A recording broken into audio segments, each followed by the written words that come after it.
Bah! Jump scared you into day 3 of Best of Nintendon't 8. Oh! Hello everybody, welcome back to the marathon. As you can see, I'm your host, I'm the champion of NCW now. Which means I got to shower. I didn't get to shower. But now today I actually got a shower, so I'm no longer a degenerate like you. I'm the mighty champion of... Alright, let's get things started today. Are you guys ready for the best marathon and Twitch, Retrogaming, and whatnot? Let me see in chat if you're hyped. Maybe I should cancel the whole thing. You guys got a drink yet or something? Sunville, hello, welcome on in, guys. What's going on here? You guys hyped or what? With my belt in the safe? Shut up. Okay, that is an acceptable amount of hype in the chat now. Very good. Very good. I'll leave you guys to enjoy the event now. Thank you so much for tuning in. You're in for a good treat, as always. The start of this day 3 is going to be explosive. So I hope you enjoy it. Get a coffee, get a drink, get whatever the fuck it is you need to get. Just sit down and enjoy the mighty gaming. Up next, opening day 3 for Best of Nintendon't 8. We go all the way over to Finland. I do believe it's the first time in Best of Nintendon't, but I do get confused because I do remember this Twitch friend playing on the other event Gamer of the Year that we did a couple of years ago. So I do believe it should be the first time. Either way, it's going to be powerful. Please sit down and enjoy the flares and the stylings, of course, of Yogresk, everyone. Hands in chat.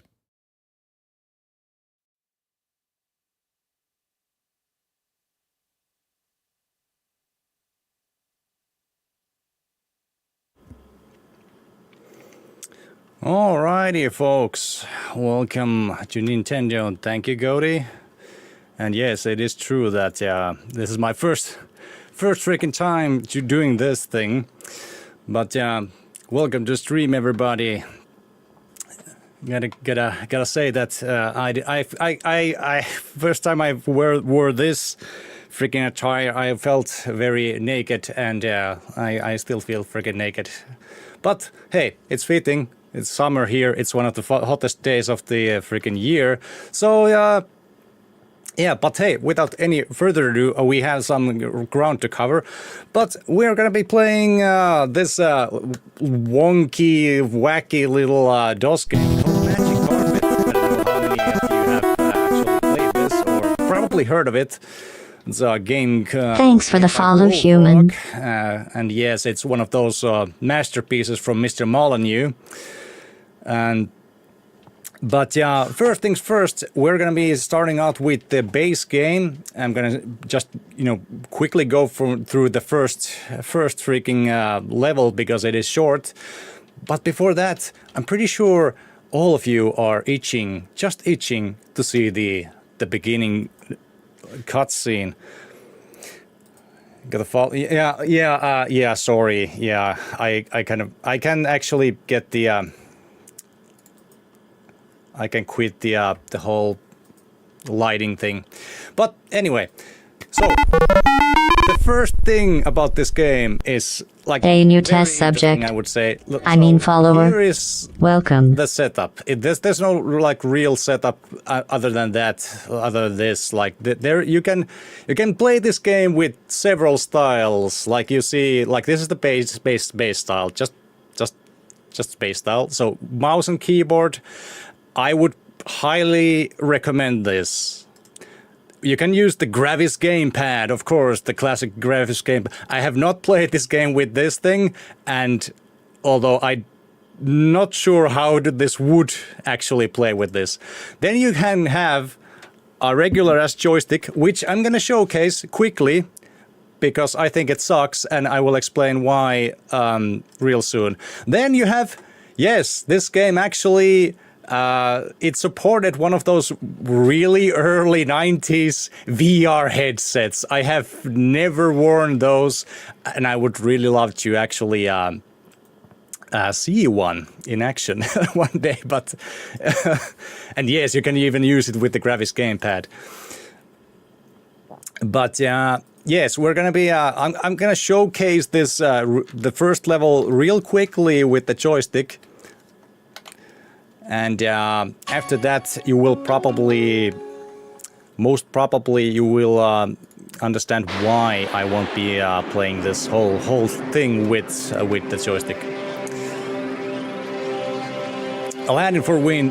Well, yeah, I know. You know, I did make this. I'm not like a tailor or anything, so it is very iffy. But actually, I made this for Prince of Persia. I think it was the second game. Yeah, second game. In Yeah. its infancy, the whole of Found somebody dressed up for the. was the dark void. But one place in the universe. So the game actually does explain glowed brilliantly with a the magical ridiculous story of this game. The world was eventually discovered. Finfluence. The first pioneers settled the land. The people It's not long. dedicated their lives to separating manna But from nature. I wanted you to see Beyond its power. the 90s jank right at the start. And I'm not talking about this. This is actually the cool part. Barren by man's insatiable greed. Fierce competition between wizards degenerated into war. Great creatures being summoned to do So as you- the creator's bidding in the ensuing strife. As you already can tell, it's about greed The and life humanity. breathed into these It's just with creatures wizards charged with evil. and creatures. The beasts turned against their masters. Fearing for his life, a foolish wizard and his young apprentice prepared a spell, hoping to scatter his opponents to oblivion. There you go. But the power of the spell was greater than even he could have foreseen. The whole world shook with a mighty earthquake, in which the wizard himself perished, leaving his apprentice with the arduous task of restoring the world to equilibrium. And there you go. That is the story of the game. Your master fucked up, destroyed the world, and you're here to fix things. That is the game. That is the actual story of the game. Oops. Well, I guess I need to do something about it.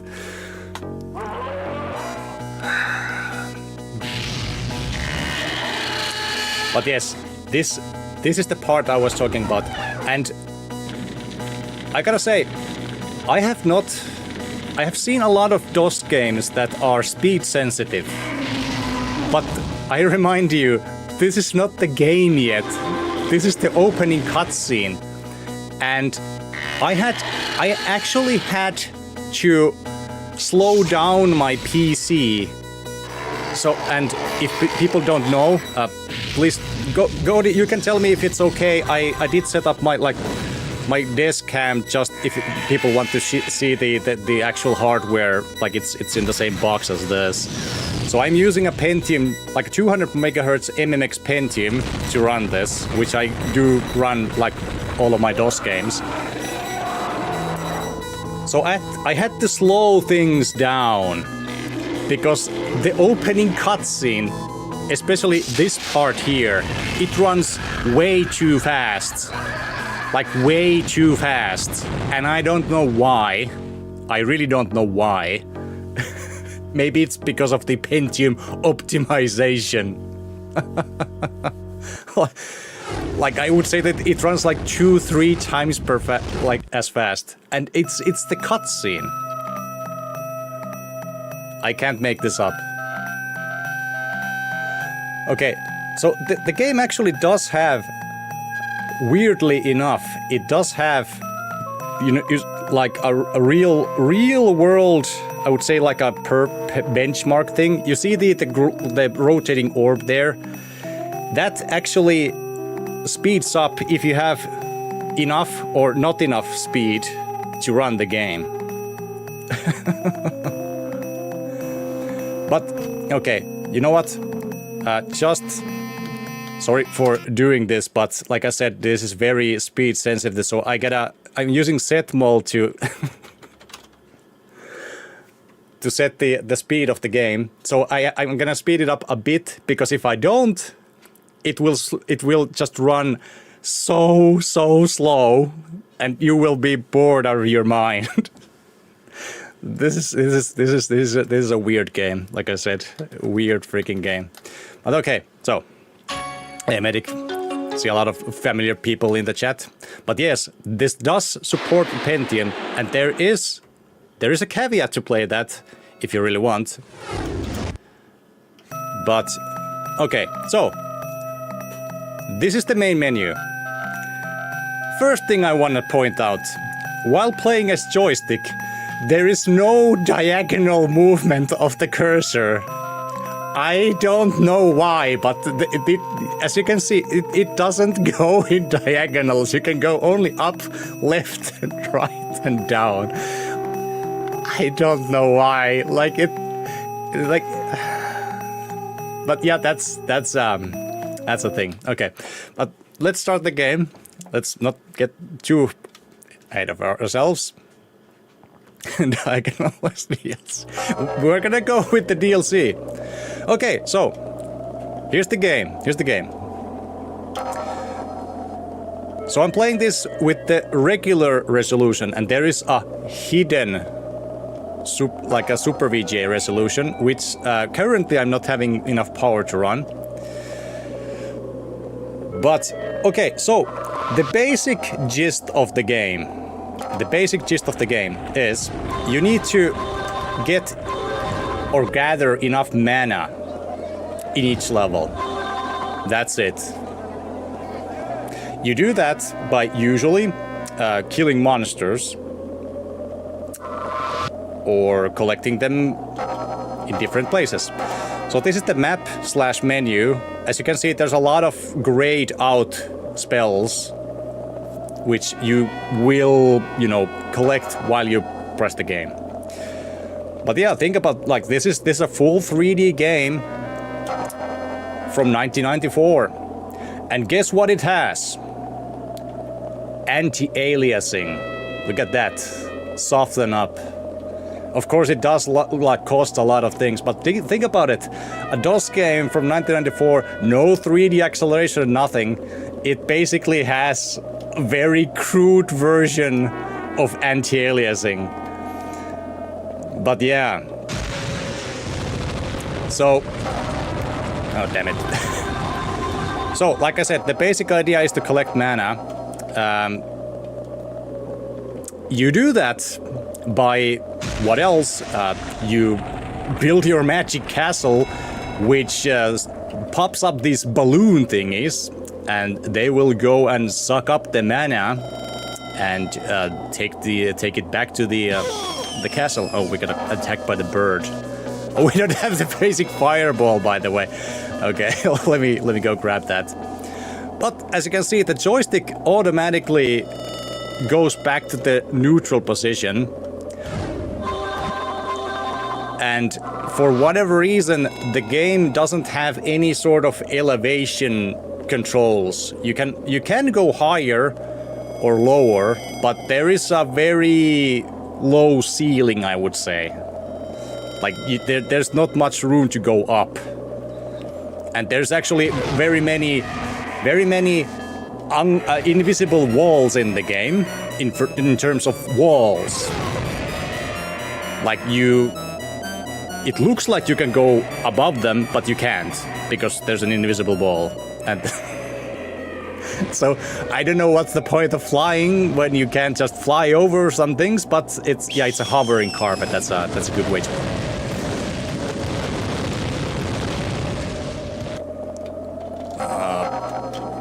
So you can have 2 spells equipped at any time. One of the most important spells. Let me kill this thing first. And yes, a lot of the creatures do like take a lot of damage to kill. So one of the most important spells is this. It's basically, I'm not sure what to call it. It makes the mana yours. If you don't claim the mana, the balloon things can't go collect them. It's a game mechanic. Don't ask me. I don't know. And like I said, the goal, as you can see there on the top portion there, there's the picture of the castle with the number 2 in it. Besides it's like that's the health bar of the castle, and yes, the game like that, it can get destroyed, and like below the health bar is the actual mana bar. The grayed out area is basically the amount that it can hold, because you need to like keep upgrading it. Once you get enough mana, you cast it again to upgrade it, and so forth and so forth. When it goes to, I think it was level 4, you get 2 balloons. Level 7, you get 3 balloons, and blah blah blah blah blah. Anyway, so yeah, basic idea, very simple, and well, this is the base game. The first level is very slow-paced, very boring, because there's not a lot of monsters, and you don't get any of the interesting spells yet.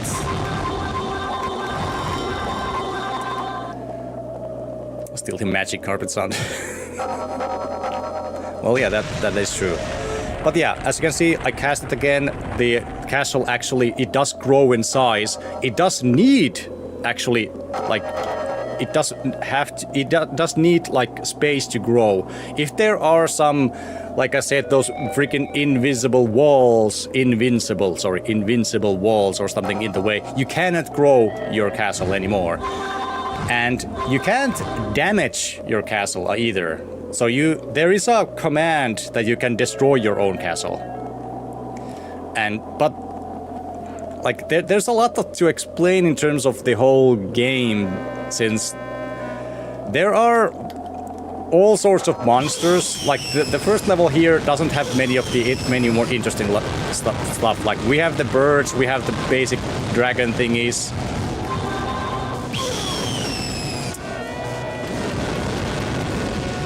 But I'll go over this fast. There is a button to increase the speed of the game, because sometimes you just need to wait.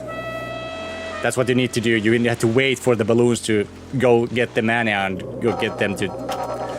And there we go. That's level 1. Like I said, that's not the real meat of the game. It does give you this level synopsis, whatever. But I wanted to show you something a little more interesting, and I do want to switch from the joystick. I didn't actually show you the worst part of the, let me just show you this real quick. So one of the weird things about the joystick controls, and I would think one of the worst, is the menu here. So it disables the mouse look. Like you can't use your mouse. So if you need, and you will need to, like when you get all these spells, you will need to rebind the quick slots. You can pause the game to do this, yes, but this, come on, like why can't I just use the mouse? It's ass. Yeah, the reflexes are cool. You can actually toggle them off if you don't have the power to play the game or something. Okay. So, real quickly, I will first of all toggle the full speed of my awesome Pentium here. And then I will start up the DLC, and like I said, move back to the mouse controls. Thank you. Oof. A BB's in chat. Yeah, I will show you why. So, as you can see, I don't know how many you noticed this, but how slow the globe was rotating like before. Now it's going freaking turbo mode. And I will show you why. Because when this is the start basically button. The hourglass is like a continue button. Once I press this, are you ready? Are you ready? Like I said about the speed sensitivity. Yeah, it's it's running a bit fast now, isn't it? Okay, but there's a little fix here. We toggled the SVGA resolution. Look at that. Doubled the resolution. And now we can actually toggle the anti-aliasing on if you really want to. But yeah, so the DLC basically is like many of the 90s DLCs. It is basically a lot harder than the base game, at least for the most part. This is the first level of the DLC, the first one, and I think I actually have to concentrate in this a bit.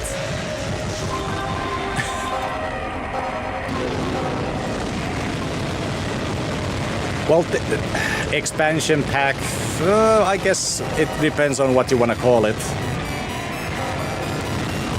Oh yeah, we gotta... Oh yeah, this is the thing that we didn't actually see before. So, this game does have multiplayer. And in a lot of the levels, there are enemy wizards. Like it said in the intro, there is a war going on. No DLC back to Joe. Well, okay, sorry, wrong term. Expansion pack. I do remember some of the level design. So this game uses a lot of hidden triggers. And yes, they are usually hidden. And here we have one of the most annoying enemies in the game. The genie. See how he's laughing at me? The thing is, the genie does not damage you. He doesn't damage you. But what he does is he constantly drains your mana. And I mean constantly. And he also is a goddamn annoying thing to kill. Because of the pre-aforementioned thing. Yeah, he does. He does.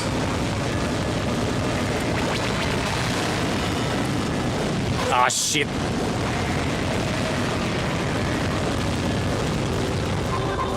Okay. Oh, come on. Okay. Okay, let me pause for a second. So as you can see, some of the spells I have picked up are grayed out. That is because you need a certain amount of mana to cast different kinds of spells. The actual amount of mana you and or your opponents is shown on the pause menu here.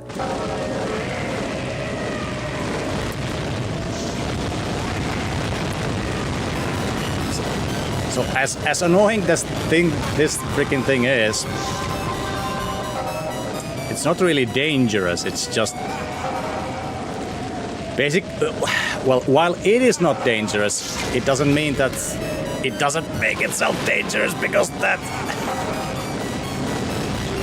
Damn it. Yeah, and these reptile thingies, they suck you in. As you can see, the freaking shaking here, they suck you in. They are like freaking black holes. Okay, I'm gonna die. Dying in this game is weird, like many things. So if you have your castle, if you still have your castle, you can just respawn in it. It doesn't cost any mana. The only thing it does cost is that the claimed mana you have, they are basically lost. Well, you don't. You can claim him again, but the claiming itself, damn it. Come on, take my mana. I need it. Please, game. Yeah, so the genies are...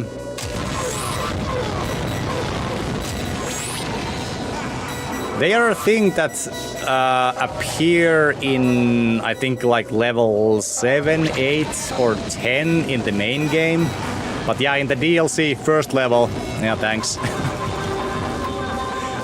So if you want to play this game, do not start with the DLC. I beg you, don't. If you don't know how to play the game, don't start with this. It's gonna freaking wreck the whole thing. Hey, welcome. Oh, okay. Come on, I need the freaking lightning. No, thank you. Hit scan weapon. One of the best weapons in the game. Or spells, I should say, not weapons. Okay. It sure was ambitious, yes. How much time do I have left? Half an hour? Okay. Oh, why did I go there? No. Okay. Oof. Wait, it triggered something. That's a portal. That's basically a teleporter. Oh, yeah. So here we go with the invisible walls. This is, like I said, cultural appropriation. You're getting cancelled. Yeah. I was sure that somebody is gonna say that. I was sure about that. Although I don't remember. Like I played the base game on stream. Which is 50 levels, by the way. 50 levels, folks. I'm gonna say it's a long game. So, ah, shit. Okay, we got wyverns at the first level. Oh my god. Ah!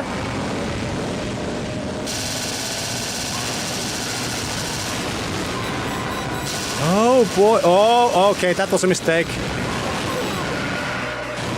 That was a mistake. You know what? I think I need to let them kill me.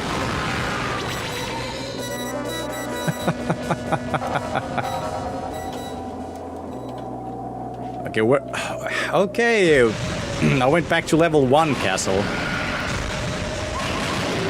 Oh, shit.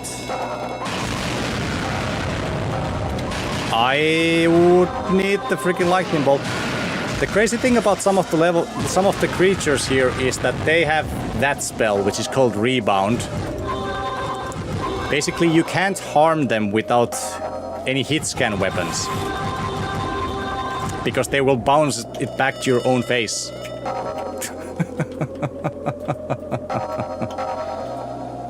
Okay, here we go. Isn't that fun? Okay. Oh, damn it. Like, how many are there of these things? But yeah, don't be afraid to die in this game. It is basically a requirement in many a level. Oh, god damn it! Oh, the freaking volcano destroyed my castle.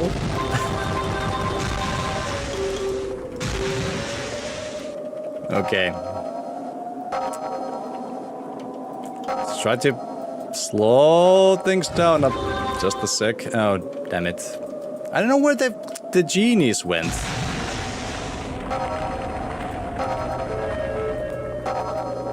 That's what...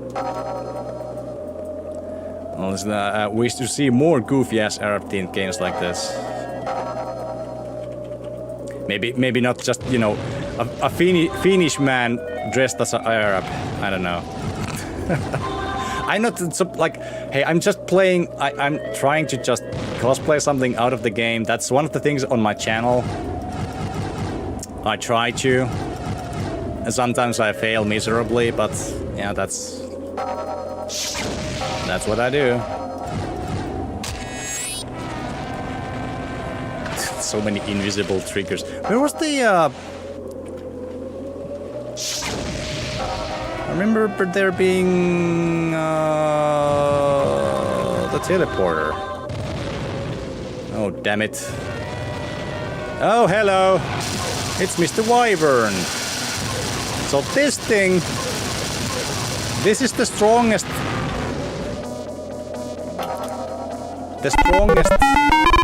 enemy in the game, a single enemy. Thanks for the follow, human. No, come on.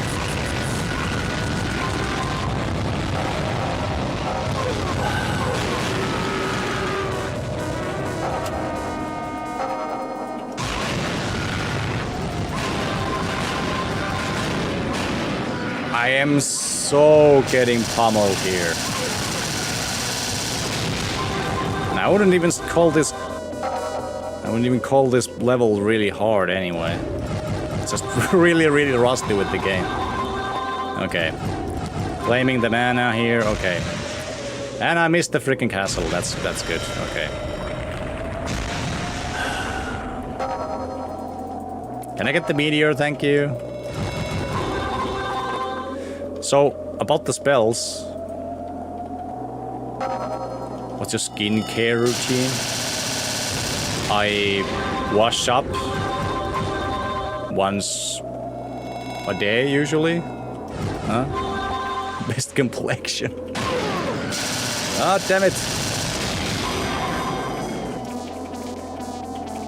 I have no idea. I guess I have some good genes in my family. Hygiene, I should get on that. Yeah, it's usually a good idea, at least in some extent. Oh, hello. We have zombos and gorillas.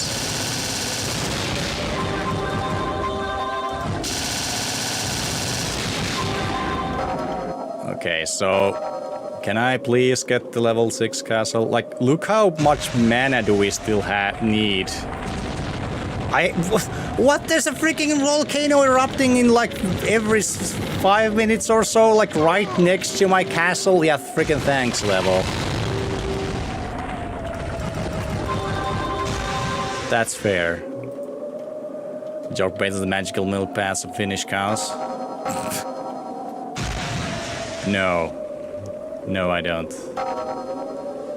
Hey, finally got the Well, hello, Mr. Wizard. Would you mind not shooting at my castle?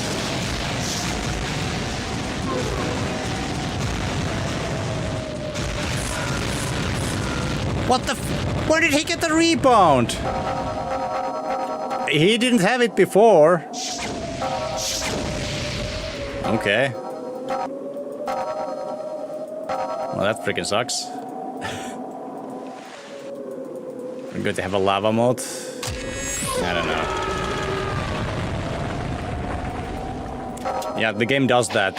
It just randomly kills you sometimes.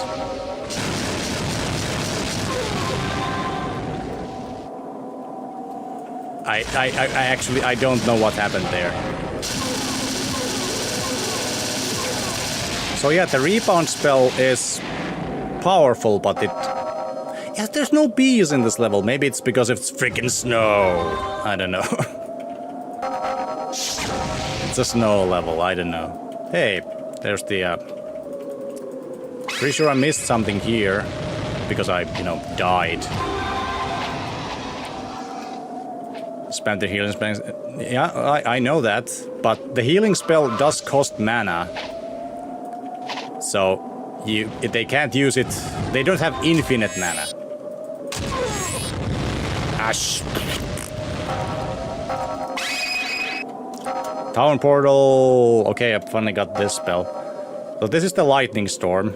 I think it's actually just called lightning, but whatever. Okay, I'm gonna try to deal with Mr. great wizard here, Vodor. I don't know why it's called that. Yeah, here's the lightning storm. Okay, I don't know why it's not. It's one of the best spells in the game for actually attacking the enemy castles. Oh, great! I got the wrong spell selected there. Apparently can crash the game. Yeah, I know that. I remember. Also, I think the music stuck. Oh, and speaking of the music, I am using Sound Blaster 16, so I would expect it to have a hanging note or a few. So apologies for that.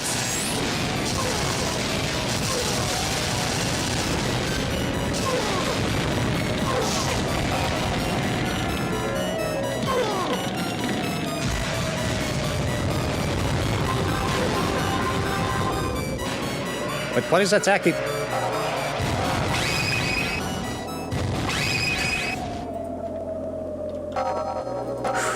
Okay. So another thing about the castle is that if you are very near the castle, you will replenish your health and mana much faster than you would otherwise. Plus, while you are in the very vicinity of their castle, any damage that is actually taken by you, or normally would be taken by you, it is taken by the castle. So it is one of the weird mechanics. And like I said,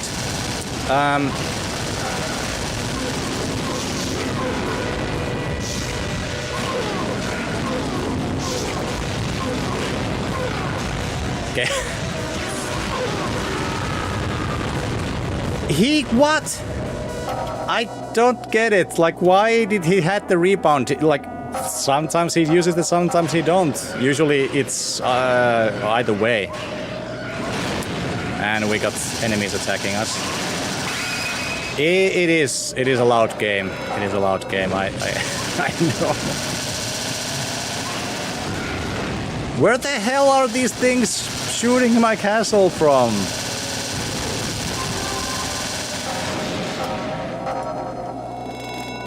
Damn it. Damn it. But yeah, there's not too much to the game, except that there are puzzle levels, I would say. There are some levels that you basically cannot cast your castle. So if you don't have your castle and you die, it's a level restart. It's as simple as that. And when we played through this, we saw a few so bullshitty levels. Ouchie.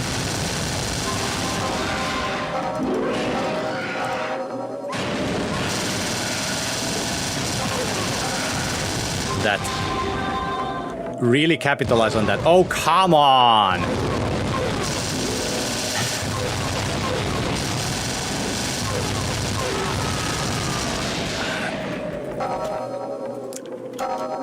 Freaking, it won't let me go. Freaking, no.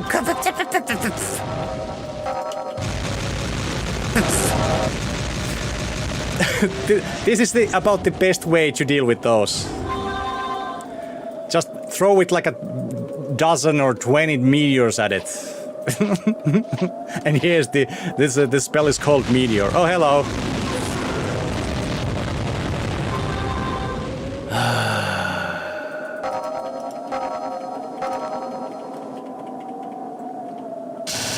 Damn it.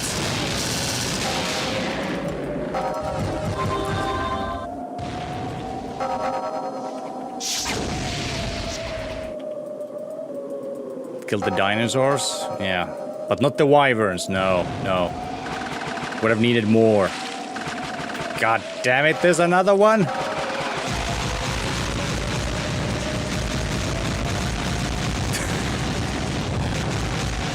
Oh, there we go. Okay.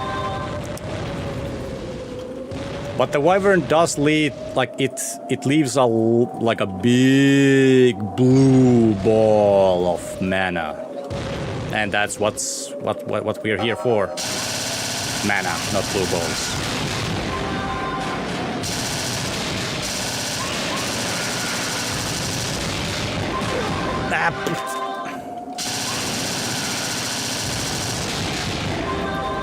Yeah, the game is a bit loud. Okay, balloon.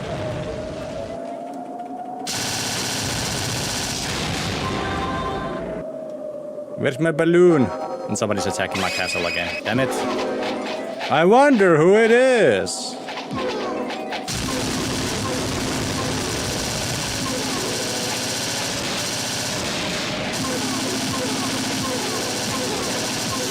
Could you please die? No, damn it! I keep forgetting to switch the freaking spells.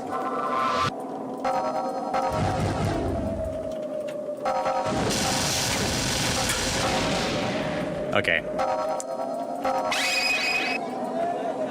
Why are you here? I don't have... What? Wait, what is going on?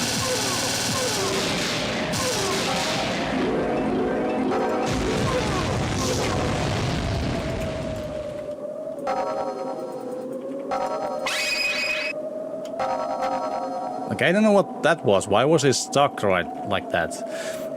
But yeah, that's another thing. A lot of the levels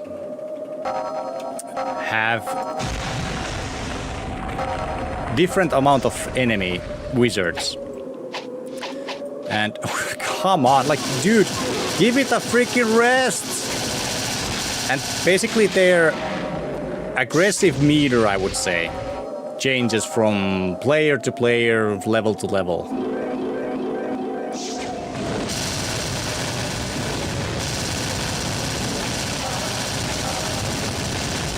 I am going to try.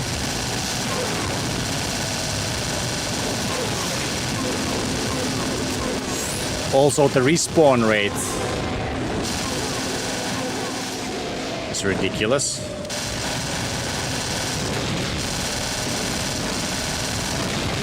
Okay, come on, like he spawns it right. You shouldn't even be able to do that. Because the GPU is cheating. But I'm gonna freaking steal his mana. Yeah, I have never played any other than the DOS version. But yeah, I'm not sure if I can actually do this level in like the time we have here, but I'm trying.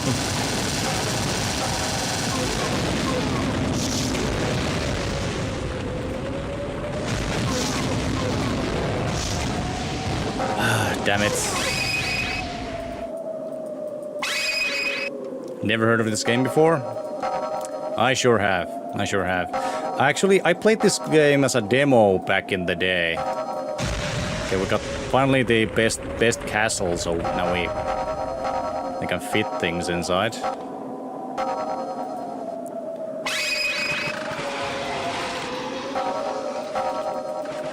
Wait, why didn't you spawn me here? I don't... Oh yeah, hey! Let me showcase one of the most awesome spells in this game. The freaking summoning spell. I love this spell.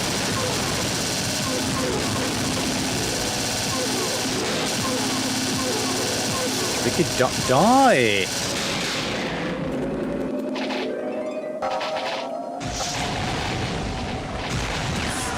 And he does, yeah. Doesn't have the rebound spell, does have it. I don't... First CD-ROM game. Yeah, and there's actually a sequel. There's a sequel, Magic Carpet 2. It actually does change things a bit. There's more to it for the objectives. For example. Tug of War. Yeah, that's that. This is, I would say that this is one of the most frustrating things about the game, like how the respawning thing is done. Like it just, in some levels, it just drags things on a lot, and I mean a lot. And keep in mind, this is the first level of the DLC. You won't find anything this hard in the base game for a long time when you start. Okay, now, see? He didn't have a castle and he died. Now he's gone. Now he's gone. Now I don't have to deal with him anymore.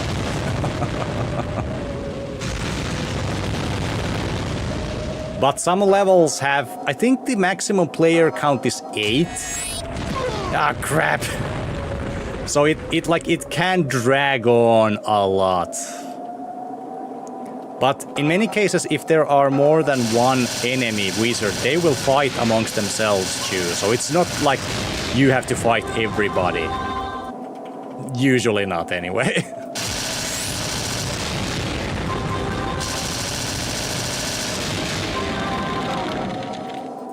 So at this point, let me show actually some of the cooler spells in the game. So this is the Earthquake, and it actually does deform. As you can see, it goes through the map and it actually deforms the landscape. Unfortunately, I don't have the Crater spell or the Volcano spell, which kind of do the same thing but with just different styles. But like I said, keep in mind how old the game is and like how crazy the tech was back in the day. So it is very cool to see. It's raining blue balls, hallelujah! Well, I guess I guess it was cool, like raining yellow balls, and I was just turning them into blue balls because the first player is always the blue one. So, yeah.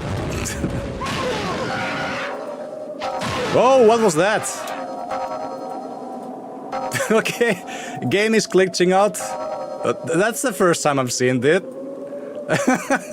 Okay. Maybe it's because the resolution. Okay, it switched off. Give me a sec. It like the loss of. Yeah, it fixed it. Okay, good. So the reason for why it like goes like that is because I'm using OSSC. So because the resolution changes a lot in the upscaler, it needs to reset. Blue balls everywhere. Yeah. Okay, let me see if I can actually beat the level. Okay.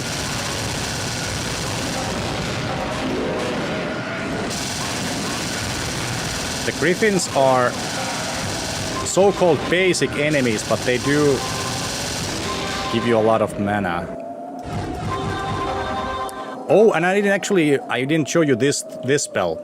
This is basically it's the same thing as the Claim, but what it does, it acts like a magnet. So with it, you can create huge blue balls. Okay. I'm sorry. I will stop. I will stop with the blue ball jokes now. I'm so sorry. I have a terrible taste in humor. But it basically like acts as like a magnet. Hey, there's actually a lot of those things here, so I can show it better. There was a 3D Populous. Yeah, I haven't played it. Like, look. Like, that's how it works.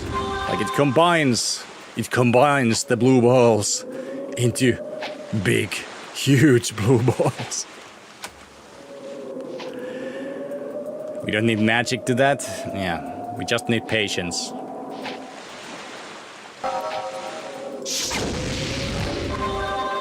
Okay, this is basically... the music is busted again. Yeah, so for whatever reason, the music many times just doesn't play. I don't know why. It just doesn't repeat itself anymore. And the game, it does use... Oh, damn it.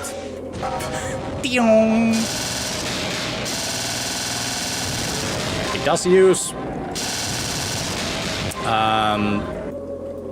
like reactive music. When there's action, it goes into the action music and so forth. As you can see here, that okay, I should have enough mana collected. As you can see, the balloons white meters there, like that. Oh no, I don't have enough. Damn it. But yeah, basically, like you already seen, you get enough mana. You see the blinking thing in the white bar on like below the castle, or the castle bar. That's the goal. That's the goal. Usually it's about, I don't know, like from 60 to about 90% of the monster mana. But as we are closing to the end of my segment, I suppose. So there's the basic game. I want to end things up with something, I would say, a little special, because I do know like a lot of levels. So we're still in the DLC, but apparently the save files for the base game do work. So I suppose that the level data is still here. So I would love to invite everybody for what I've seen. I haven't played the DLC yet, but from the base game, I present to you the bullshittiest of levels in Magic Carpet, which is level 49. Not the last one before it.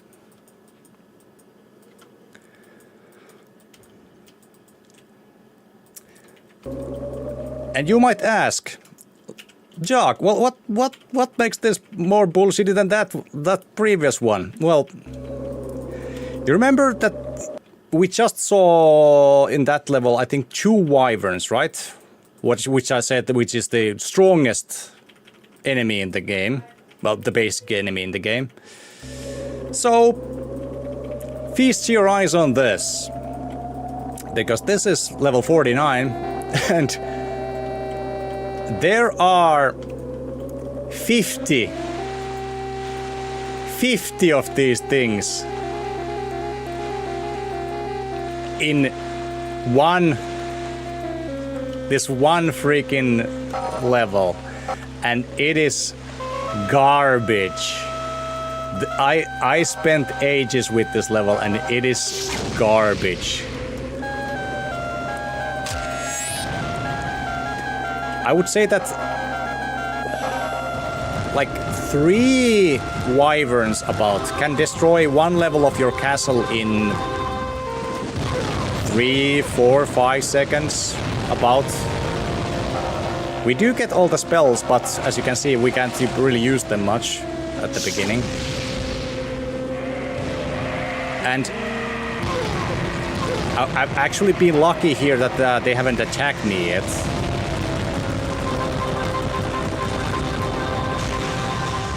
That can happen. Doesn't happen a lot. But when they do, you're screwed. Because the... oh, here we go.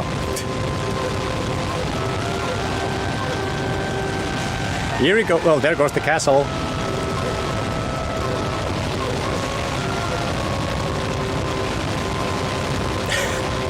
You can't build it faster than they can keep, like they can keep destroying it.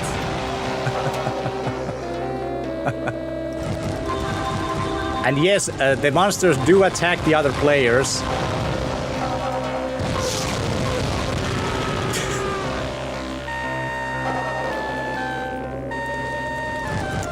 Oh boy. But yeah, the red mage here starts with all the freaking upgrades here. and he's only aggressive to you. And he does not let you go, by the way. He will freaking destroy you. So, how do you beat this level? It's a gimmick, basically, I would say. What you need to do... Yeah, I would say so. Like this is the bullshittiest of levels in the entire game. Yeah, that's a level reset. But what you actually, how I beat this game, this level. 50 levels, Cody. 50. And the expansion adds 25 more. So what you need to basically do is get the freaking wyverns. Oh damn it! Well, not like that. But basically, you need to lure them to attack the red wizard. That's it. Like you need its mana. You really should like try to get the freaking wizard here. I don't know where he is now. It's not on the somewhere in the map.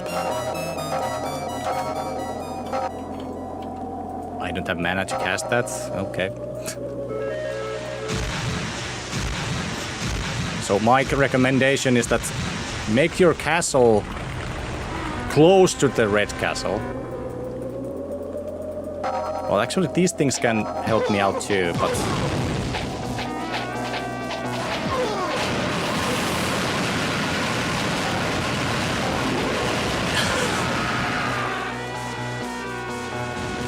Ouchie. Mana! No! They're still attacking me. Why? Game. Please. Please, game. Please. No! No!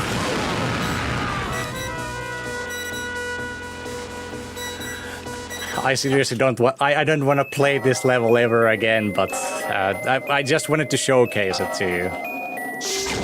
Jock has died. Yes. That.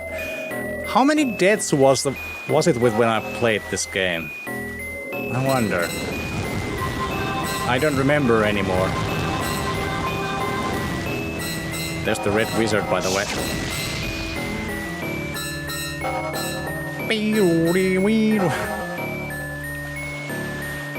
Look at that. Look at that glorious freaking swarm of enemies. Like, there is absolutely no way you can survive this if they attack you. Like, it's so much.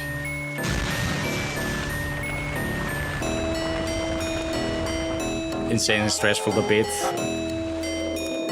I know. I know it all too well. But would I actually recommend this game to anyone? I would say yes. So if you do like these kind of like strange and obscure games, which is I suppose it's one of the points of the whole Nintendon't here, to showcase like how much different games are in different systems. And I gotta say, I am loving the fact that there's a lot more DOS games here this year, because I for one mostly play DOS games.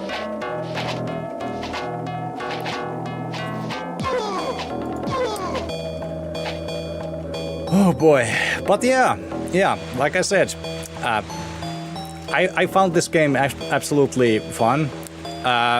Keep in mind, if you're playing this with DOSBox, it can be a little tricky to set up the correct speed to when the game is running like well or not.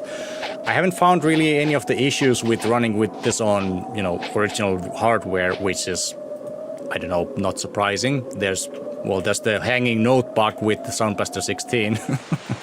But I did get some hard crashes. I think, like a few, but I would say that the more problematic part was that there's some kind of weird memory leak or something like that in the game, and sometimes the game can just make it unable you to do anything. You can't cast any spells. So basically you're screwed. Like it's kind of like a soft lock, I would say. I don't know if there's any fix for that, but I needed to actually skip a few levels because of that. Because it usually happens like at the very end where there's like just so much stuff in the level going on that it just can't spawn any things anymore.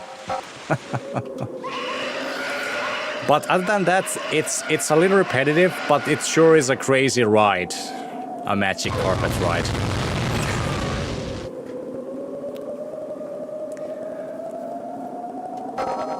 There's a lot of high quality stuff in this. Like I said, there is anti-aliasing, so-called anti-aliasing with the soften here. It does like tank your FPS. I believe that the recommendation for the SVGA mode was 133 megahertz Pentium back in the day. But even with the 200 megahertz, which I have here, it tanks the FPS a lot. But there are some options, of course, like you can toggle the reflections on and off, or the sky. If you don't like clouds or shadows, and yes, there Thanks are for the shadows follow, human. with everything. If you actually look at the like the reflections here and stuff like that, so graphically for 94, the game is kind of in a crazy level, but so is the game design in many sense. But yeah, we didn't really see all of the spells. There are some crazy ones like this thing here, which is called Instant Death. I think that was what it's called in the manual.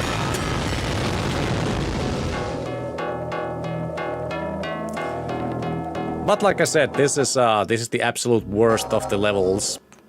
Even the last level, which is definitely annoying, it doesn't compare. Oh, this is the final level of the game, number 50. And unfortunately, I can't show you the end credits because I heard that the expansion or some of the patches did add in like mid-level saving, but I didn't actually know that when I played through this. Played this game a young time and remember that I finished this map. Well, GG's for you. I gotta say that I probably would have not finished this game as a youngster. I wouldn't not have like the patience. But I did finish it.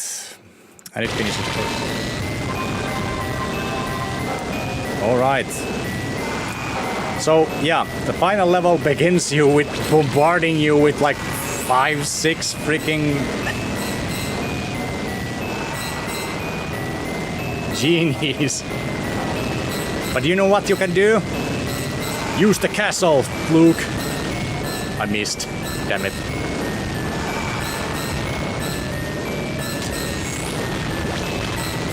Yeah, this is fun. Take me a lot. Yeah, I would assume that it would. Yeah, I don't have mana to cast that one single fireball.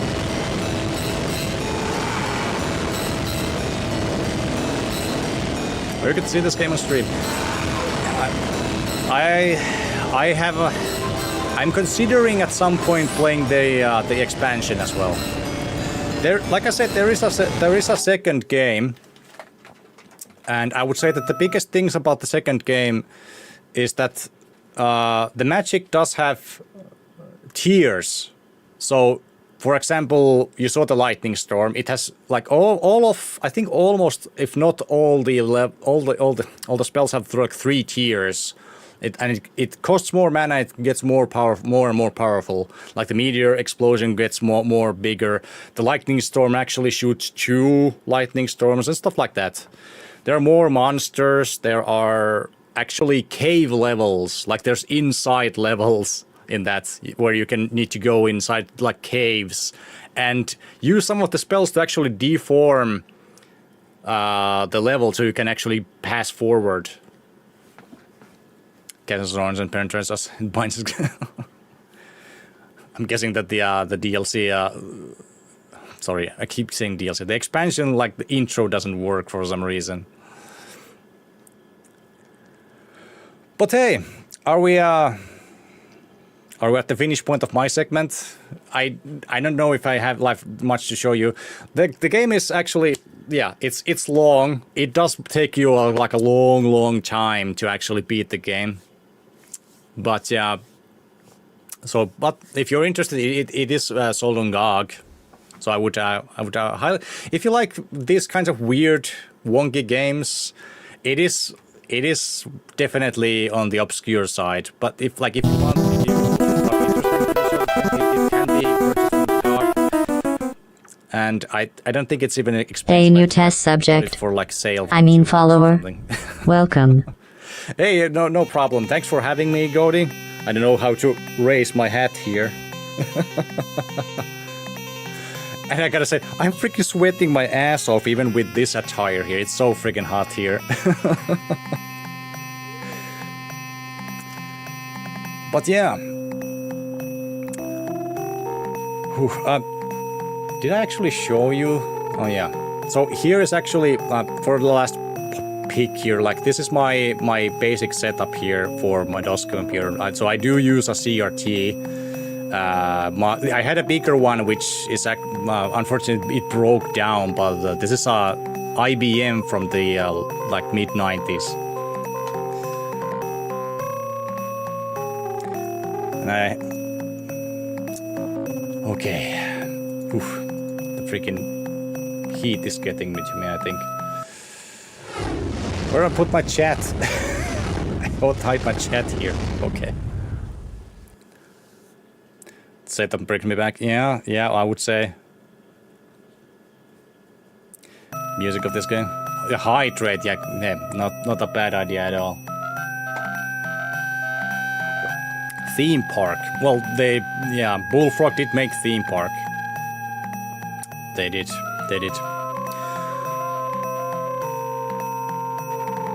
All right. But thanks for the GGs, everybody. I'm not sure how to. I think Cody did send me like. I haven't done the Nintendo before, but.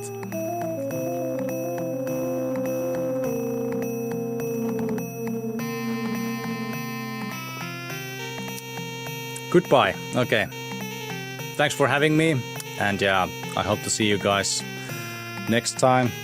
You know, follow Cody, of course. Like it takes a lot. It takes a lot to actually does this kind of thing. So I appreciate you having me. I hope I didn't screw things up too badly. But thanks for having me.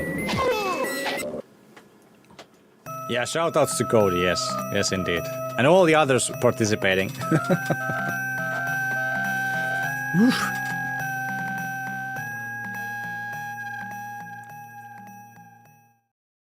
All right, that was Jogresk, everybody. Keep it going in the chat with some clapping emojis and whatnot with Magic Carpet.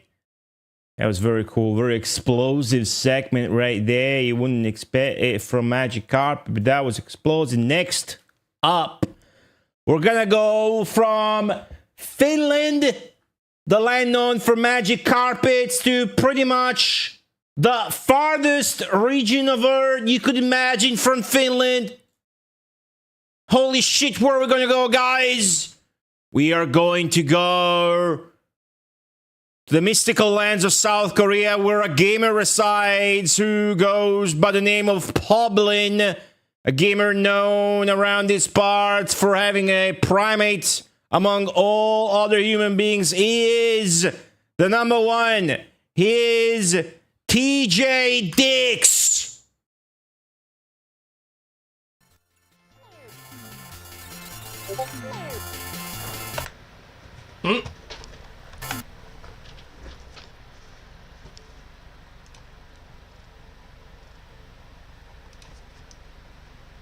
Oh, hello!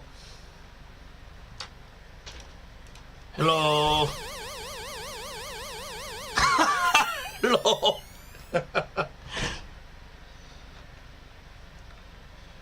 we number one. Thank you. I play this game.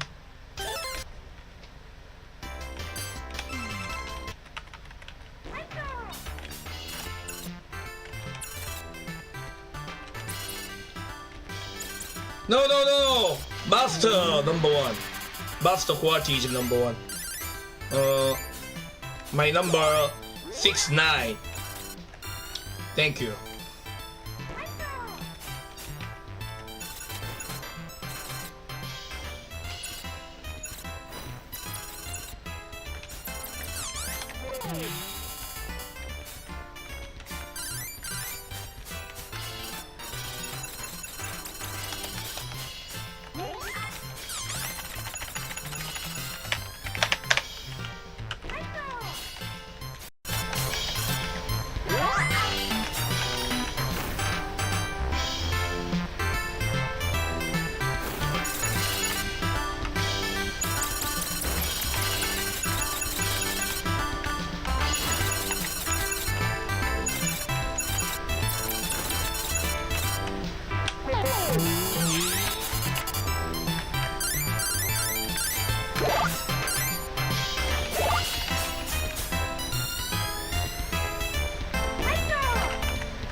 Sorry everyone, my English very bad, so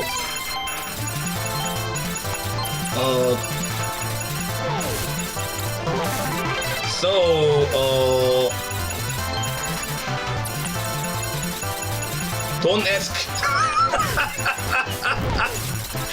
Sorry.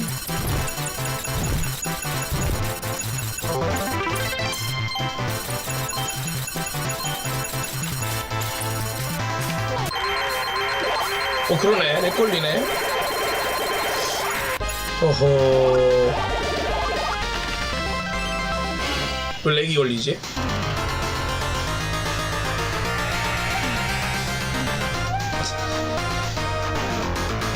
이게 아마 이게 트위치 철수해서 프레임 이래된 것 같은데. 프레임을 낮추라고?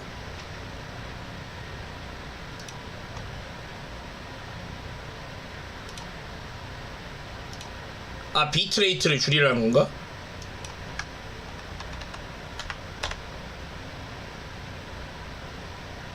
sorry, wait. 이거는 끊었다가 다시 켜야 될 것 같은데, 프레임을 줄이려면? 허허.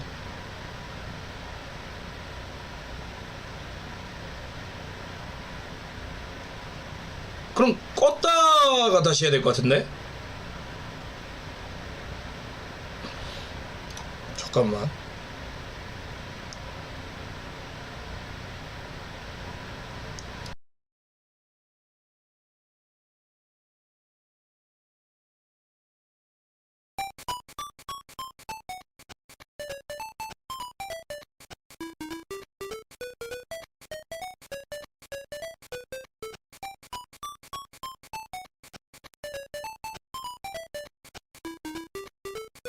sorry.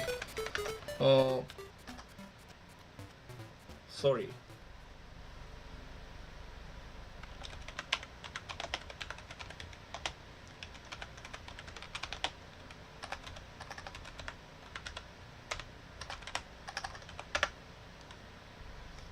Good. Sorry.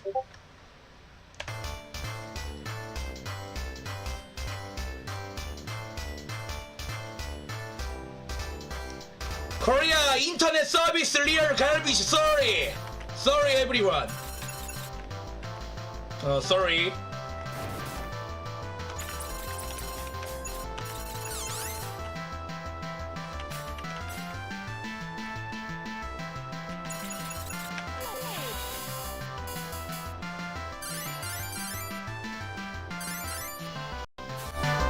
Korea internet service is shit.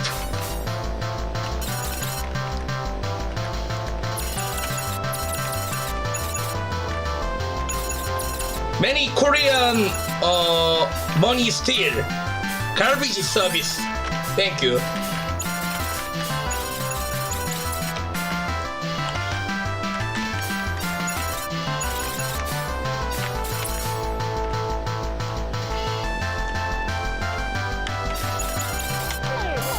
So now good?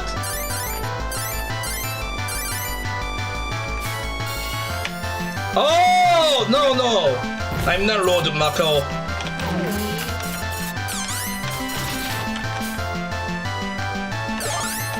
My load is... Oh, shit! Oh, sorry. Fail alphabet, sorry.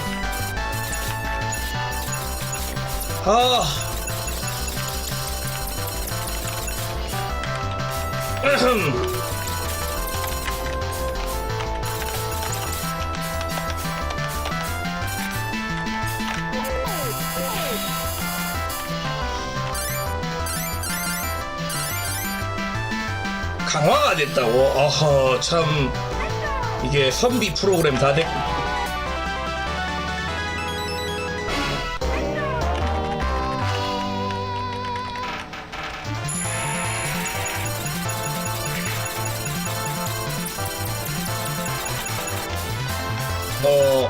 quite no. I say many. I know many bad words, but today, no. Thank you.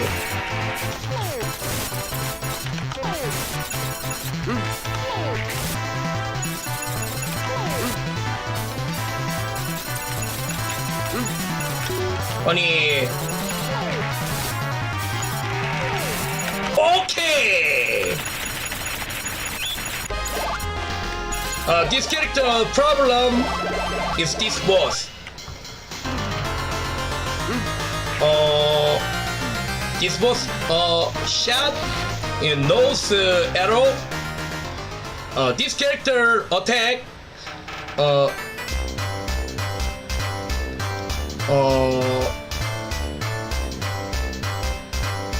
Speed slow. So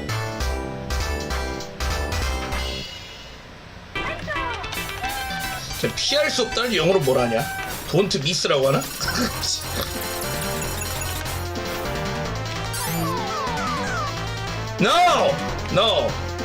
No, he's bigger.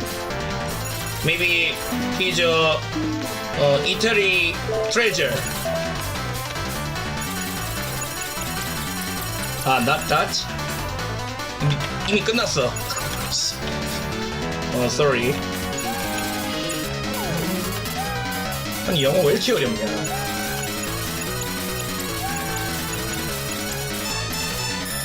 저 무슨 뜻이야 저거? wait dragon. I use translate. 저 무슨 뜻이야 저거?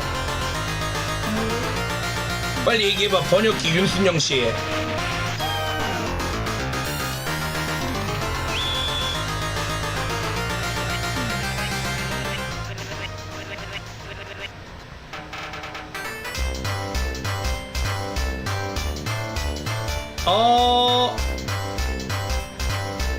No, this series very easy.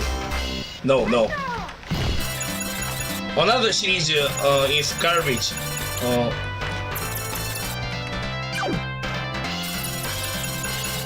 Bros 1, but difficult is very difficult. So many user play and angry.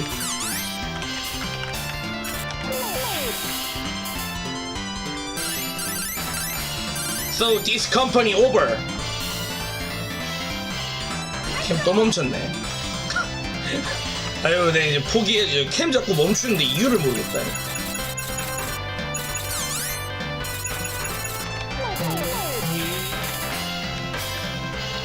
잠깐만, 지금 바로 캠을 껐다가 시키면 되지 않나?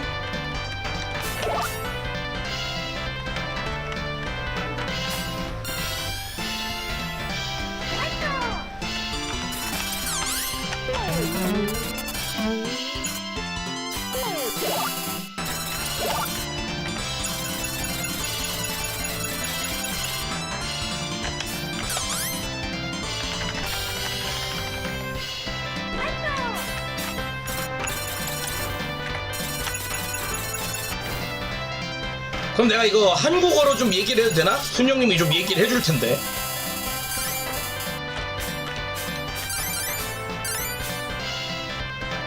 또 멈췄어.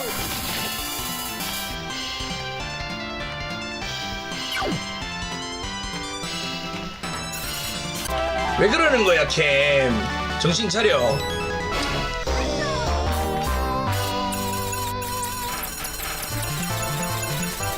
저 누구야, 저거?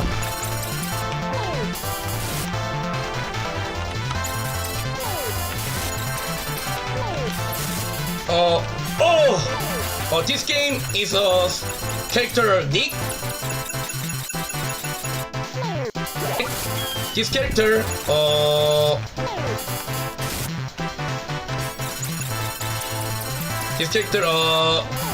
second difficult. Number one difficult character is Wind. 이거 왜 그래? 이거 또 캠이 자꾸 왔다 갔다 문제가 많구만. 캠 좀 씨.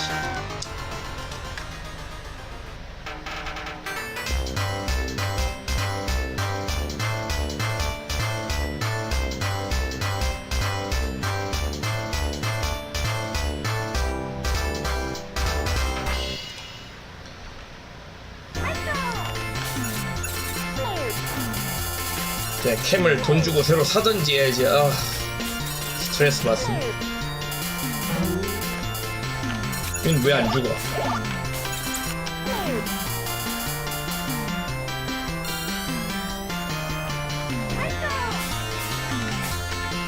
아, more? Sure.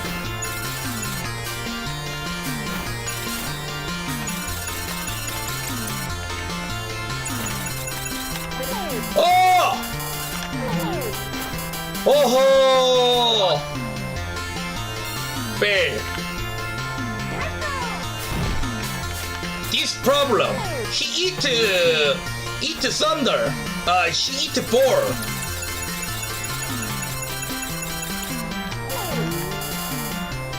오호.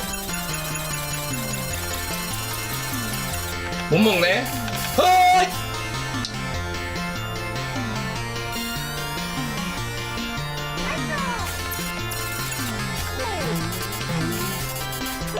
So this is very bad.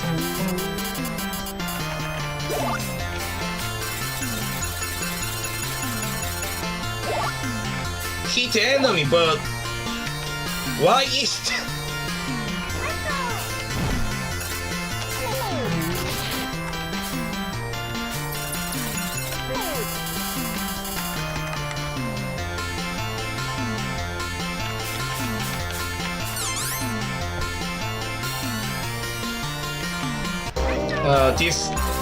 this boss die? Next stage is last stage. Very easy stage, but this boss difficult. Hey! Difficult.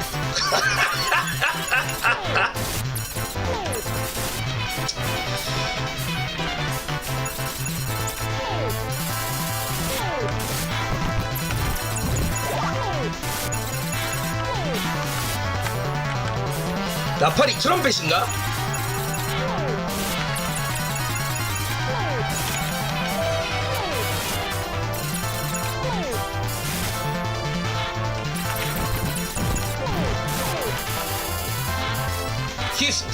His trumpet gun is very fast. So many problem. Sometime die.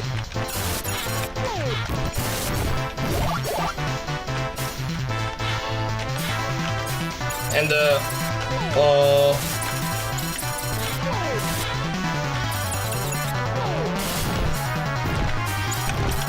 his coat red, another pattern.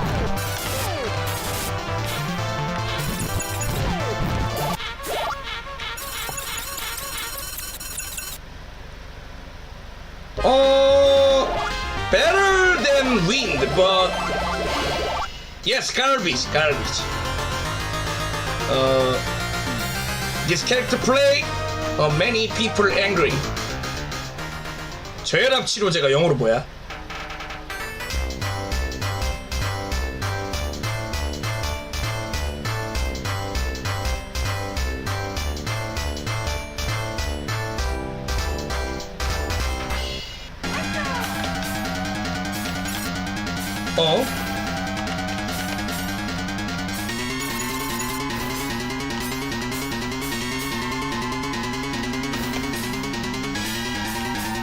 Hypotension medication.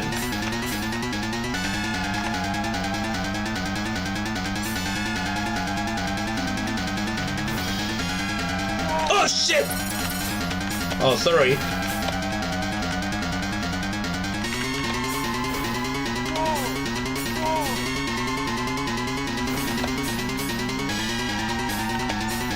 어이, 죽을 뻔했다. 뭐 죽어도 깨긴 했어.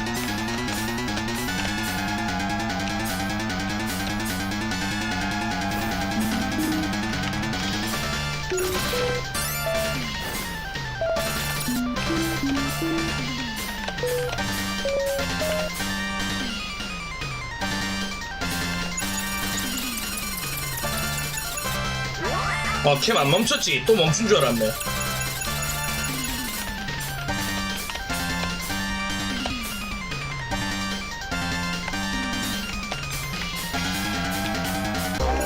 Last boss! He's very easy.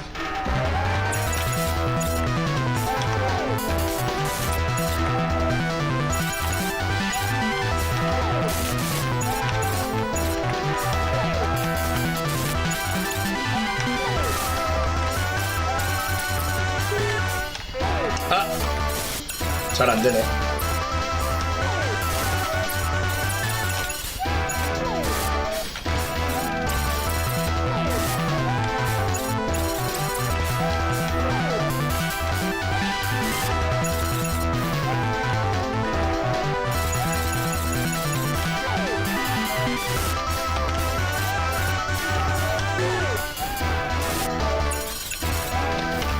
오.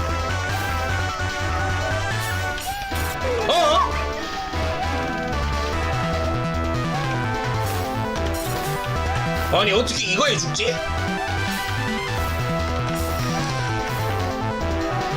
뭐하냐 대체.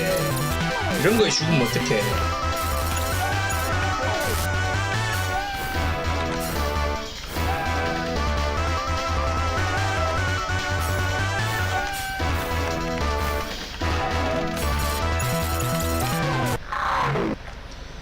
오버! 땡큐.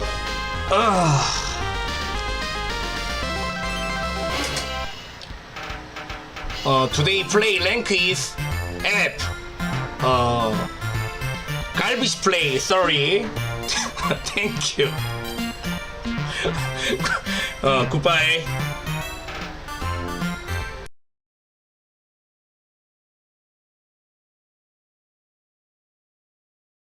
TJ Dix is number one. TJ Dix is number one. Maybe you weren't ready for that. Maybe you didn't know who TJ Dix was. Now you know. Now you're no longer a shit Twitch viewer, you've now ascended and joined the club. You now know. Just know that you were shit, but now you're good. Welcome. It's good to have you. Up next, gonna keep it powerful. We're gonna keep it fast-paced. Happy to announce the next streamer. Keep it going in the chat. Hope you guys are having fun. You still having fun? It is the Banana Man. It is Mappy Man, everyone.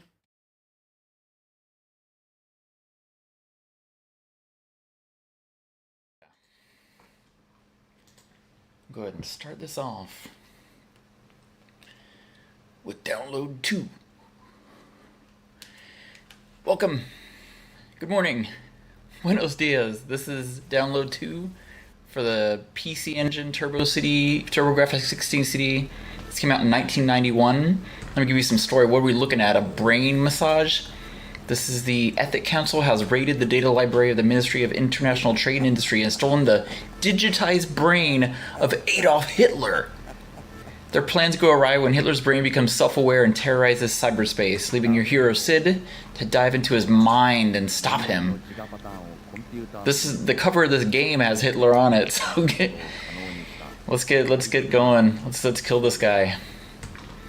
Discovered this just doing retro achievements. Saw a shmup that I've never heard of. The difficult part is finding this game. The name of the game is called Download. So how do you download? Well, there's ways. So we're gonna do this. The original game was on the Hue card for PC Engine, called Download 1. It was famous for having swear words, like the F word and the S word. And this one just, yeah, it kind of continued on. It's a lot easier than the first one, for sure. And ripping soundtrack too. I might cut the cinemas a little bit short. They do run a little long and a bit repetitive. Get ready for some full frontal male nudity. Yep, this game has it. Oh, okay. We're good. Cigarettes. And then this is me waking up this morning after 3 days of going out camping, getting henna tattoos and other kind of hijinks. Start my morning off. Sound mixing is a little weird. That's par for course of TurboGrafx 16 games. Sometimes it's a little up and down, so if it sounds like the voices on this are a little bit low, that's just the game. That ain't me. I'm a professional streamer. Yeah. Ooh. Change the channel, a little shine on. And then Clark Kent announces some news. This is likely where the story part's at, but you know, no subtitles and very low audio quality.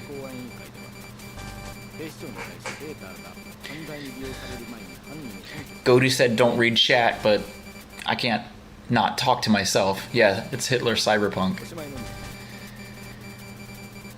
I'll get to let it run a little bit longer, then we're gonna just dive right in.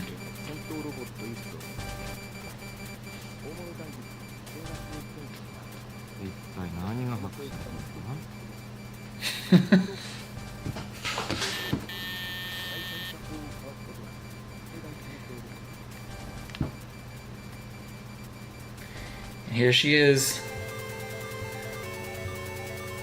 It's Jen from IT Crowd cosplaying as Carmen Sandiego or whatever.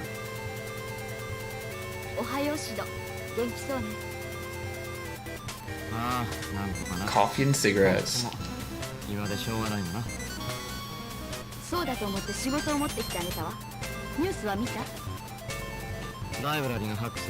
We're waking up, right?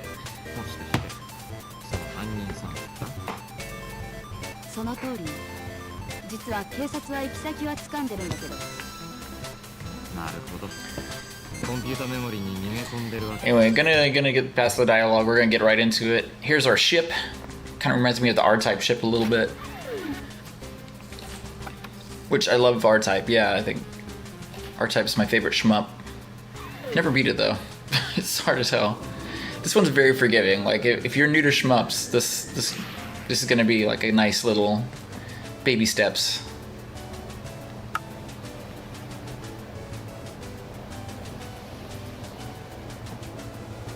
All right, we get it.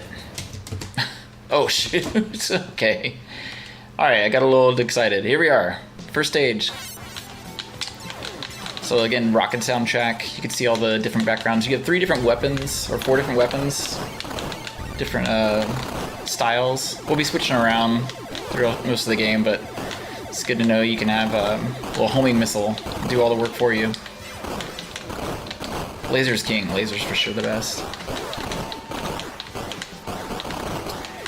When I was doing retro achievements for this, you learned that there's one retro achievement for getting to the first boss without firing your weapon. So that's what I'm doing, is using my pod to take out most of the damage on this first guy. Little hiccups real quick on the... There we go. And I can just use the pod to just rip all the damage on him. I shouldn't have taken a death there, but whatever. There we go. Knock him out. Yeah, so... This is the kind of Tesla you can use. It just zaps enemies too. I like this for most purposes though.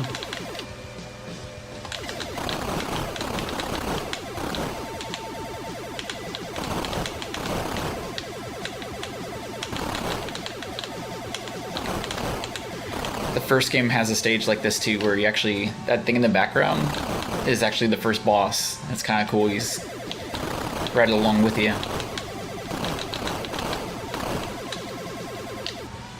Alright. There you go. Easy boss. Yeah, trick is just don't go down to the bottom, because those things will just one-shot you. Giant missiles. Easy.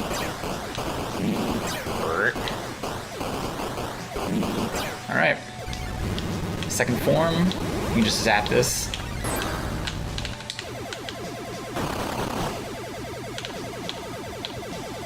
Get him. Alright. And then laser. Laser is always king. Just rips through. Rips through the enemy. Whoops. Another thing different than this in Download 1. Download 1, you would actually... You only have 1 life, but you would lose your power-ups every time you get hit. Whereas this one, you just get lives. And they are very, very generous on giving you free lives all the time.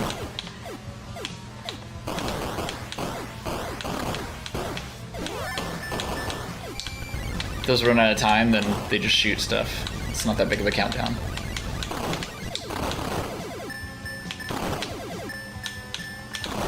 Bing, bing, bing.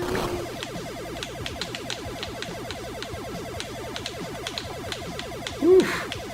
And a lot more hits. I feel weaker for some reason. Whatever. There you go. Watch for the slide up. There you go.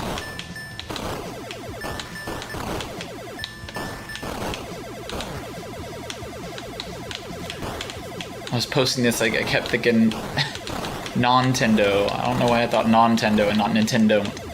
I definitely grew up Nintendo kid. So when I discovered TurboGrafx-16 and all these games I had never heard of or played, because I was a rental, I rented all the time.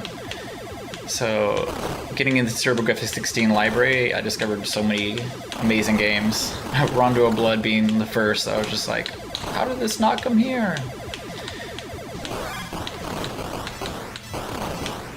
Go zap them. Look at this fully powered up homing missile. These things just go everywhere.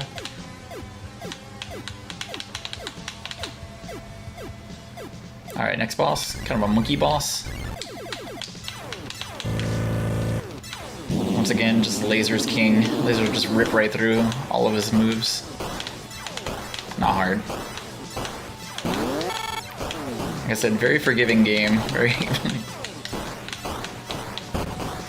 If you're powered up, just stay powered up. That's how it works on most shmups anyway. And we're just gonna zap them. Up close and personal. Stage 2.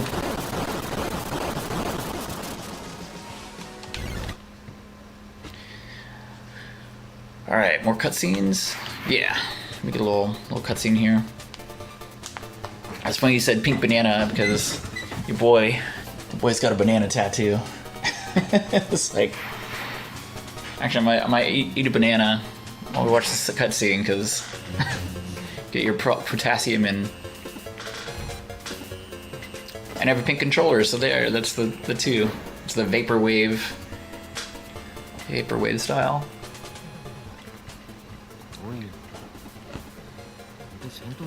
Like I said, cinemas run a little long. I might just kind of fast forward through it. Whoa, what are you?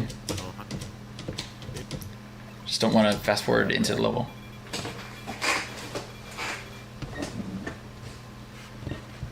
All right. Oh yeah, I like the theme. Where's my party light? I had a party light made for this.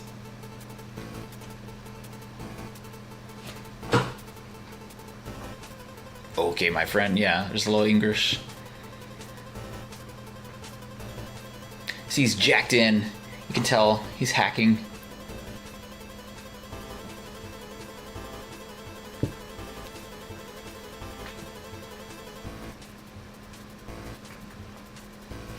All right. Here it comes. Just a bunch of nudity. Naked man. Oh, he's jacking. Zinglong, you know it.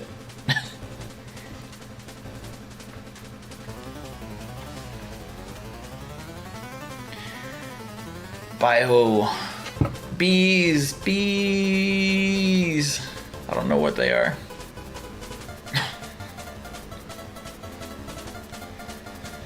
Space dongs, yeah. Space bees. What I assume is they're basically showing he's time traveling, so you get to go to different periods of time. We'll see. This is actually very similar to one of the stages in the first game. It kind of borrows some of the enemies from it. It's all that background. I don't want to get too fast. Like, your speed can go so fast where you just run into everything. So I'm gonna keep my speed right where it's at now. Look at this. Stage just plays itself. Those triangle enemies, they were in the first game. Maybe this isn't the best weapon. I'll just stick with this. Oops. Woo! Dodged.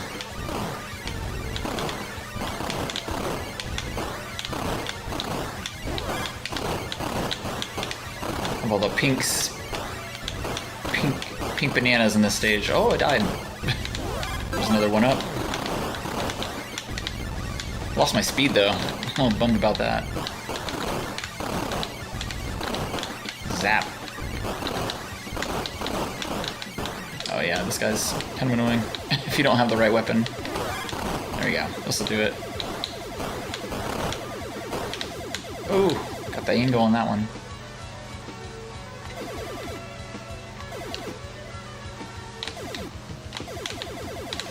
Yeah, now we're torqued. Fully torqued.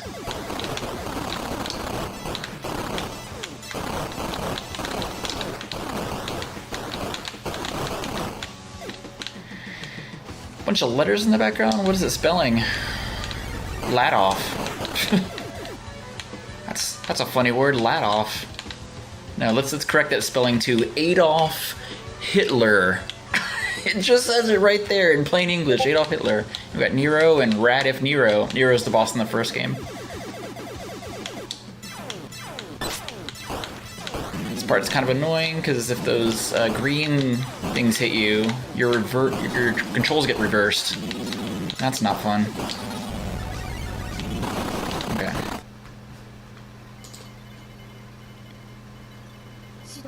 More cinemas. Let's go Sid. Yeah, your character is Sid. There's an anime based on the first game, just called Download. She wrote this down, yeah.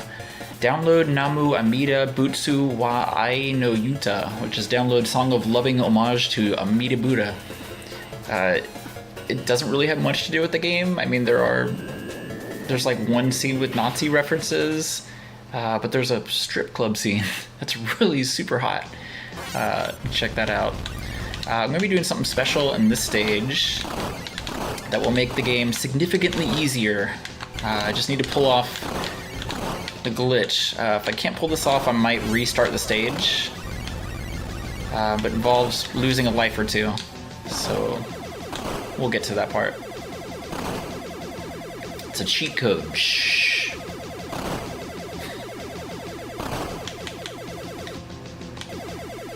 Alright, this is a stage you can easily get smashed by some of these moving portals or whatever, so it took a little bit of memorization to find out exactly where to slide around in the stage.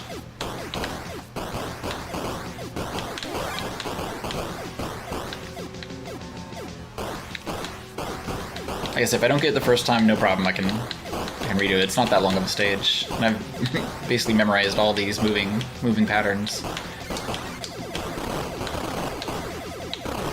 You should get killed there. Yep, always happens. Whoops. This is fine.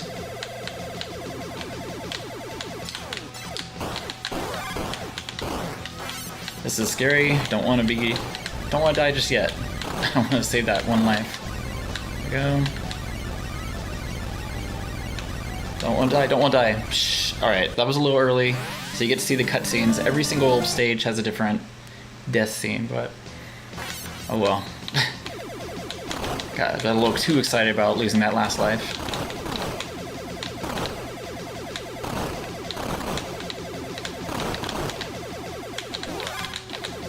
Alright, yeah, these kamikaze guys, they get in the way.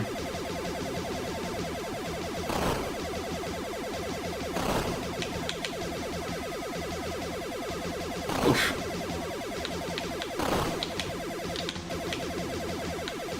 Alright, we're in the clear. You too can memorize the stage after multiple repeat attempts to beat it. Yeah.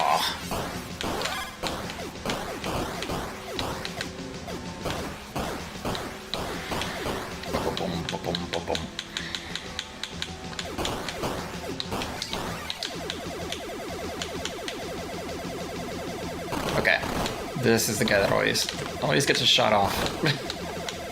And we're good. Yep. That's fine.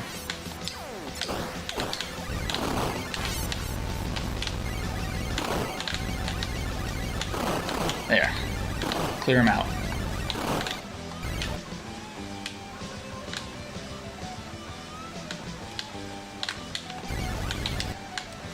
Oops. Catch up, game. Oh, I missed it. Sorry, I missed it again. Basically, yeah, we'll get to see what this boss looks like. Venus de Milo. I'll get it this time. It's always like the second or third time. But at least you get to, yeah, so there's a reason I kind of wanted to show you that boss. The indicator that I did the trick right is definitely going to be what that boss looks like. We'll see in a minute when I do it perfectly this time. Okay.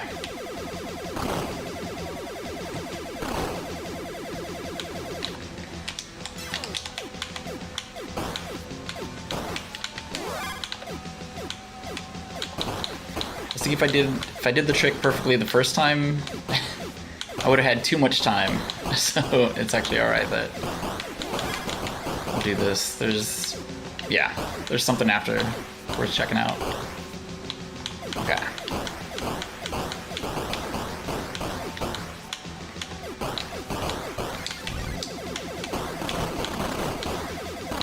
Ooh. No problem. Good, that's fine.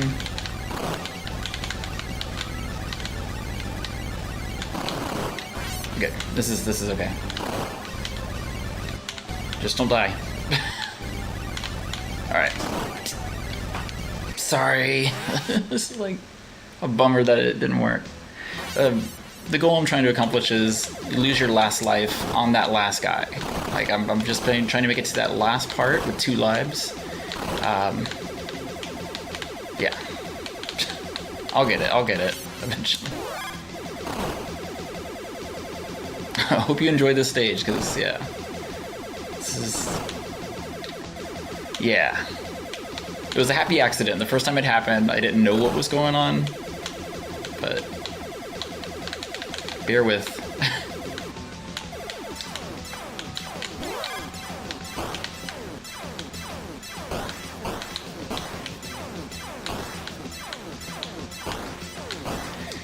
Have faith. We got this, folks. We got this. It's 6 in the morning where I'm at. I'm still just getting my reflexes, getting my bearings.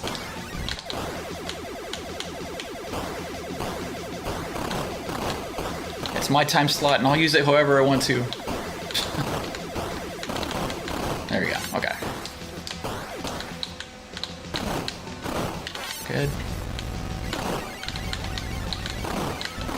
That's what we want. Okay. This is good. This is fine.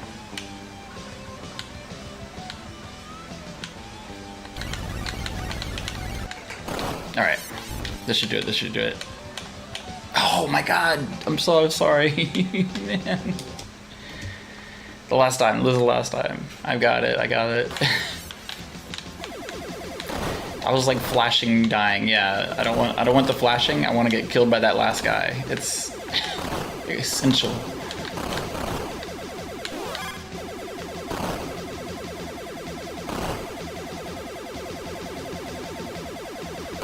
This just means less cutscenes for you guys. Might have to cut to the chase on those.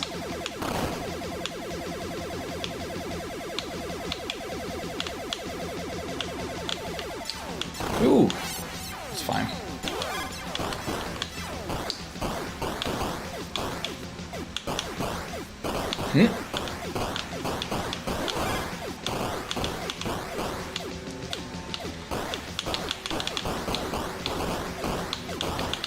If it doesn't work, we can just blame Hitler.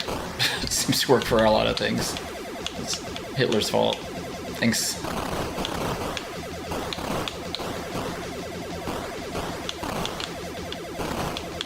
Oh.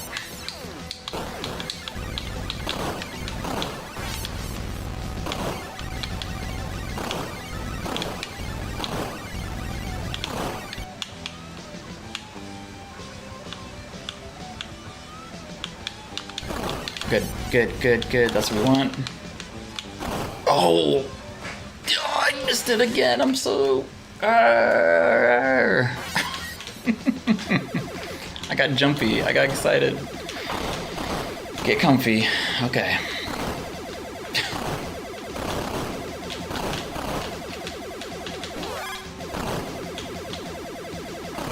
Yeah, I'm taking the risk with the zapper too. Zapper gets up close. Banana, yeah. A little potassium will get me through this.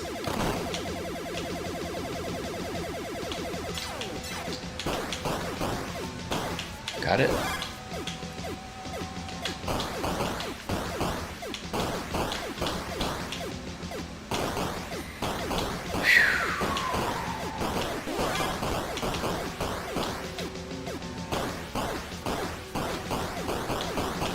That's why I'm not quite ready to run this on Game's Done quick. I gotta get this perfect every time. First try. No mistakes.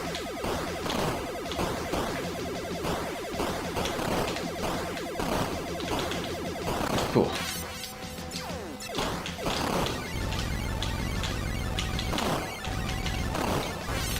Three. Way too many lives. Alright, that's good. And then lose that second life here. Good. Okay. This is it. This is it. This is the one. Yes! Yes!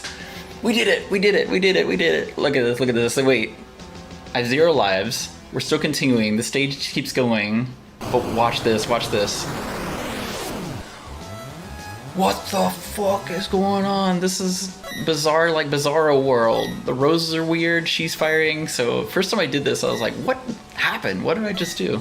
And you can just say, bye Venus de Milo. We're just gonna skip that and get right to the next scene. So we did it, folks. We can move on. Thanks for bearing with me. 4 attempts to get that done. All right. As I said, we're gonna cut through all this. Dang, Goaty, am I out of time? Am I over already? So what this does is, as you can see, my lives are now 9. I'm at 9 lives for this, which is great. I shouldn't have 9, so we're just gonna like lose a life, and oh wait, I have 9 lives again. So I get to see all the things going on in the background. Yeah. Cutscenes, okay.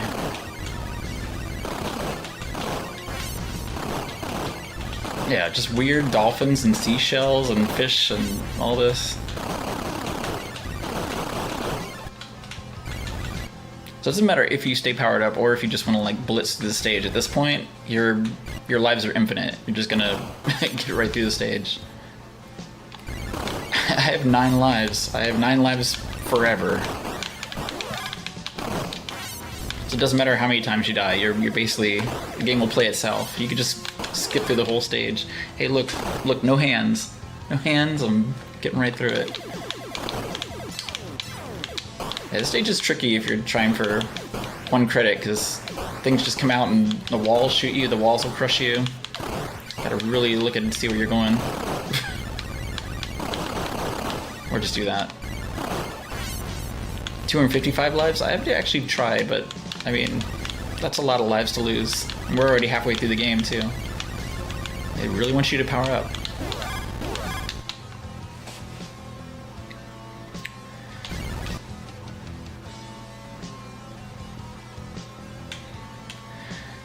I thought this was a cool boss. You basically get cloned, and then the boss is going to be different forms of you using all your different powers. So each one has a different weakness, so you just kind of go through the different attacks. Those are creative.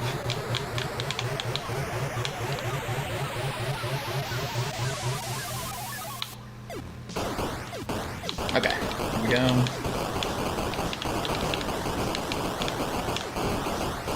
Okay, different power.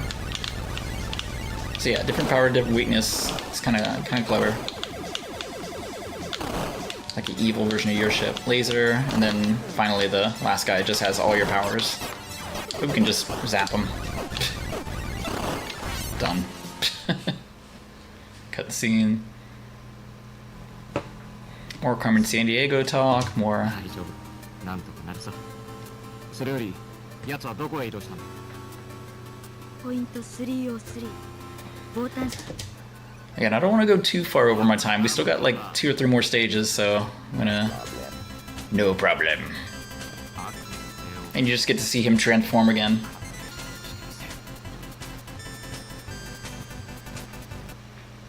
Okay. Really isn't too much to see in this stage. I might kind of zip through it real quick.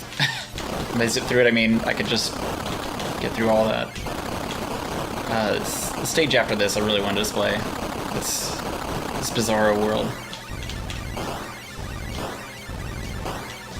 Give me it. Another one of these. Zap. Yeah, just zap everything in your path. Come here. And yes, I've beaten it normally. You can check my retro achievements. I have beat it. This is for the code. Look at the AT-ST Walker from Star Wars. It's like straight up, definitely from Ice Planet Hoth. Like I said, I'm just gonna quickly let the stage play itself, and then just get through the boss. It's funny, you just shoot the eyes. Safe spot.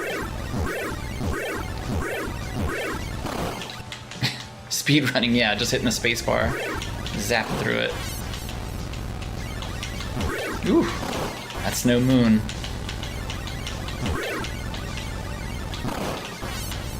There's so much going on. I was disappointed after I did that code. I was like, I discovered something new, and it's well documented that if you lose your last life before the Venus thing, it's like, yeah, we know, Mappy. We've known that code for years. More biometrics, more naked dudes, more bees, and then on to the next stage. It's cool, kind of a Hindu kind of setting. It's It's funny, this stage has a G power-up. If you get it, you go super fast and slide around the stage. Basically shows what it's like getting the full speed power-up. This is a bit of a long stage too, so I'm gonna get through it really fast. There we go. There's the boss.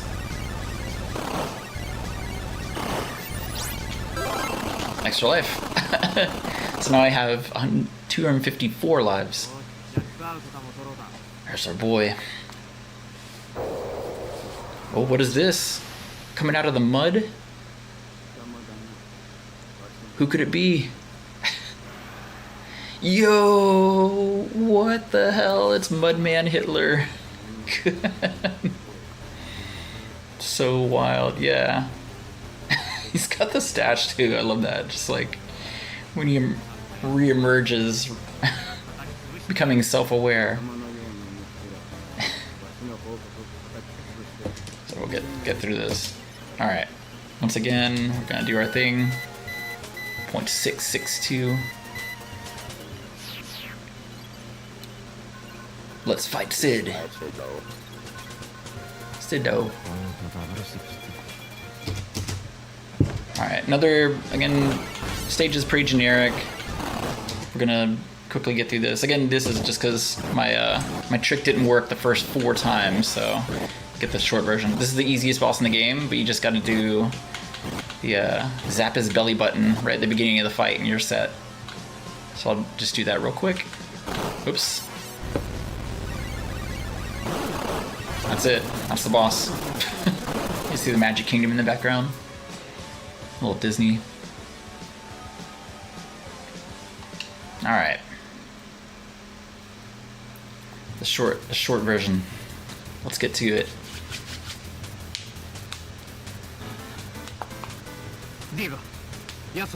Oh yeah, Diva's the girl. She's a diva, alright. Okay, Diva. There he is again. Again, he's on the cover of the game too. It's like you weren't like rug pulled under you. You definitely knew this was coming. So evil. Oh, here it comes. Take off the skin.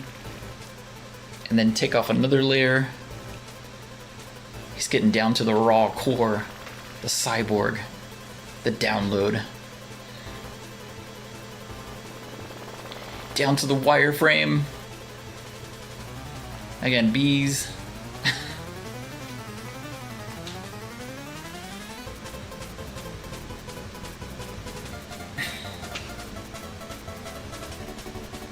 Alright.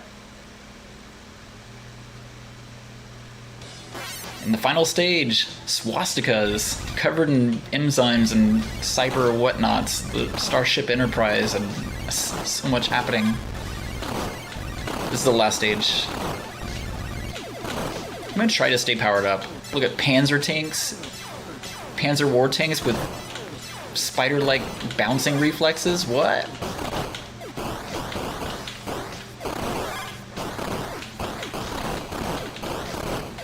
Yeah, playing normally without all the lives thing, this stage definitely was the hardest.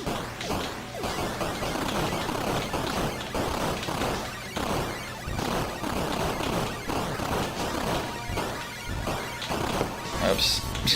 Kind of needed that. Look at this little... Oh yeah, these planes are getting on your nerves. Alright. More power. I lost it. So I'll just go up and zap this guy. Never mind. Oof. Losing a lot. Oh my god, so much happening. Zeppelins and tanks. Tanks that hop.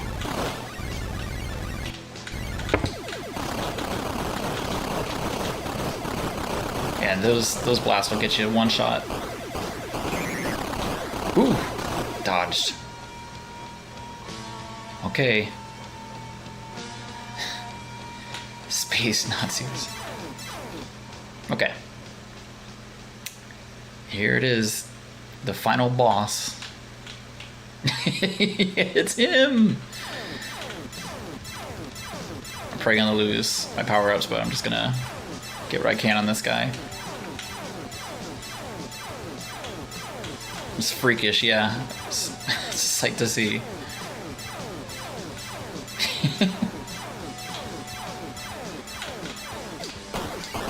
I'm just gonna zap it, save a little time. There you go. Second form.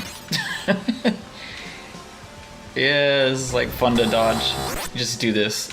Once again, the Tesla's like death. And the third form, what? The third form? It's fighting baby BB pods. His weakness is that little membrane he spits out. It took me a little bit to figure that out after killing like 1,000 babies in this. I was like, oh, that's why I gotta attack. Yeah. Evil babies, yeah. Come on, come on.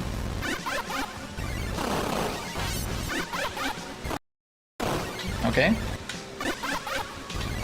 And that's it. That was download. Get melted, fascist.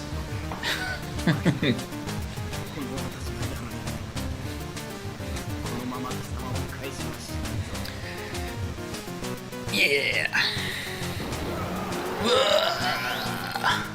So satisfying. It's just like playing Bionic Commando. You know, you want to see the Hitler brain explode. It's the same effect. Just like bring me back to this.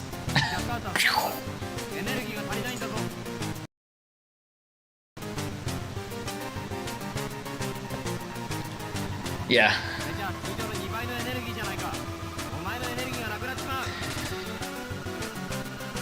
Probably don't have time. There is a crazy mode. You do a code at the beginning or after the ending credits, and it turns the enemies into different things. And those different things could be Ultramans, buckets of Kentucky Fried Chicken, smiley faces, Moomins. Like it just replaces all the enemy sprites with bizarre, weird things. Jack out start.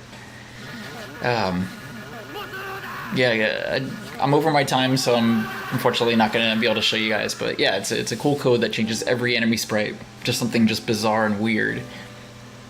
Pass me a follow. I play a lot of retro games. I cosplay. Eat bananas. Let's do a victory banana. Yeah, you can enjoy the cutscene.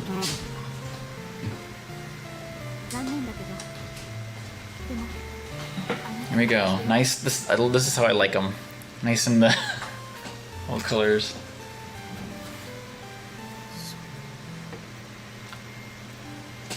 Everybody got your potassium, get your pink bananas this morning.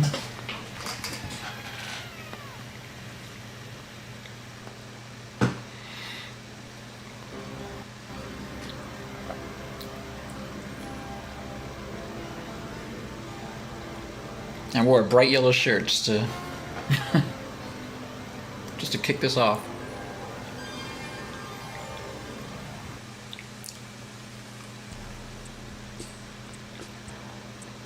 Yeah, that's the game. I'm gonna do the code. If I'm able to show one stage of the final area, it's the Kentucky Fried Chicken stage. Yeah, that one definitely has the coolest things.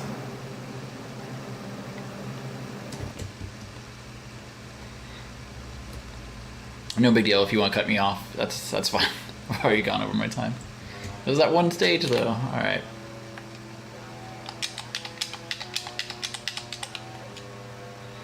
You get a cool little debug menu.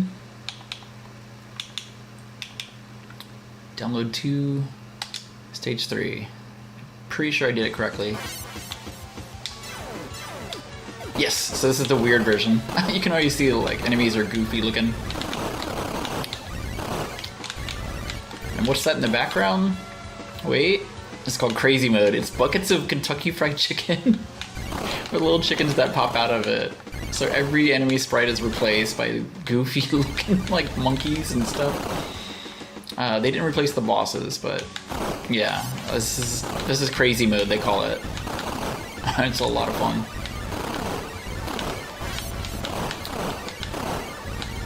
Yeah, another mode. There's like Ultraman, and there's different comic superheroes. There's Astro Boy. The last stage has Astro Boy. Oh, and wait, we'll just do the last stage. So when you're in debug mode, you can just hop from stage to stage. It's pretty nice. Except sometimes it does that. Oops, yeah, I messed up. 1, 2, 3, 4, 5, 6, 7, 8, 9. Yeah, the last stage is very bizarre. I guess these were like placeholders when they were still working on the game, and they just needed generic enemies to put. There you go. Yeah, it's like the evil girl from one of those Sentai shows. It's mostly just heads, like different enemy heads. It's a weird. And truly just the goofiest. Yeah. Oh look, Speed Racer. You got Mach 5 up there. It's like Speed Racer on the ceiling. Some fish things.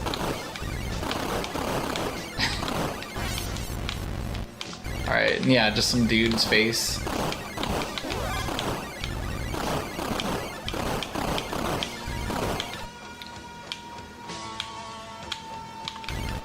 Alright, one of the most bizarre ones, it's Felix the cat. What in the world? Yeah, this is so bizarre.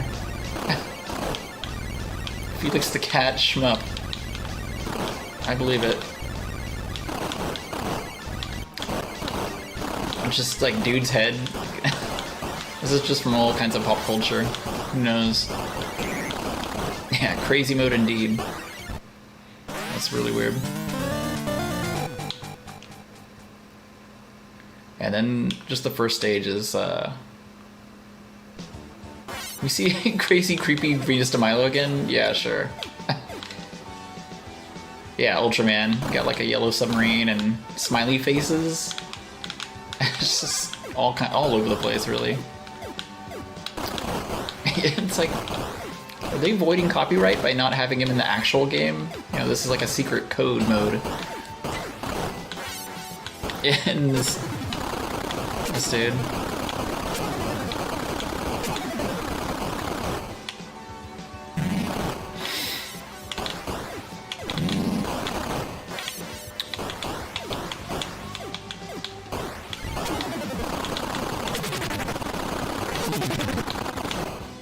I can't think of any other stage. Other stages are just weird stuff.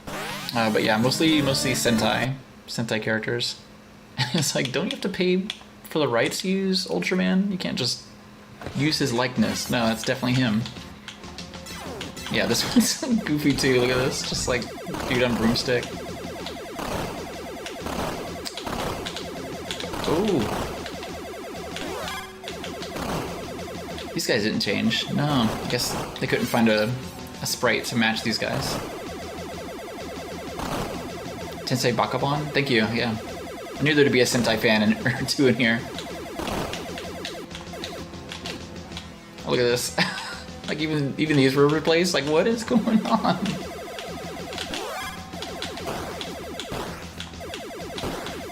They replaced, yeah, like inanimate objects too. Everything was swapped out. Sure, Guybrush, yeah. Yeah, I'm loving all the games. I watched the Gold Rush play yesterday. That was really cool. Like a Sierra game I've never heard of. Discovering new games throughout this run. It's excellent. Everyone's doing the Lord's work. Like not playing Nintendo games.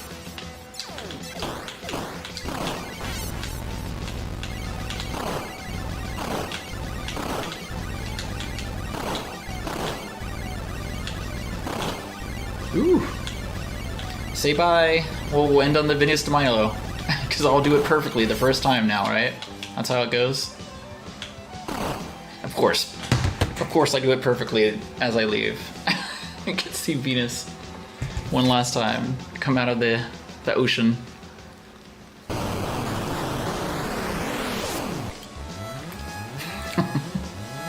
This is how I am. Doing the code the right way the first time. Peace. Thanks, Cody.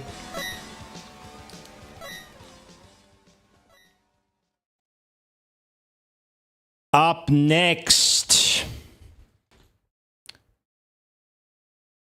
We go from a banana enjoyer to a banana kneader for the next streamer is quite literally a monkey. I'm gonna leave it at that. Please enjoy the stylings of Maki Garo.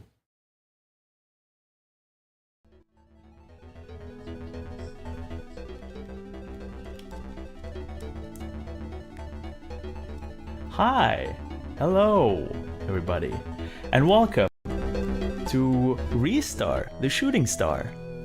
It's a game made by Sega. Look at this, it's so beautiful. Oh, but what's this? Well, there's a bad guy here, and what seems to be happening is actually explained in the US version of this game, with subtitles, in case you couldn't understand what's happening on the screen right now. And yeah, let's just take a look at this.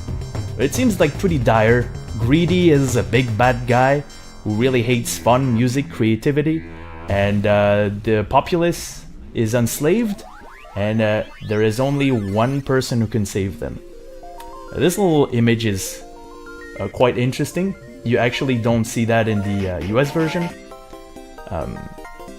They've done a couple of rearrangements, but yes, this game is awesome, and I'm really happy that I get to showcase this, even though you may have heard of it. If you haven't, then it's a really good thing that we're doing this, because Restart, the Shooting Star, was part of the next generation of Sega games, like after the Mega Drive. You could see it's in 1995. It was released somewhat late, and yes, I'm really glad that someone is bringing up the soundtrack for this game, because a spiritual successor of Restart, even though there was never a Restart 2, would be Nights into Dreams, made by the same composer, Tomoko Sasaki. And yeah, there's a lot to say about this game that is so positive. The art style is incredible, the music is great, the game design is very simple. Alright, enough fun. Wait.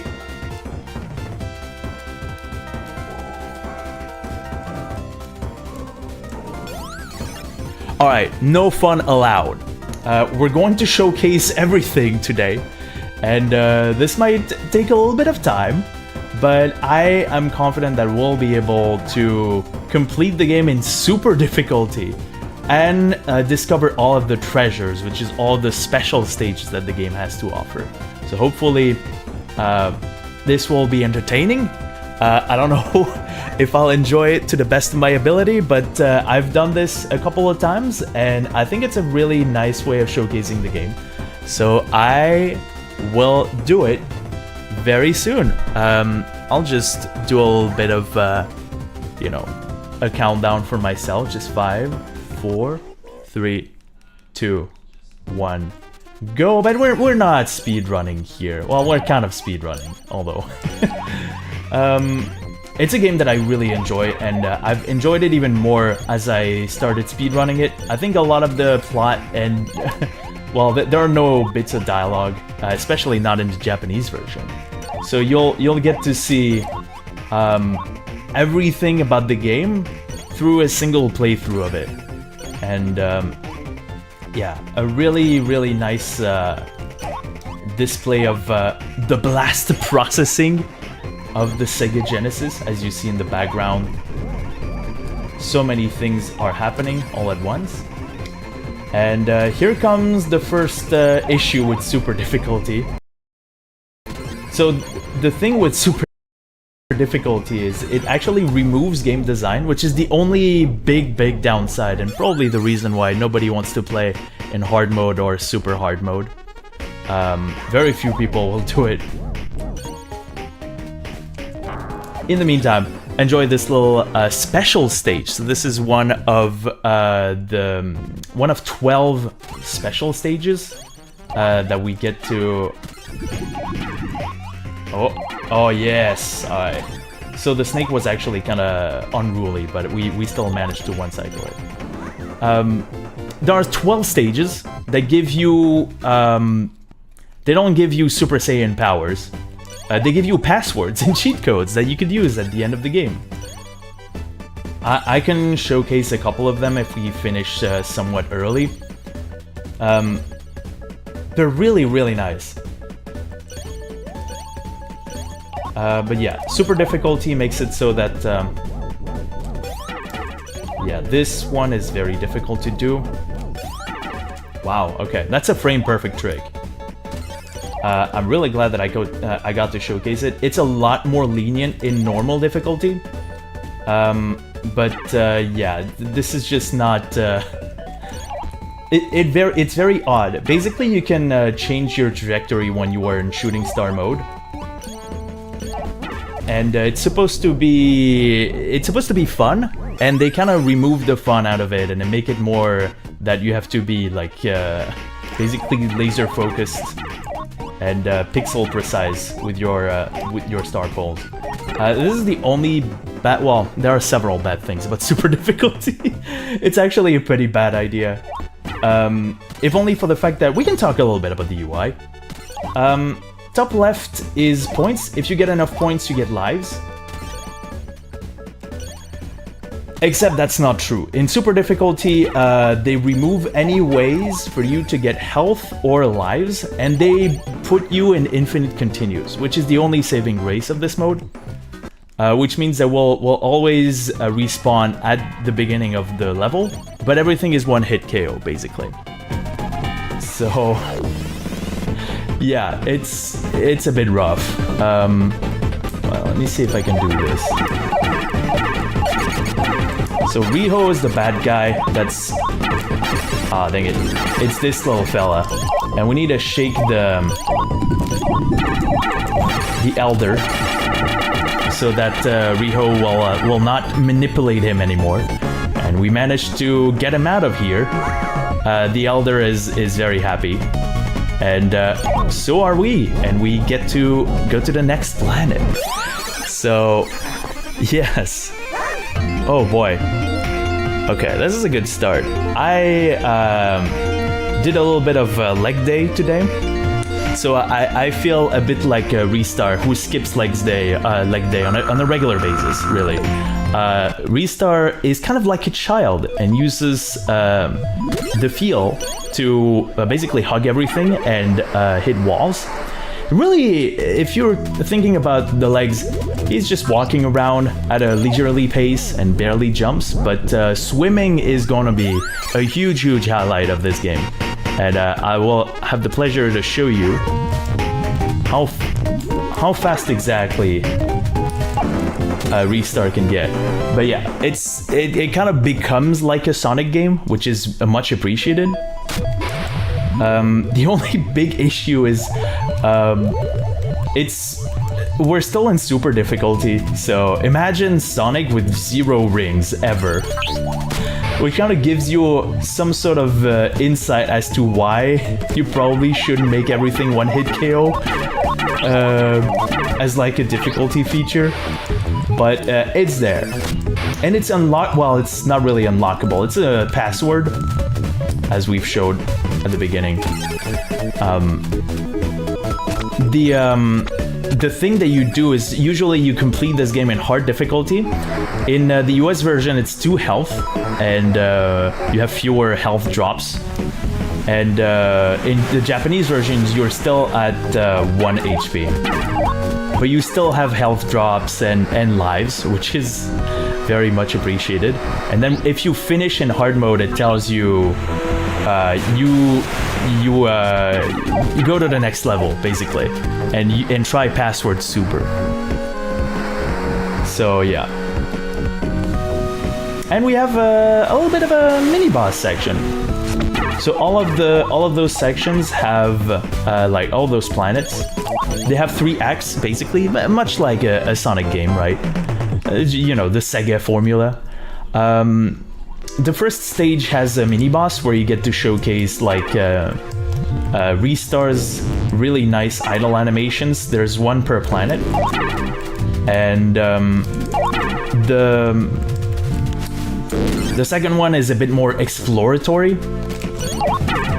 And this one is no exception. It's kind of a like maze, ancient themed with like Greek or, well, I guess this is Goaty's stream, so I'll say Roman based, obviously. Designs. Really, really nice, but also very dangerous. You have a lot of health drops normally, and here you don't have them. I'm going to wait a little bit here so that the water level is what I want it to be for the next room.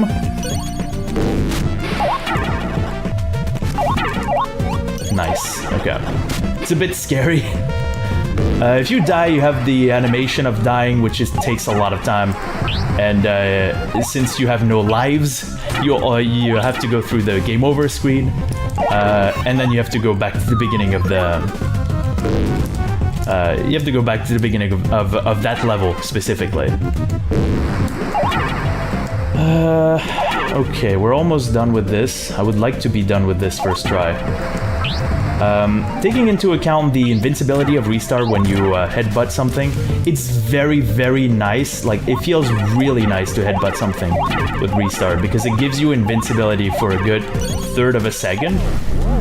And you're basically invincible. You saw me go through like some projectiles. This is what happens when you use the grabs like really well.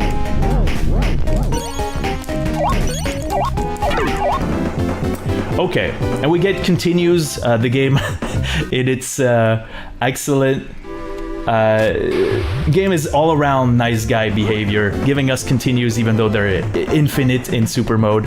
And whenever it would tell you that you get a life, you don't get any. The score actually does not give you any lives. And yeah, you've seen the UI. Our health is at the top right. It's been 1 star. It is 1 star, and it will remain 1 star for the remainder of the game. Okay, we have to uncork the planet, I guess, and fight Osat, which is a very, very random and unpredictable boss. I have to be very careful what I do here. Oh, okay, that was very scary. Cool. Oh my gosh, okay, I'm glad that...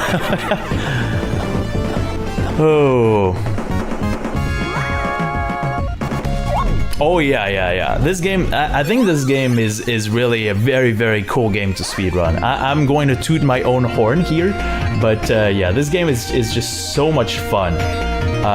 When you just get acquainted with all the mechanics, and really you're re-exploring the stages, and you find something new in the background that looks like really, really cool.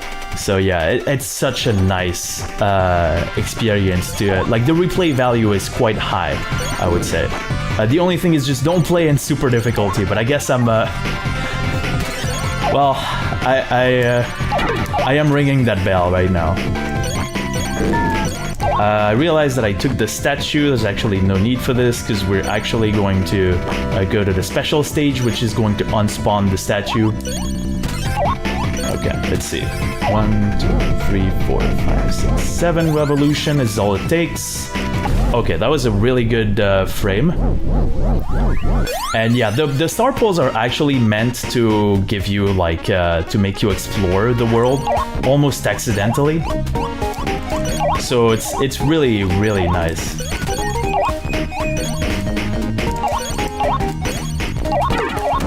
Did we get it? Yes! Okay, we got give up bonus 100,000 points. 100,000 points is an unfathomable amount of points that you get in this game. Simply because if this weren't super difficulty, this would give me at least 3 lives. And you can see my points counter. Basically, you can see how many times someone has beaten the Sega time and a special stage just by looking at the score, because it's bigger than literally any other points gain that you can have. Why is it called Give Up? I guess they wanted it to look good and cool, but it was the Japanese team. They probably wanted it to look like, oh no way, like shut up man, you did not just get this, but they said give up, which is very ominous and very scary. Hold on. So in the American version, it says no way, which is a lot, which looks a lot better, I would say.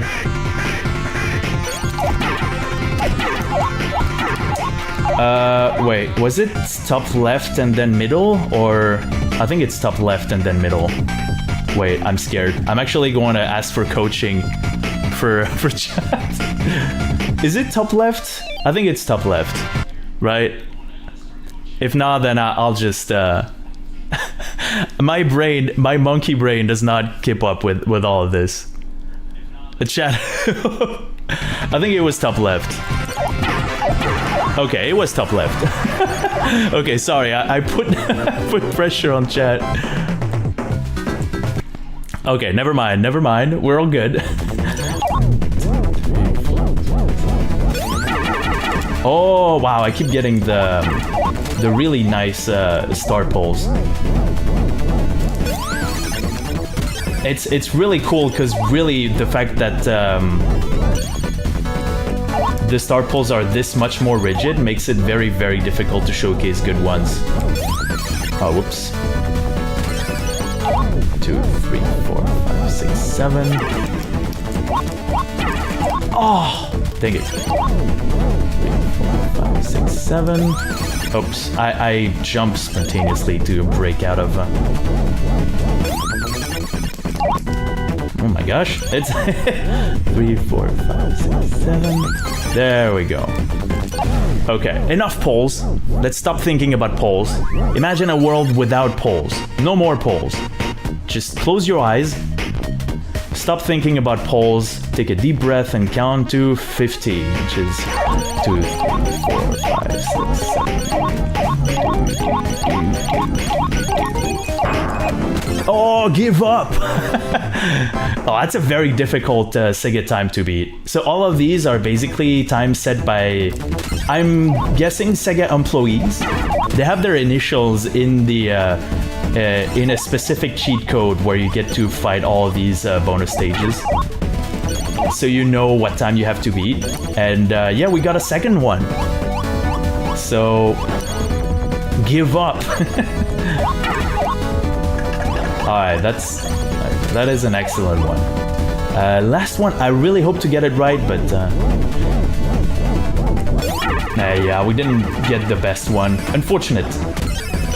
There is an actual, like, a touchdown where you go all the way up here, basically. You get so many different you can get so many different good bounces. All right, so remember when I said this is going well? It's time for this to change. Although we actually we defeated the main boss, which is getting to the boss. That's 90% of the challenge. The meteors that were falling are completely random. And we have to fight Adahan, who has a lot of angst to give us. It's one of the tougher bosses. I would definitely argue that it's the toughest boss. But there's something that will make me say otherwise. In this difficulty setting. Oh yeah. Oh, we got the air pattern. Okay. It's normally supposed to be a slowdown, but it's kind of cool to show you what you can do with the grab mechanics. It's so simple, it's 2 buttons, but there's so much that you can do with this game. And we'll see who was behind the big bad Adahan. It's a little kid. Nothing personnel, kid. We have to... I have to incapacitate you. If you let the game run, then the little kid tries to attack you, but he doesn't have the power. So yeah, we're just making sure that you know, the little kid stops attacking us. And we're going to go to probably my favorite planet in the whole game. Planet Sonata, as it's called in the American version, or well, non-Japanese version, because I say American version. It's also the European one and the Australian one. I use them interchangeably. And it's actually called Planet Neuos in the Japanese version. Why is that? I'm not sure. They definitely don't give it very English-sounding names in the Japanese version. I wonder why. Okay. This planet is really cool because it has some sort of dynamic music. Like, the music gets... Whoa! I have never seen that in my life. Alright, that's a first death. Cool. I'm really glad. I can show you a little glitch, actually. Well, I won't show you that. Let's just continue and restart as happy looking and, you know, is glad to be here. Oh boy. I'm also trying to get the right timing here, because everything is based on cycles, but it's really not the end of the world if I... Oh! Okay, I think we're gonna get the good cycle where you just... all of the fans are on a global cycle, and yeah, you get... Nice, okay. And then you get the metronome just in time. It's really cool because it flows really well and the music is just like getting... Oops. Okay, I'll try the other way around.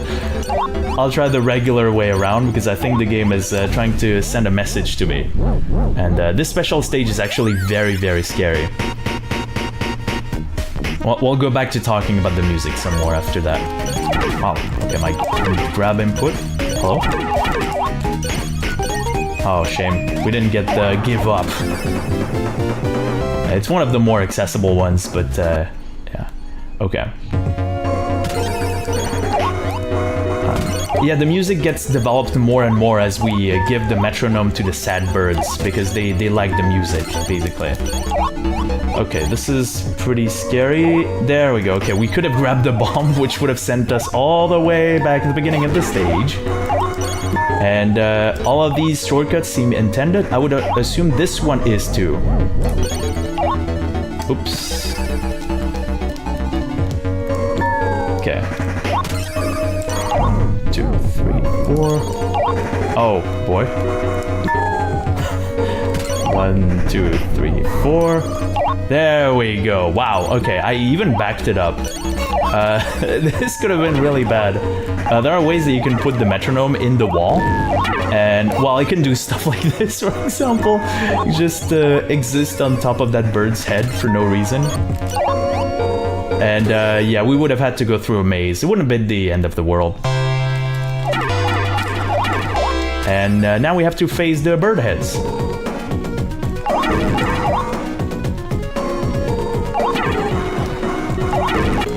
And this is kind of a musical minigame. Like, you can see the notes on the bird heads were indicating which one was going to attack. And if you knew the theme of the song, then you would know what to hit. But it's very confusing. It doesn't display it in a way that's very like Osu or Elite Beat Agents. Like, you have no idea, really, if you don't know the music, when the heads are going to attack. So in the US version, it's removed. Why? Because it was a little confusing, I guess, and so they didn't want people to play with this. So you don't see the notes anymore. It's this exact same stage as before, but you don't, like, you have to guess which head is going to attack. Okay, this is kind of tough. Nice. Okay, wow, this got pretty scary. Again, I have only 1 HP, and I was using the invincibility from some headbutts to walk on the spikes. But yeah, if I mess up the timing, I'm dead. This is one of the toughest stages, especially in normal difficulty, because the game doesn't give you a lot of of health items. And in Super, you don't have them anyway, so... Here you can take damage. There's no issue with that.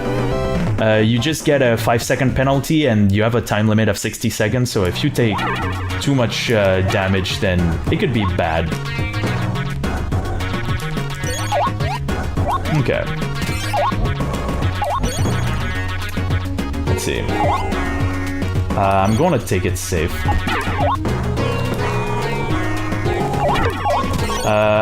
So these guitars, yo, wow, the rare double head bobbing pattern. They only attack or do stuff. Like, they only move when you are on the moving ground, like on the light ground with the lights. And had I stepped on these, then I would have gotten hit. But if you jump as they were about to attack you, they keep attacking you. Basically, you have a huge hitbox waiting to clobber you. So yeah, this got a little scary. We got through a lot of the scary parts for super difficulty.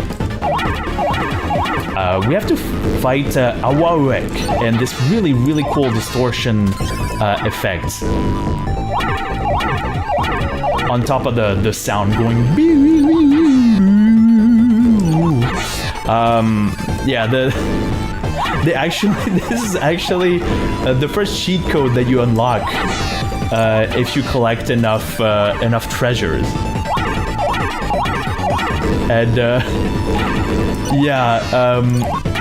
I don't know if I will show you a true pain, but you can get some of these musics with the distortion, sound distortion effect, and don't do that.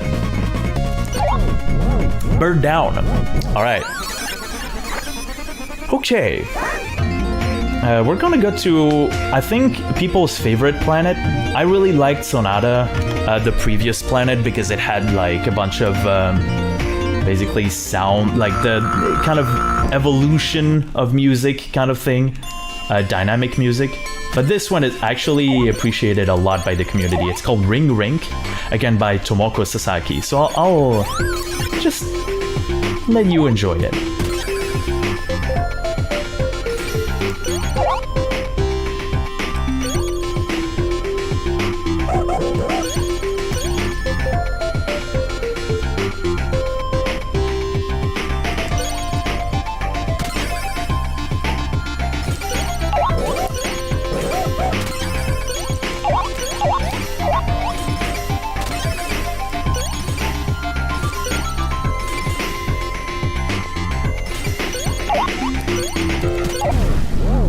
Okay. Okay. Thank you for the good luck, everyone. I see. I did put the bar a little high, but it's going well so far. Famous last words, but we're gonna get another give up. Give up? No way! Incredible. 100,000 points.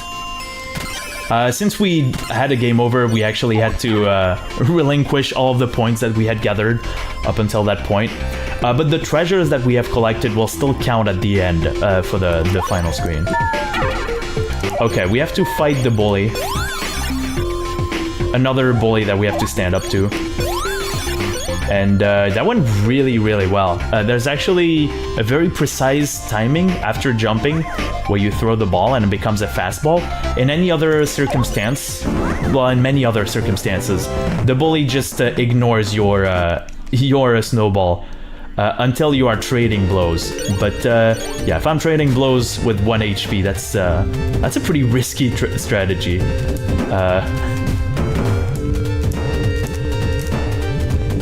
Okay. Another swimming stage. Oh, whoops. Oh, wow. Incredible. I did not know that, Kenny Riot. The Maguro password. I was talking about the infamous Maguro password. Which is, I think, referred to also as Onchi for probably ears bleeding, but maybe I'm maybe I'm not super well versed in Japanese, so sound bleeding would be probably like a literal translation. But I didn't know that the PS2 version couldn't. Well, I guess it demands a lot of blast processing for the sound to look bad in a restart game. So that makes a lot of sense.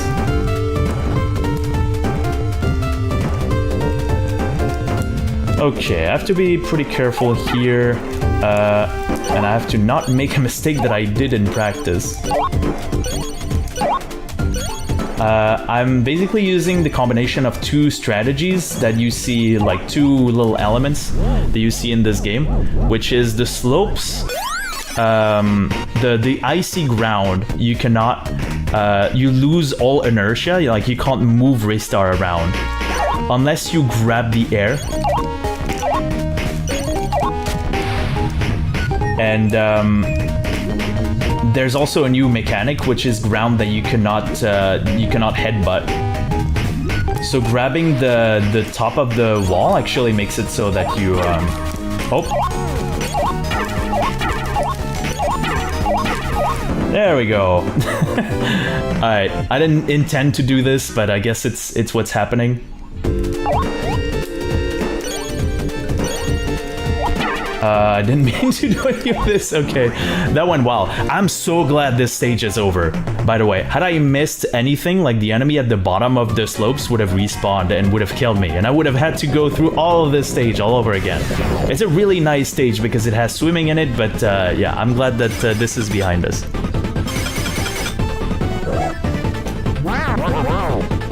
Oh, I can try the... yeah, we can try this game right now. I don't know if I'm going to get banned from the stream, but I'm playing this on the Switch version. Anyway, look, it's a cat. It's doing things. Wow. Wow, it says... It goes wow, wow, wow, wow whenever you... Sorry. Oh no, chat is catching up. It's catching up to what I'm saying. Yeah, so in the Japanese version, it's a cat. Because in the Japanese folklore, I guess, I haven't looked hard enough. But basically, cat tongue means that, like, if someone is cat tongue, that means they don't like hot food or spicy food. And since that doesn't translate well outside of Japan, then the version outside of Japan doesn't have a cat as a boss. It's more like an abominable snowman. So that's the little bit of lore here for everyone. Sensitive tongue, yes, yes, indeed. So yeah, it's unfortunate because they removed that, and so it's a weird boss in the with a fez. I'm not quite sure what they were going for, but enough talk, enough fun. We have to fight on Greedy's planet. Rewopu, or Automaton in the American version. And it's a really bad one. You can see it's industrial music. Everything seems, dare I say, Kafkaesque. The background doesn't make sense, like none of the perspective lines make any sense. Yeah, basically it's what happens when you remove fun, music, and creativity. It's just this very industrialized world where just nothing makes sense. And a bonus stage, because we need more of these. All of these stages are specific to their own level, so I can't do a Sonic or Sonic 2 thing where I just collect, 7 Chaos Emeralds across 12 stages. That doesn't happen here. I have to take every single treasure from every single stage. Okay, so this is where things are going to get a little crazy. Okay, because there's lag. And the way lag works is if I could have a bad bounce. And if that happens, then Restar's inputs don't matter, and if I try to grab something to save my life, the grab doesn't come out. That hasn't happened yet, but we're not out of the woods so far. We still need to fight Commander Hat. Aptly named by Breakdown in the speedrunning community. And Commander Hat has a hat and 5 hit points and 4 attack patterns. So the remaining ones are the cross, which we're seeing right now, and what I like to call the worst pattern. So, okay, we got pretty lucky here. I'm very, very glad about it. This pattern, actually, if you miss it, you have to spend so much time hitting the boss again, because it goes out of reach for a good 20 seconds. So yeah, that would have been really bad.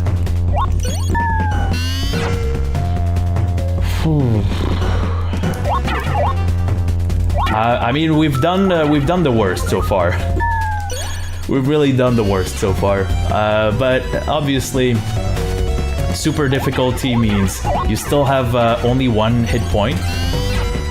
And 1 hit point is bad enough, but then they decided to do something kind of positive for super difficulty and hard difficulty.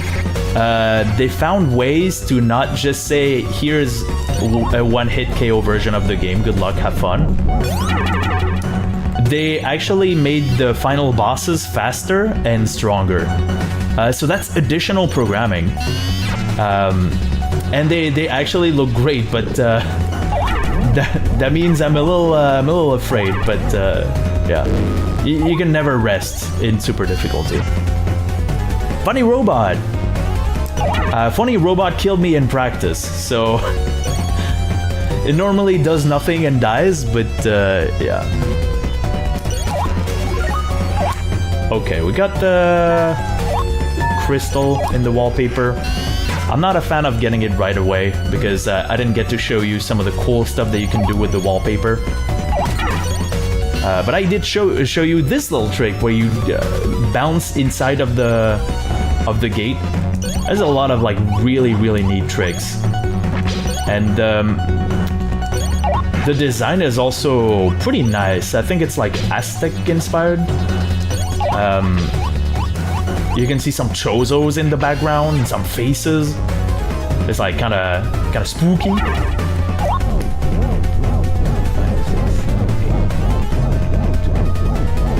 I'd like to showcase.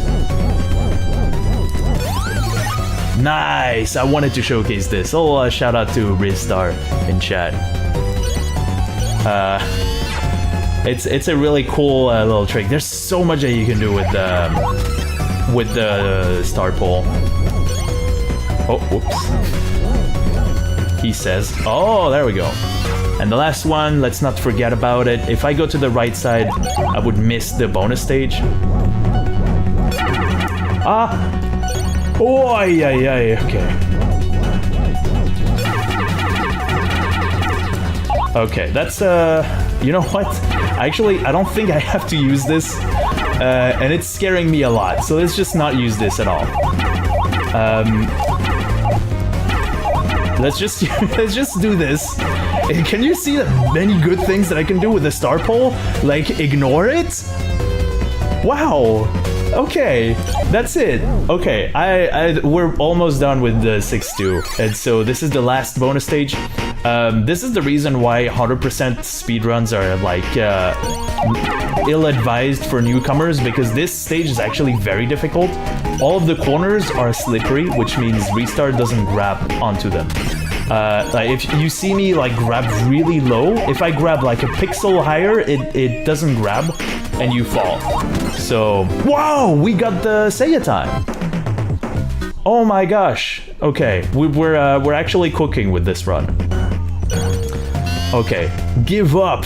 But I'm not going to give up just yet. 3, 4, 5, 6, 7. Hey, wow.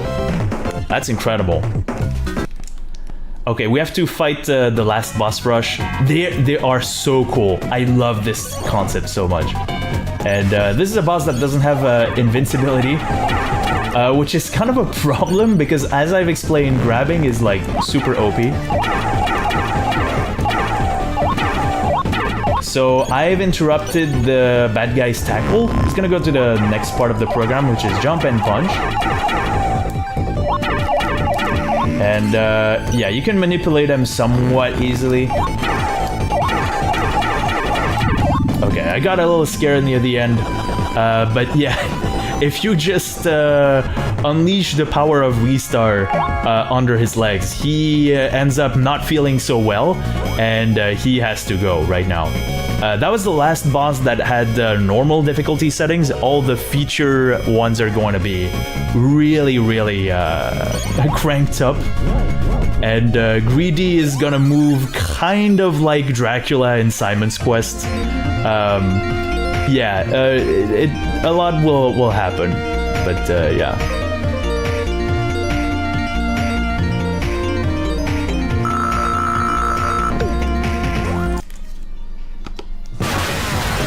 Oh, whoops, that's not right. That was down.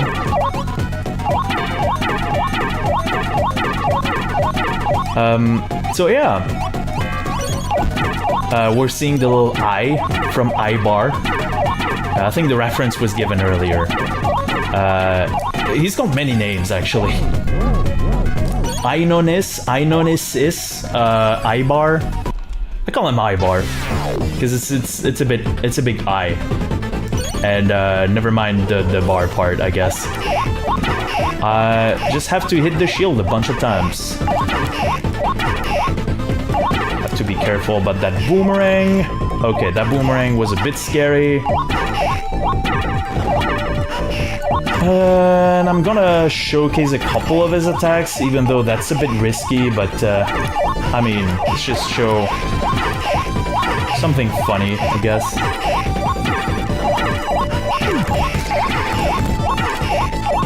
Like that boomerang. Nice. Okay, we not today, boomerang. Alright, that went really well. And we have to fight Greedy. So this boss has a lot more HP. And Greedy is gonna be a lot faster with turrets that are still very unpredictable and only 1 HP, so wish me luck. Inonis is the blue guy, Ivar is the robot. That makes so much sense.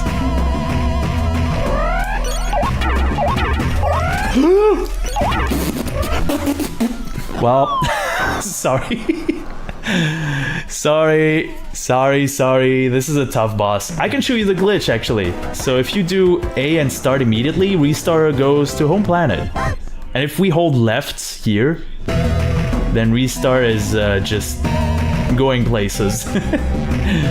This is a couple of glitches. There really aren't that many glitches, even though this game was made on Sonic Engine. There was one that I didn't showcase because, I mean, super difficulty is just way too scary. Okay, I need to turn up the heat against the turrets. Because if I'm not grabbing a lot, then I'm not invincible for a lot.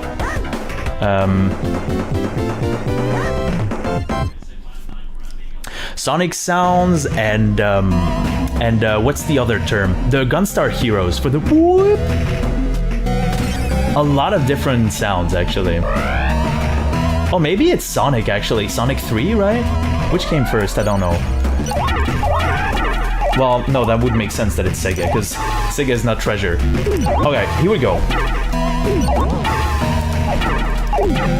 I think I'm gonna let the shield rip. What? Okay. He's gonna do double dash. Okay, I walked through an orblet. All according to plan. And wow. Okay. Okay, we finished way ahead of what I was expecting. Apparently the timer is saying 40-45. That seems a bit fast. So yeah, I guess I'll get to show you a couple of things, more especially the ending credits, which are the best credits that I've ever seen in any video game. So and they last quite some time with a good starting point. Restar Happy says.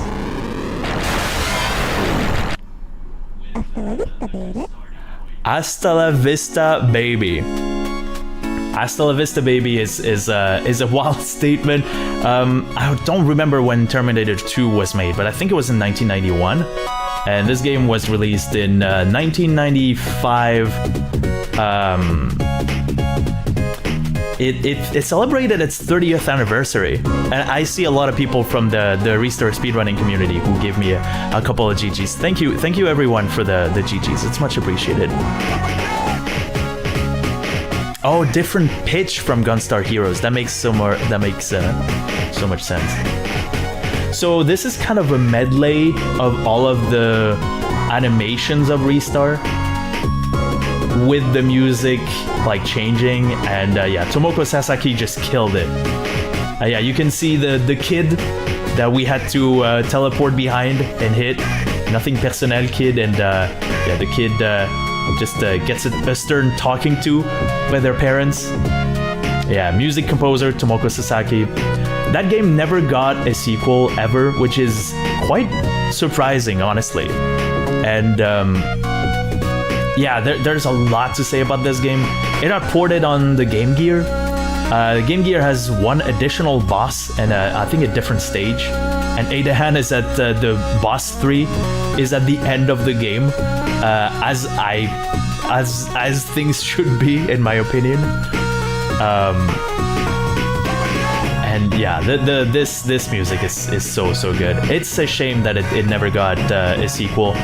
Restar waves the flag in Sega All-Stars Racing Transformed is a tiny little thing in Shenmue in the gachas.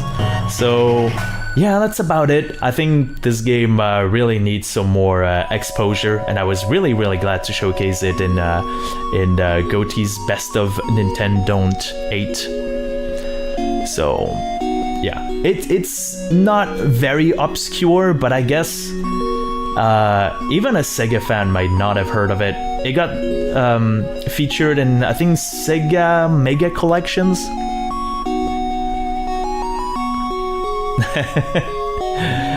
No, I appreciate it a lot, and yeah, we get to see the little thing that I showed you at the beginning of my presentation. I didn't talk much about it. I guess I'll be able to show it again, but you can see the solar system in 3D. or so it seems. Yeah, they're trying their best.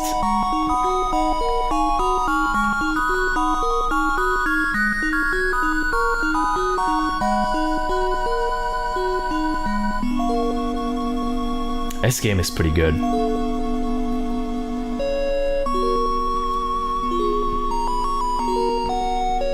Yeah, and this is the leitmotif that you heard at the beginning of the game and in stage 1. So yeah, it says you are Restar Master, and you have the total score of 36,000 since we died at Greedy and we had to game over there. This is the amount of points that Greedy gives you. No more of the give-ups that we collected along the way, just the friendships that were made in the meantime. And Greedy sees the stars and it reminds him of Restar forever and ever. The end. We got the passwords. Hopefully we got all of them, because if we don't, that means that I've missed a treasure somewhere. I was thinking that I wasn't missing a lot of them, but you know, all you need is one. So who is PJ Restar? That's a very good question. I have no idea. And we have Mirakuru in the European version. Well, outside of Japan, it's Great Job. And we get we'll show a couple of these since we have a little bit of time. Hopefully, I can show you Maguro, which is Onchi, and I apologize in advance. I'm very sorry for what you are about to see or hear. But this game has a sound test, which is really nice, and a lot of different passwords. One that is not in the US version, probably because of the rental market making it so that you should not have infinite continue. And this password is extremely difficult to find. None of the kids would find it. Free continue, okay. So now you have infinite continues, super difficulty or not. Let's actually clear that. Because I don't. We're speedrunners. We don't get passwords. There are a couple of them that were basically Bus Rush or like replaying all of the content that I've showcased so far.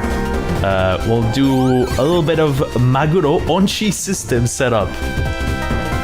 And boy, is the menuing complicated. Alright. So it's echoing the sound planet. And you have Onshi. So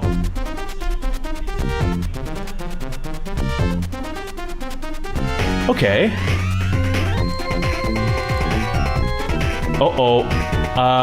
Oh no, we put the Onshi system into the music and now it's sad. There's a... Wait, I've never seen this title for Game Over. It's probably a sigh of relief of being game overed. Anyway, I've never seen this. Pray Play. Oh, I did not know. Oh yeah, so this is the boss theme. So now the bird is sad.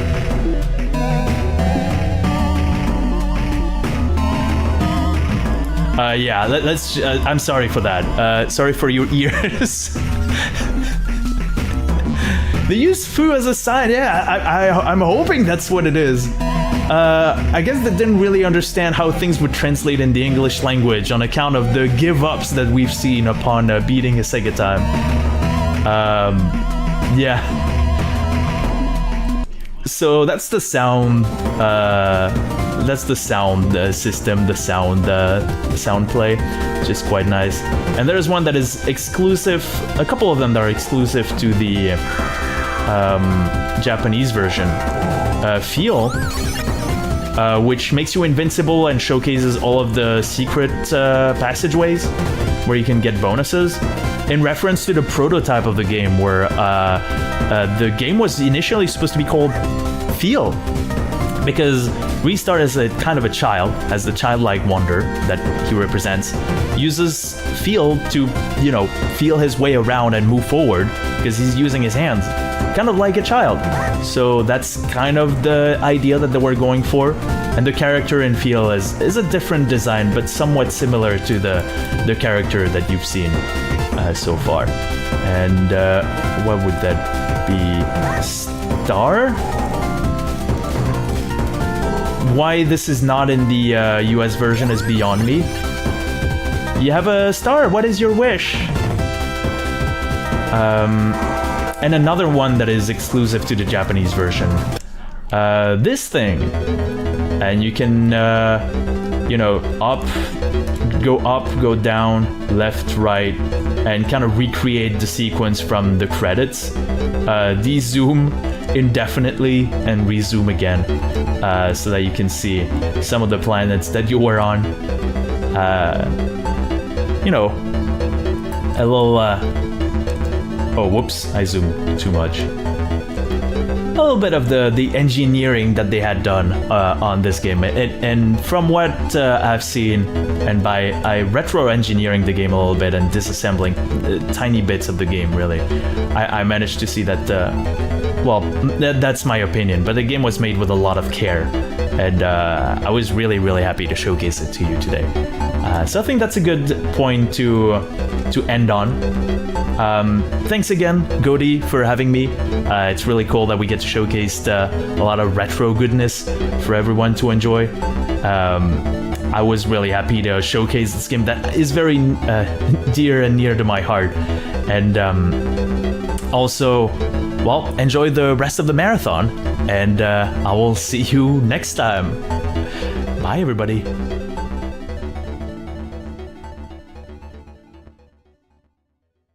That was Makigaro. We are now going to move on from that beautiful segment to one that is also extremely powerful. We're going to go from the shooting star that was Ristar to one of my favorite streamers. We're going to go to a moon. From a star to a moon then. I present to you guys the Best of Nintendon't 8 stage debut for the great and powerful Hysteric Moon.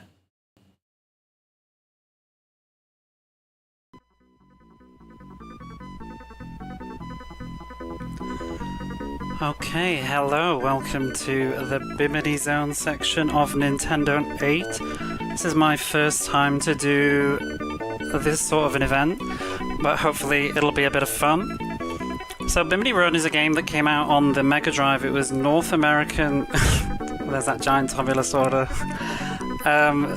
It's a North American exclusive, and usually to me that's a big red flag. However, this ended up being a pleasant surprise, so that's why I've chosen it today to share with you. But before we start, I just wanted to kind of introduce the game a little bit. More importantly, the story, which is a big part of the vibe. So, Bimini Run, the story. The sun-drenched tropics with islands flung like emeralds throughout the aqua sea. Trade winds cool this tropical paradise. Palm-fringed beaches beckon. It is a place of romance and intrigue. Dark secrets and danger lurk beneath idyllic skies. To succeed here, you must be strong and swift and smart. Like your hero, Kenji Ohara, the wealthy, self-made adventurer, you like fast cars, fast boats, and fast women, not necessarily in that order. You get your kicks from excitement, and that's just what you get. Dr. Orca, dreaded international master of destruction, has kidnapped your twin sister and closest confidant, Kim. Flanked by an armada of killer boats and helicopters, they're hidden somewhere in a maze of islands. So take the helm of your high-speed powerboat, the Banshee. With the help of your devoted friend Luca, you must rescue Kim and squelch Orca's plot to destroy the world with BAM technology. It's me, yes, hello. BAM technology. So we have a cast of characters I've put on the screen right now. This handsome chap is Kenji Ohara, a leader amongst men, a favourite with the women. Kenji is a true modern hero. His mind moves at lightning speeds, so does his boat. But is he quick enough for the brutal combat ahead? And then next, this stunning chap is Luca. Their friends swore an oath of loyalty. Their fathers swore an oath of loyalty. Devoted to Kenji, Luca vows to employ his awesome marksmanship in the slugfest ahead. Streamer is Kenji Ohara. Today I am, yes. And next, we have Kim. Beautiful Kim. Kenji's only surviving family member. She once saved his life. Will he save hers? And finally, the diabolical Doctor. Warped mastermind of the sinister plot to destroy the world. Evil oozes from every pore. He even smells bad. And there we go. That's the introduction to Bimini Run on the Mega Drive. And I'm just going to hit the reset because I chose this chapter for the background music because to me that track is probably the most iconic of the game. There's a fantastic remix of it on YouTube as well that I love. But here we are, Bimini Run. And we got 3 difficulties. I'm going to do moderate, I might regret it. I have dropped a few cheeky save states just in case things go wrong to keep us on track. We've got charts options here if you ever want to play the game. You've got 6 choices. They're all predetermined, basically level layouts, or you can choose random. And that's it. He even smells bad, yes. Hot Pursuit, Chapter 1. Kenji Ohara, the evil Dr. Orca's henchmen, have kidnapped your sister Kim. You and your loyal friend Luca must pursue and capture the kidnappers before they can return to Dr. Orca's impenetrable island hideout. This whole time I was refreshing these.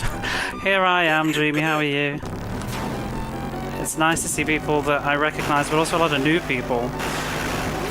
So, this level we are pursuing this boat, basically. And it's actually a very short level, if you know what you're doing. We have to stun. I'm not even listening to the narrator, but Bullseye, you've stunned the kidnappers, now go pick them up. Kenji, come in. Yeah, perhaps I should have listened to what he said. I'm on autopilot because I already know how to play the game. Great guns, you've picked up the henchmen and captured their weapons. And that's it, that's the first one. So we have a HUD over here, I'll explain on the next level. Chapter 2, The Stealth. You were tricked. That boat was a decoy. Kim has been taken by helicopter to a nearby island hideaway. Search these waters, but watch out. Dr. Orca's men will try to cremate you. You're going back to bed after this. Luca's not important. He doesn't need a unique portrait. Radio tower sighted at northeast heading. Blast it with your bazooka, but beware, it's heavily defended. So you can see here we have the map. It's kind of cool, like each chart that you have kind of generates this entire game space, and I believe the objectives within it might be randomized, but the layout will be the same depending on what chart you picked. So I don't really find this information particularly useful though. Reef, rocks, and I don't really pay attention to it when I'm playing. And then we can zoom the map in even closer, which is useful for seeing kind of the radio towers that we need to destroy. This game is actually a little bit tough, so it's going to be a bit hard to juggle reading chat while playing, but I'll do my best. So we've got two kinds of shots. We've got the ground shot, which takes out boats, and then we've got the upper shot, which is good for helicopters. And then we have the bazooka, which you can hold down and fire, which is the A button. This could have been a fishing game. There it is. Okay. Kenji, come in. And every time we get an update, it will say Kenji, come in, so get used to that sound. You're in heavily defended water. Check your radar for guard towers and go get them. So now we've got to take out these towers. Now that's sort of how the game goes. Each level, it's kind of a pursuit level, and then a blow-up objectives level. And I think what really drew me to this game was I've never seen such incredibly convincing kind of sea water effects in this kind of era.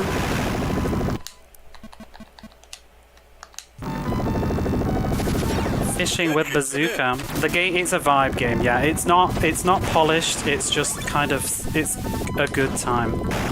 I think Goaty was talking about this very recently on his channel. There's just some games like you kind of know deep down it's a little bit busted, but you just really, really click with it. To reach Orca, you must knock out these island towers. Check your radar. So that's that one done. It also just kind of sums up this late 80s, 90s, like Miami Vice, Baywatch. And it's even got this kind of B-movie science fiction thing going on that I really like. I was having fun Nintendon'ting. It's been really great seeing like people that I don't, especially because of different time zones and things, seeing people that I probably wouldn't usually, like browsing retro because they're on at different hours. It's kind of nice to see a right selection of people.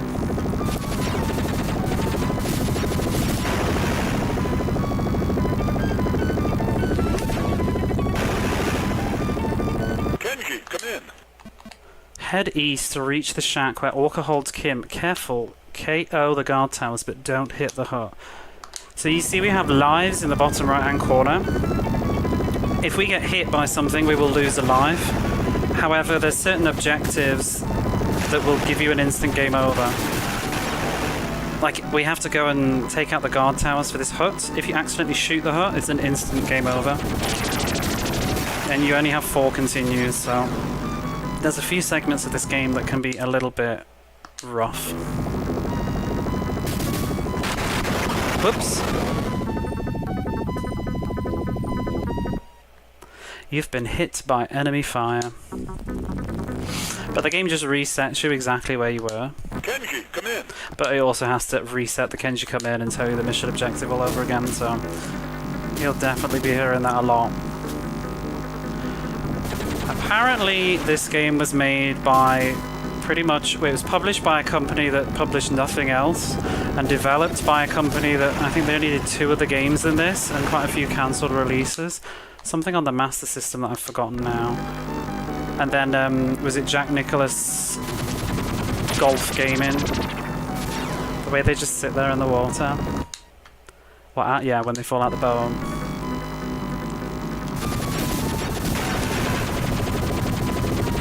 It's also 2 players, so if you have a friend, one of you will control the boat and the other will control the guns. And you can actually aim if you're the second player, I believe. Whereas on one player, it's kind of just shoots in a straight line with a slight gentle assisted aiming. One thing I did notice, because I was trying to choose between doing easy or normal for today's stream. Easy's like ridiculously easy though, so it almost seemed like kind of boring. But with easy, the auto aim is incredibly generous. Like, if you're not even facing the helicopter like that, it would still shoot and hit it. Am I going the right way? So now we're going through the storms. It's just got this really cool Bermuda Triangle. And it also reminds me of, like, you know, those waves of, like, 90s movies that you used to get, like Steven Seagal or something like that, where there's, like, some evil criminal mastermind on his island and you've got to infiltrate straight to video.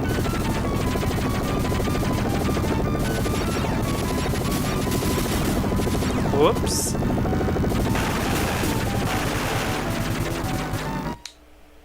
It is a lot of stop-start with the map, though. You have to also be mindful of fuel. As you can see in the bottom right-hand corner, we are starting to run out of fuel. And when you run out of fuel, I believe it's a game over. And there's no way to get any fuel back on a level.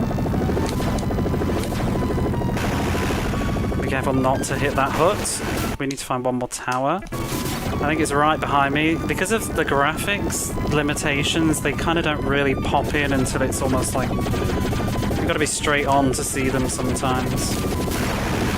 And the helicopters are the worst when you're trying to straight onto an island. There we go. Congratulations, you got him.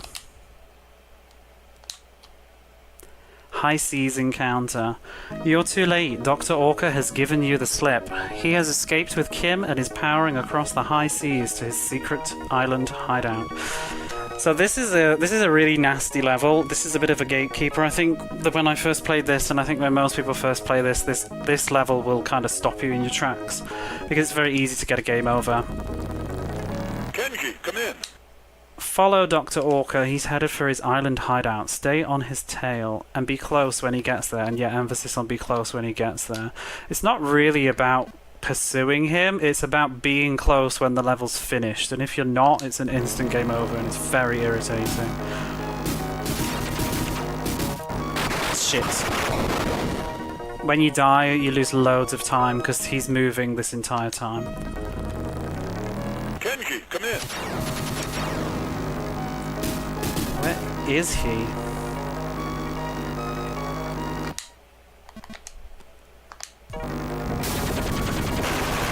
There he is. It's not a picture of Dr. Orca. Forgot who it was. No, that's Luca. That's our friend. Crap. This is looking like a game over. I think he's getting too far away already, and you can't really catch up. Unless he turns in, then I'll be able to make some time.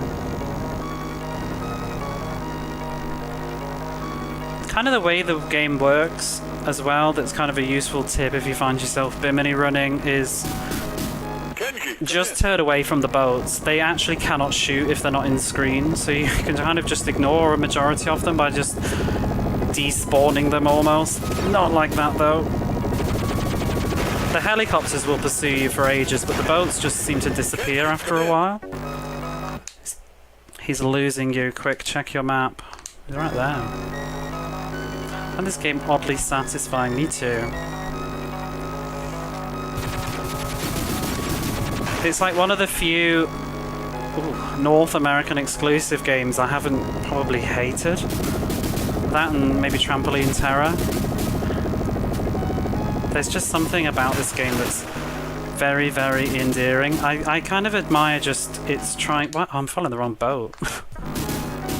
It's trying to do something different. That's me jammering on autopilot. Yeah, this level is no good.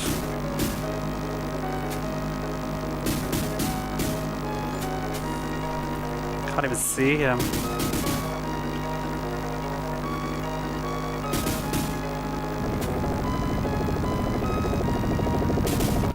Now where is it? Yeah, he's miles away. But you see, it doesn't matter how far away he is until the end of the level. So it's kind of where you lose the gap, not if.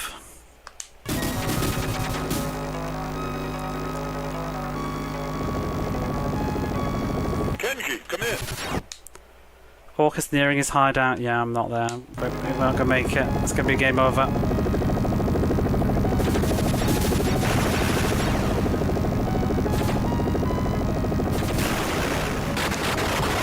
Definitely now. Been hit by enemy fire. Kenji, come in. He's nearing his hideout. He's taking his time.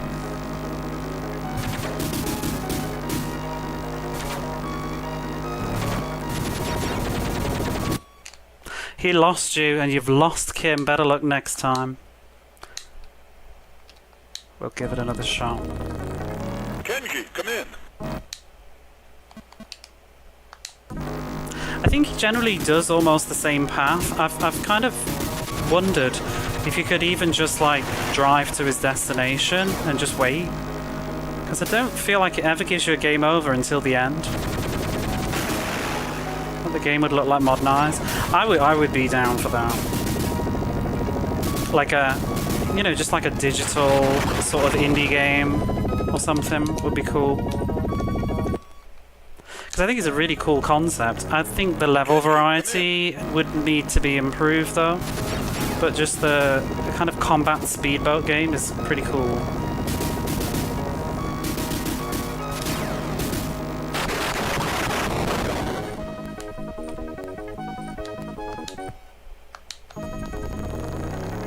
Kenji, come in. Now he's turning in. Kenji, come in. We also can't shoot the boat because Kim's on it.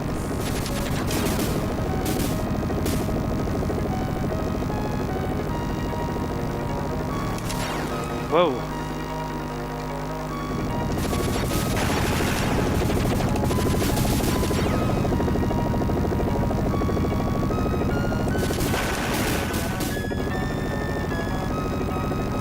Great with a proper remaster.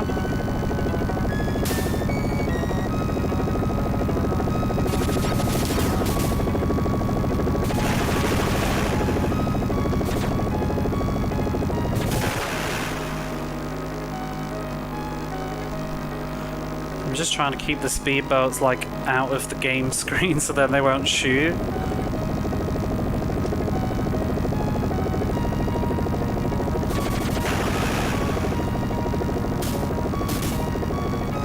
Straight across. I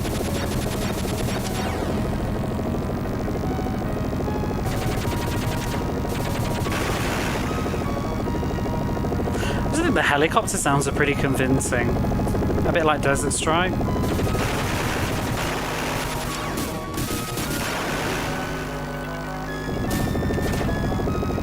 I think another thing that I quite admire is nearing his hideout state on... Okay. Is the frame rate very rarely drops with how much is going off on screen, and as I say, the frame rate drops.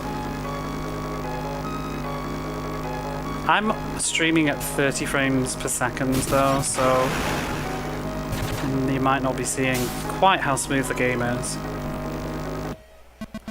Great, you've shadowed Orca well. You're ready to move in for the kill. The rescue. Awesome. You survived that brutal attack, but keep searching. Orca is hiding somewhere in these islands. This may be your best chance to rescue Kim. This level's pretty hard, but I also think this is one of the coolest looking levels. Check your radar, eliminate some of the towers, and get some leads on Orca's location. Okay, so we just need his process of elimination, but once you shoot one, several will go out. But I think it doesn't matter. I think the last one is always going to be the one. It's oddly comfy. Yeah, I think people kind of laugh at this game, like when they see it in footage or even the name Bimini Run, but it's kind of, I don't know. There's a lot of trash on the Mega Drive, and I certainly don't think this is it. I think this is like a really comfortable, like 6 or 7 out of 10 for me. It's that kind of like, I don't think I'd have been so thrilled to have paid like full retail price for it in the 90s, but in 2025 I'm having a good time. Kenji, come in. It has a lot of replay value though, with the mixed levels and stuff. It's very arcade kind of quality. I've only got 4 lives. Where is the tower?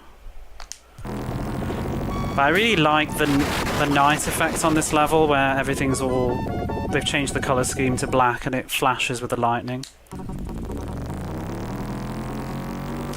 I've only got 3 lives though, so this one's looking a little bit risky.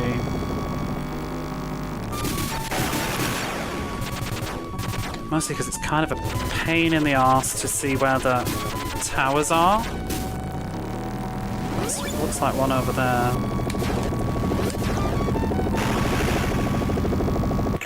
And it's very hard to kind of hit the... You have to be careful trying to shoot the towers that you don't fly into the island. Like, it's always closer than you think, and it's very easy to get a big crash that way. Very European computer coded. Maybe, but it actually, like, it might look that way, but it's actually North American as far as I know. It certainly was only released in North America, and I looked into the studios and they're North American based. I think the vibe is certainly American, but I think the music is what gives it that European vibe. It sounds very... I didn't look into who composed it actually, but it does remind me of kind of Commodore and Amiga kind of soundtracks. There's a really, really good remix of the track called The Stealth on YouTube that somebody did, and just by them remixing it makes it really sound like it belongs on a Commodore or something. You like my new avatar? Hey Cobra. You caught me, yes. I'm donning Kenji. I'm probably going to game over on this level. I'm debating whether to just restart it deliberately to save some time. Yeah, let's game this one over.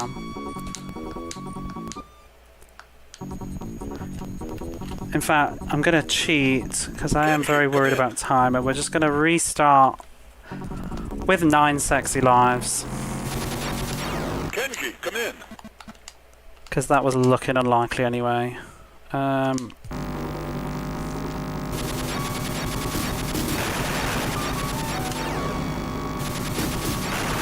This level is particularly difficult to kind of glance at chat all the time, because when you do a boat shoot.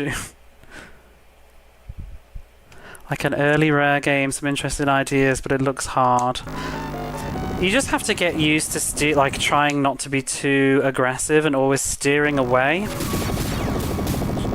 And once you sort of get used to that, the game controls a lot better.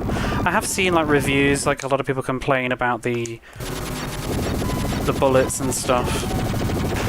You have to just, I guess, because you're a boat, like you've got to think about like maneuvering side to side.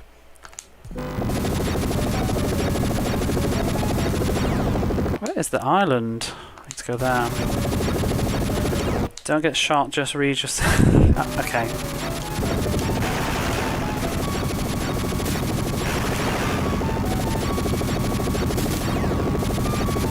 Whoops.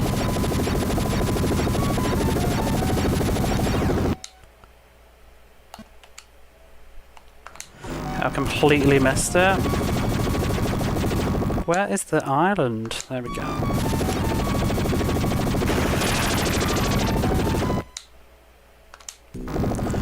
straight down south. Okay, and there it is. Did that hit? I think so. Okay. It's these long stretches are the bits that usually get you, trying to just get from one side of the map to the other.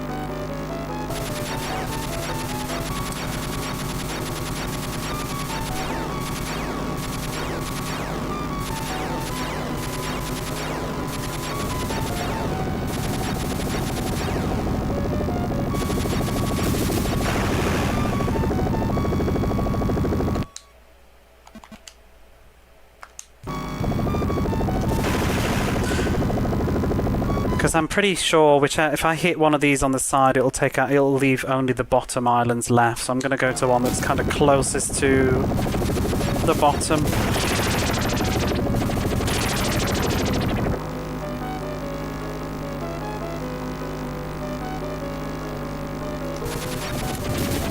Does anybody even know Bimini? I believe it's a real place. Whoa! Has anybody been? Alright. You actually live really close now. Are they capturing the essence of Bimini? Kenji, come in. Kenji, come in. Oh, there's still some left. Let's go to... Ooh. I'm just going to go straight down.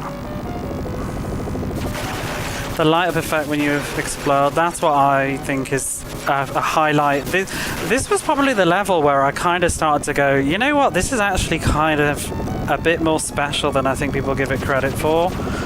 The first 3 levels, they look cool with the water and stuff, but you kind of feel like they're recycling stuff, and then they throw this level at you, and it's like, no, they really were like committed to their idea. You remember looking it up after this game? Yeah, I looked it up to double check before I was doing this. Obviously, the next level is really gonna be the thing that probably will stay in your memory the most. I won't spoil it, but yeah, level 5 is very memorable. There's only 6 levels, so we're pretty much halfway at this point.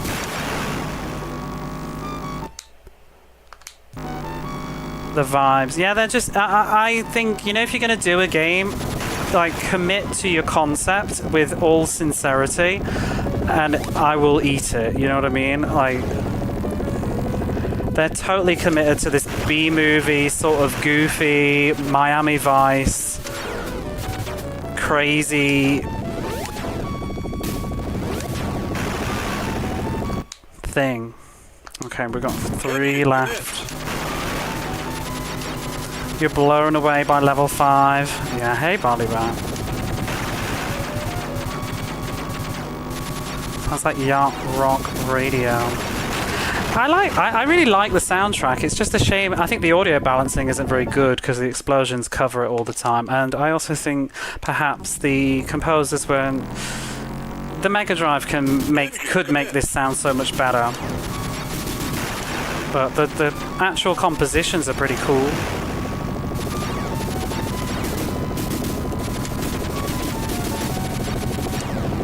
It has a fun little learning curve too. Like, I think this game, when I played it, because obviously I'm going through all the Mega Drive games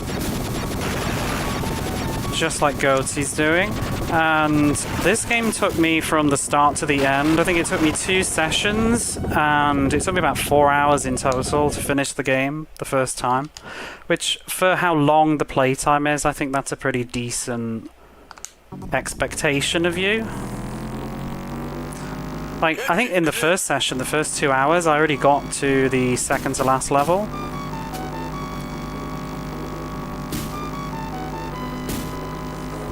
I had to play it a bit today to get familiar with it again, though, because it has been a good, like, year or 2. I was so far away. At least I've got... Whoops. A lot of lives.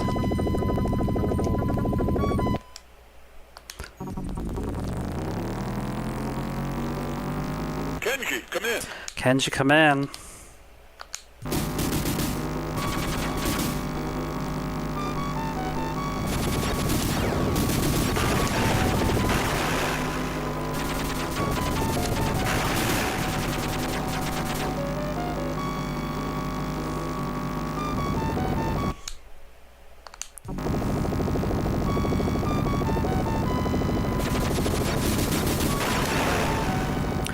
I always like to read manuals as well. Like, I'm always banging on. Everybody that knows me from Twitch knows I'm a big video game manual lover. I love the lore. I love the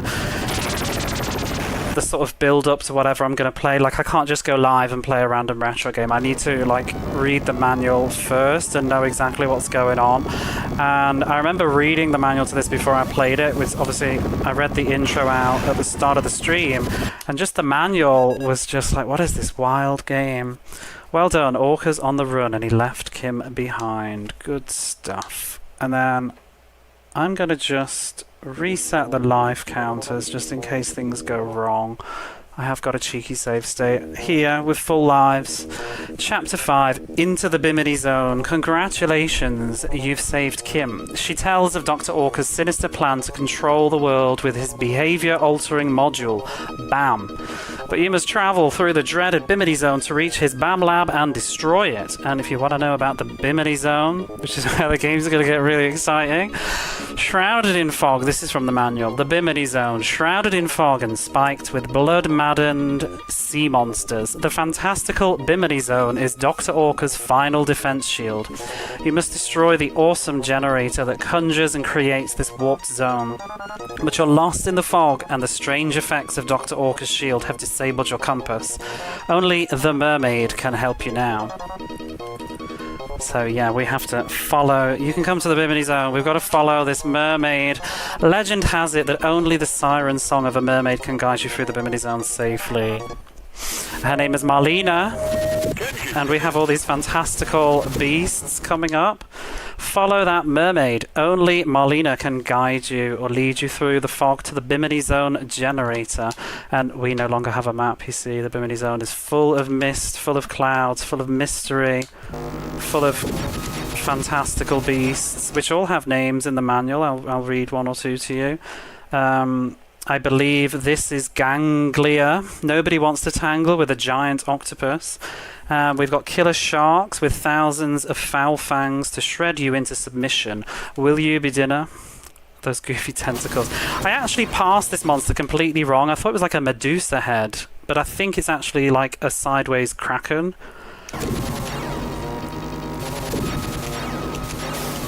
So this is another pursuit level. We have to follow the mermaid, but if we get too close to her, she's very, very shy. She gets spooked easily. She'll run around in a tiz. So you need to kind of let her do her thing. Also, don't shoot her. Whoops. Oh, she's gonna spook. It's very hard to stop your boat as well. The main danger in this level, I actually think this is one of the easier levels of the game. Kenji, come in. Oh, here we go. We've got the iconic, you're passing a marker boy, keep on tracking. I think all this does is gives you points, but Sonic cleared Bimini Zone active. That would be a good level. I think it just gives you points. I'm just gonna roll over it once for fun. But there's pretty much no point. You'd think it would give you fuel or something, but the sunset looks pretty. Whoops, I'm gonna spook her. Oh, she's ran away. She's shy. Kenji, come in. Marlena. Don't get too close to Marlena. You'll scare her off course and lose precious time. It does look like the Final Fantasy Marlboro monsters. This game went from to amazing. It is, it's a Marlboro. You collided with a creature. There it is. Where? She did. Where did she go? So the biggest threat on this level is actually just running out of fuel. Like if you piss off the mermaid too much... Oh, move, lady! Kenji, come in. She's gonna ruin my rum. I'm on a schedule, Marlena. Pissing sharp. Yeah, we collided with a creature. Where's the mermaid gone? I think she's screaming again. There she goes.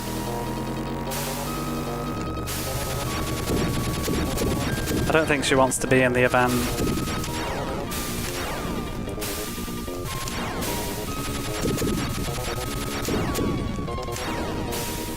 Oh boy.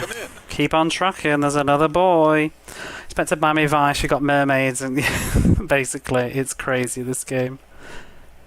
You lose all your lives if you run out of... You do, yeah, and there's no way to get more fuel back. That's what's so frustrating. Game's pretty forgiving though, with 4 checkpoints. Also, if you think these clouds are like beautiful effects, they're actually poisonous clouds. If you touch them, then you crash, which obviously you will probably do your first time playing.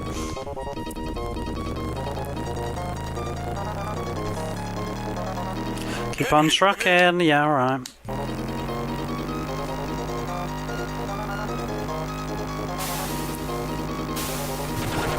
Okay, what have we got? Whoops. We got these weird beasties now. We have... I don't know what this one is. Lurk, maybe? Slimy, scaly sea monsters lie waiting in the murky depths. Their molten breath, a constant curse. And then we have... Filts, I think it's called. These mosquito-like annoyances slime you from above. Aim high and get them before they get you. Ooh, like that. Get in the zone. You were hit by creature crud.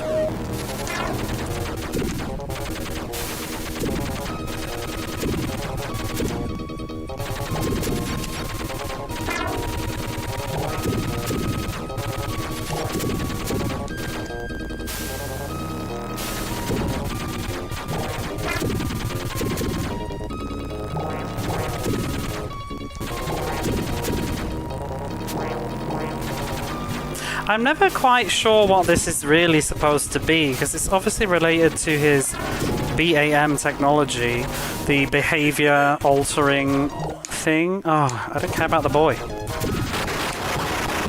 Like, are these supposed to be hallucinations? Which is okay, but what's the mermaid? That's what I don't really understand. Is she real? And now we've got the final enemy of the Bimini zone, which is...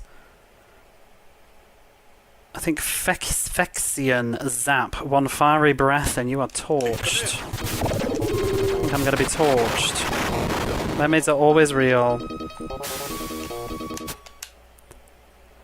Been hit by creature crud.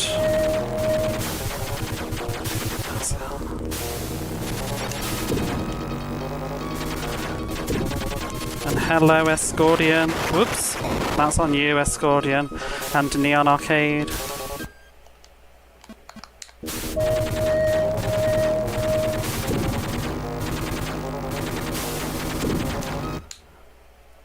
I don't know why. I'm checking the map on autopilot, but we don't need to.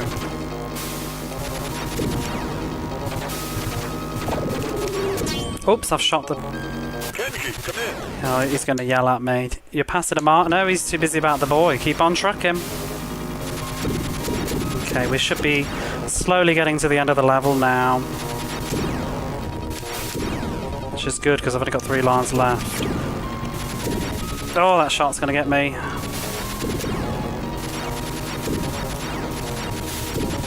Oh, that Kraken.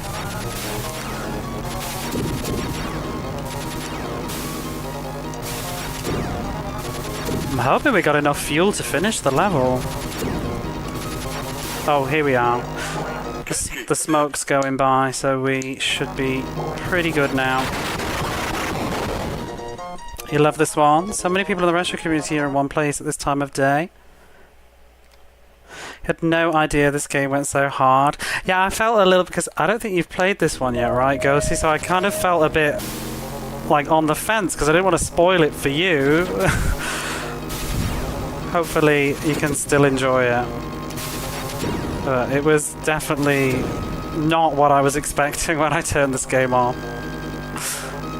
That's why I was trying to pick... At first I was thinking, like, maybe I should play something maybe Goaty's played. It'll be... Because I'm kind of the same way. Like, I don't want to see too much of the games that I'm going to play.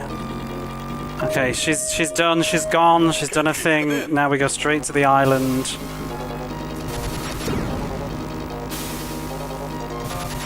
I did sort of wonder as well when I chose this. Like, obviously, people that like know from my channel know this game because they've seen me play it.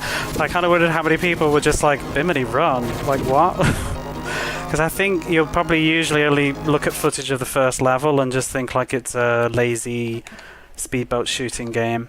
Yeah, there's the island. Hit the energy shields, then KO the generator. So we got to take out the two generators side to side. Ooh.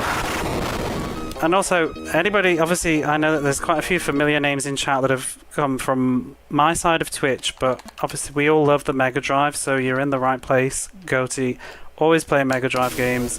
Loves them more than me, I would say, if not as much.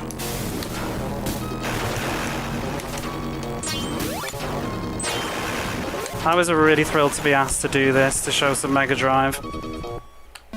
Because there's a lot of, you know, I love Nintendo. Like, I think people get it twisted that I don't like Nintendo. I love Nintendo, but it's all you see on Twitch.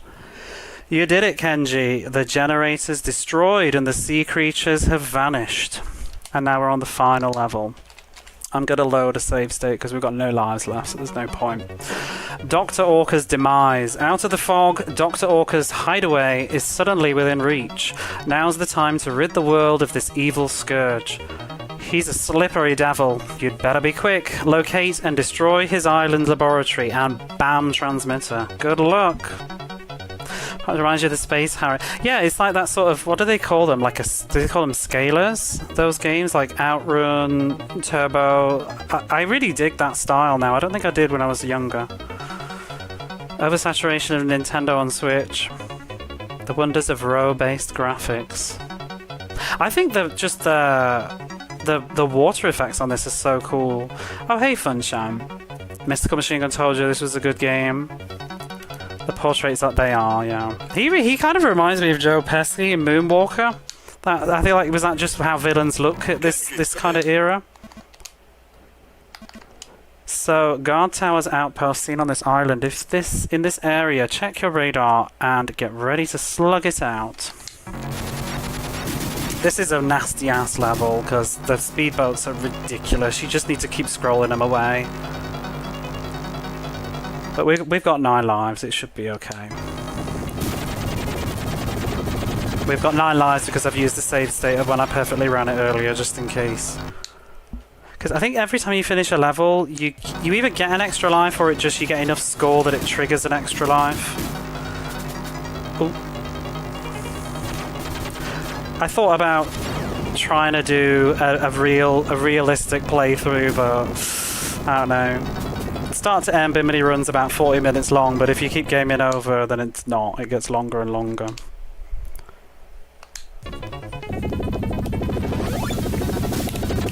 Hitting these things when there's helicopters, because you have to keep moving. Think you always get one? Yeah, I think it's just designed so that it will probably take you over a threshold, but... Guard towers. Okay, let's go around to the other side. Turning into the islands is one of the hardest things to do because of the fact that if you coast at the side of the islands, you can't see the guard towers. You need to like kind of face them face on, but then you'll end up just crashing into it. Come in.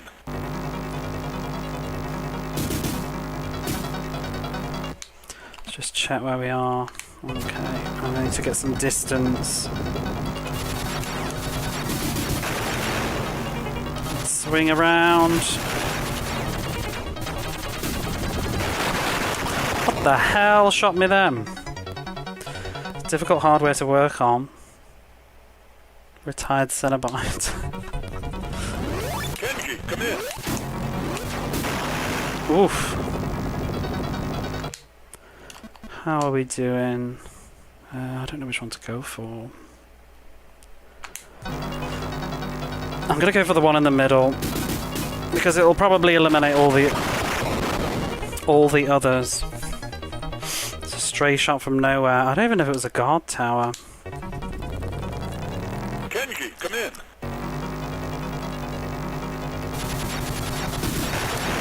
Shit.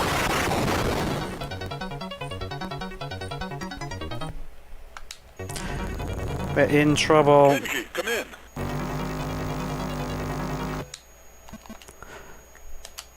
There are more towers ahead. I think we just need one more tower and then it'll be the second segment, and then we've got one final bit afterwards, but I'm just looking at my lives and like, uh-oh.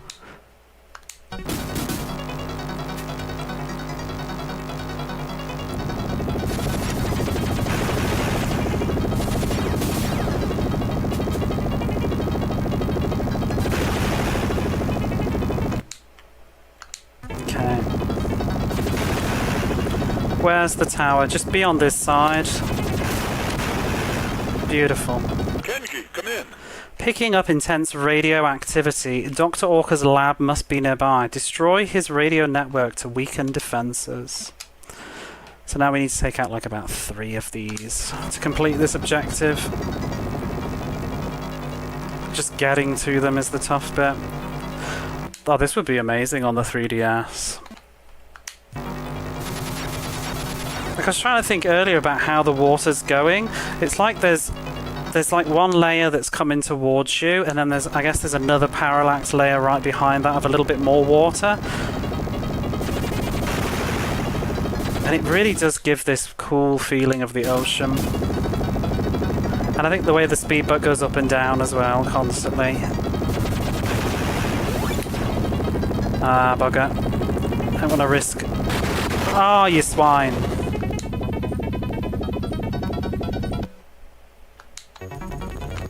Where are we? Kenji, come in.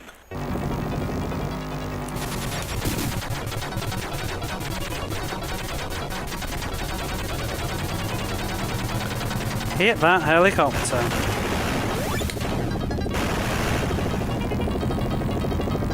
Now, how many's left?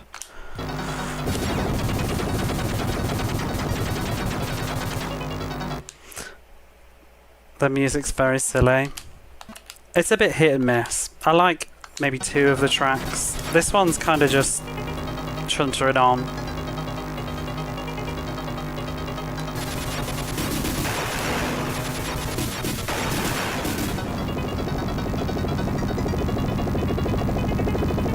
Ah, bugger.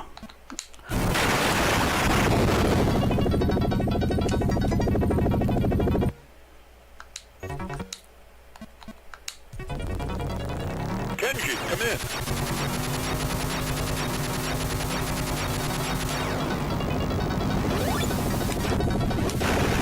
That's not what I'm shooting. I think I need a radio tower. Yeah, it's on the other side. Pixel shift it first. There's a parallax layer. Yeah, there's like one. I think it's just two layers. Super cool effect. Kenji, come in.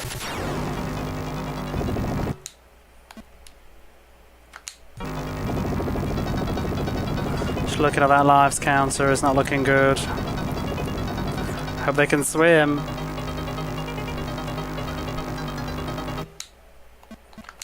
Got to turn around, but there's boats everywhere, I think. Yeah. Whoa!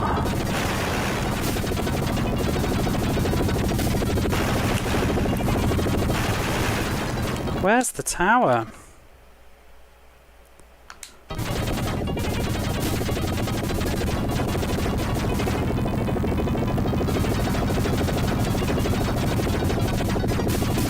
I'm gonna get shot. Did I hit it? The final level is a doozy. It sure is. I'm gonna have to probably use some cheating in a minute. Kenji, come in. How many's left? You're doing great. We've got 1 life left.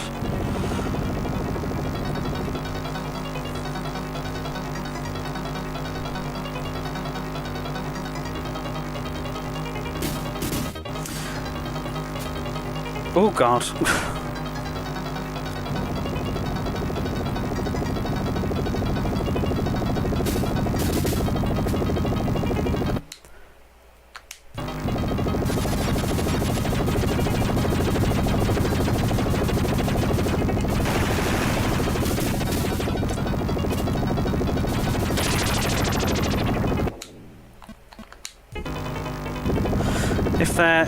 is any luck, it'll be on this side and I won't have to go around the island. There it is. Boom. Kenji, come in.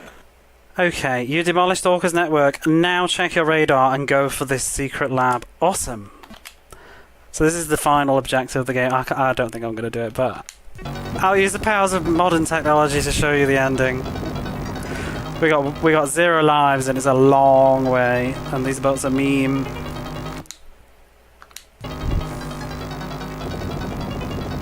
Awesome.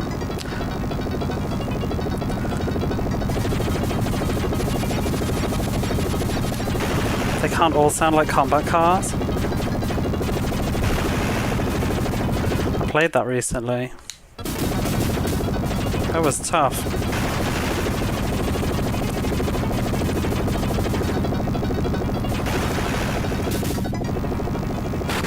Oops. Well, I'm just gonna, you know, just sneeze a little bit there and, whoops, there we go, we're back on track. With 2 lives right in front of the hideout. What happened there, eh? Oh my goodness. Am I gonna crash though? Oops.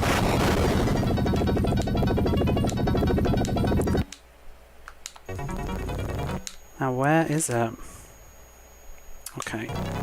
Kenji, come in. We're coming in. Kenji, come in. Alright.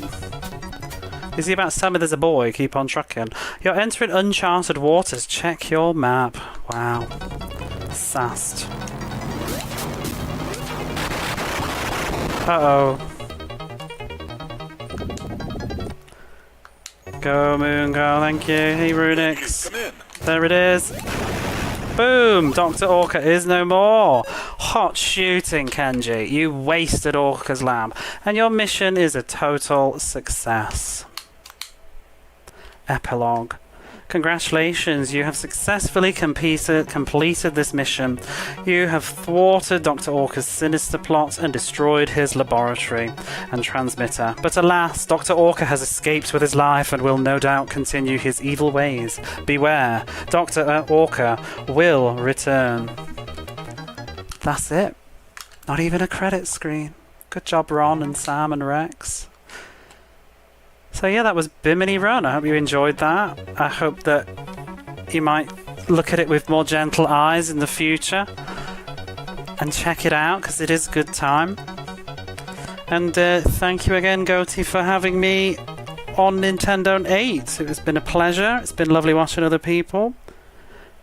And I'm going to hand on over to the next person. Thank you very much. Goodbye. Come in. Kenji, come in.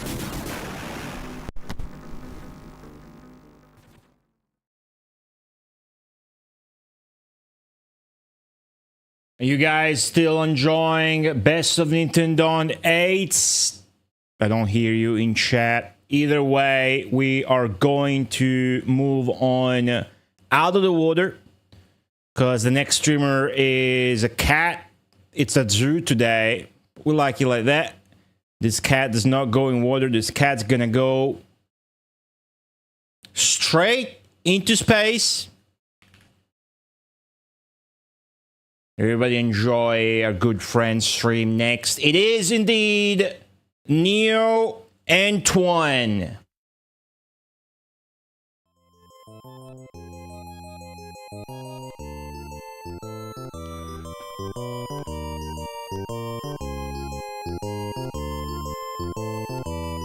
Oh, hi. I'm Neo Antoine. You may remember me from such streams as Battle Gorega, but I barely know him, and Arcade 6, The Clicky Killer. I'm here today bringing you this PC98 software, Net Guardian, 1997, Mogurius, and Login Soft. Very exciting, very adventurous shooting game. We're on a quest to save the internet from a computer virus.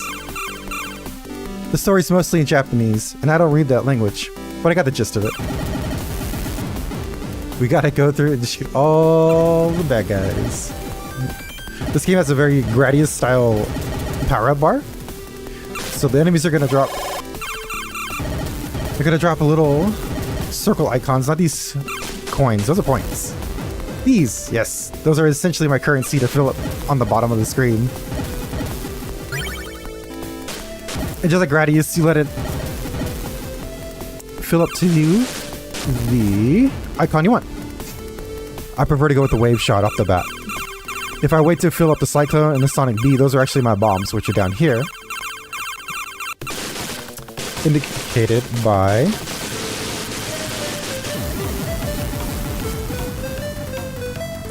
those discs icons. Let's try not to get deleted again. That was fun.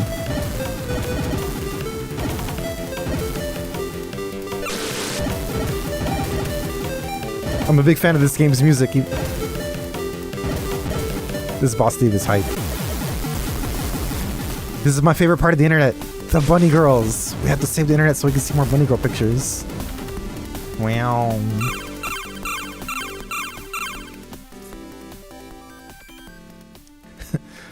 Let the bunny girls go, damn you. So this is the first boss of the stage, the actual boss. Previous enemy was a mid-boss. All the scoring in this game comes from milking enemy shots, and it's not too exciting, so we're gonna skip all that and just go for the clear. Enjoy the ride and the fun music. I'll show off the bomb though. One of the bombs. You get that fairy linebacker team to come out and tackle whoever's in front of you. It's pretty good. Imagine being tackled by a line of fairies. Out of control. And in between each stage is this nice little cutscenes. This is really cute artwork. I'm a fan.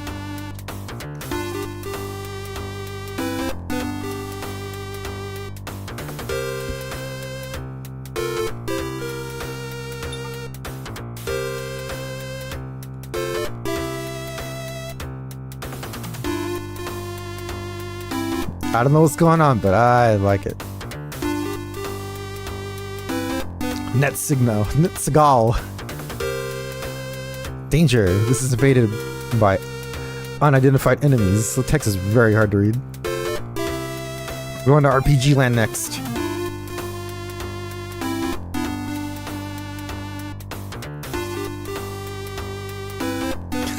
Good faces. I love it.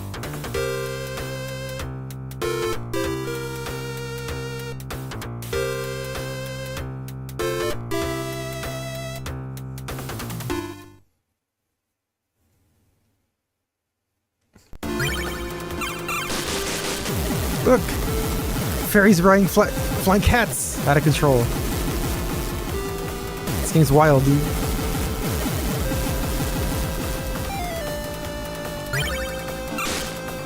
You got all your typical RPG tropes. You got knights and slimes and wizards and fat dragons. Fat dragons coming soon. But first, RPG battle. With Mer Creature.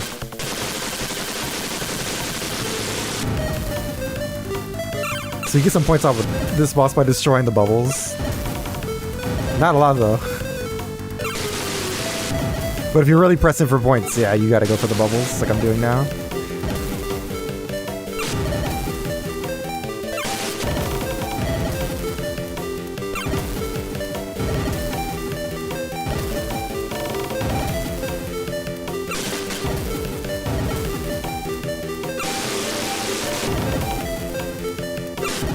Yep, this is the boss fight. This is all it is. I love it. It's so good. It's a big chill. Oh no! I killed another one! Not again! Rest in peace, mermaid. Ooh, there they are, the fat dragons! Chunkiest of boys.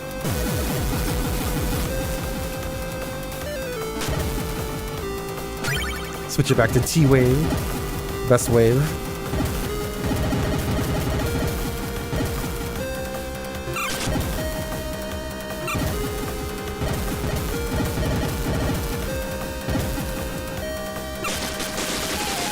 There's nothing in these chests. Sometimes there's stuff, but most of the time there's nothing. Let's try it.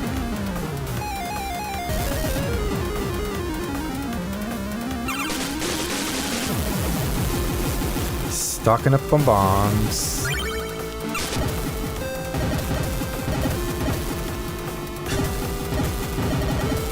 I like how all these enemies have no animation. They're just slowly scooching the way across the screen. Pretty good.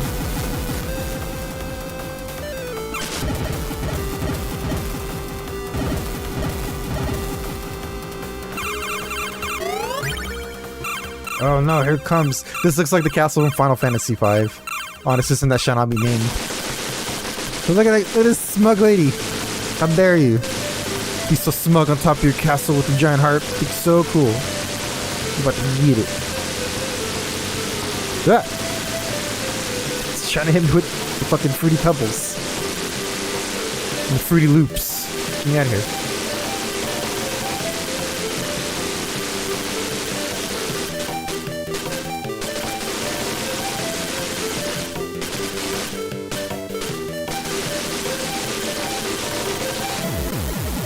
Got her ass. Look at that face, dude. These faces are so good. Secret file.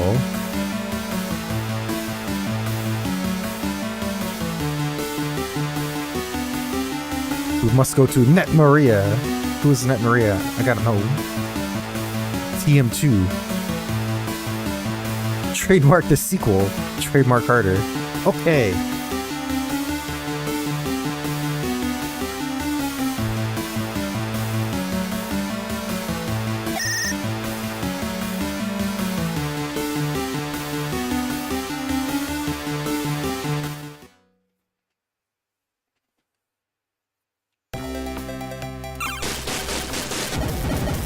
We're in Space Zone now. We went to space.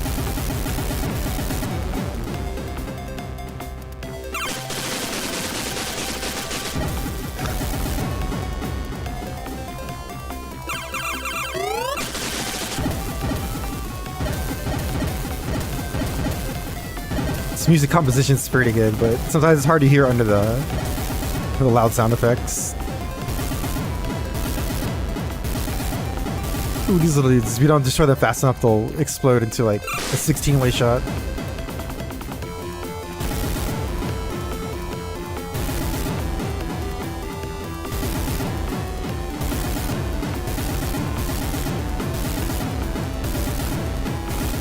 Get him on him.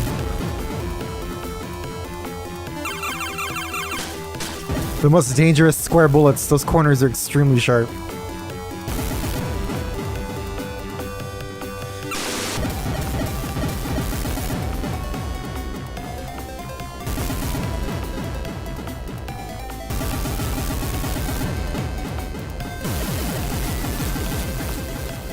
Those little power-up icons look like they're the power-up icons from Bomberman. I'm almost certain they're the same icon.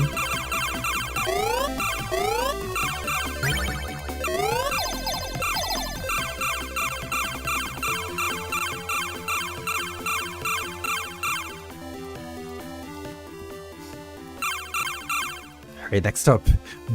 Big anime mech in space with no legs. And 2 butts.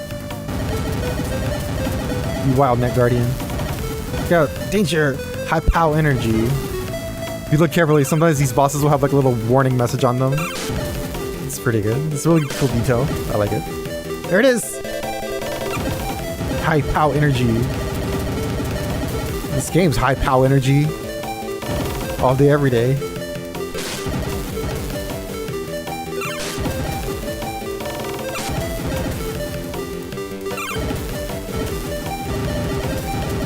Another milking point here is this robot. These missiles are worth like 10 points apiece if you really want to push for points. Delicious 10-point missile milk. Organic.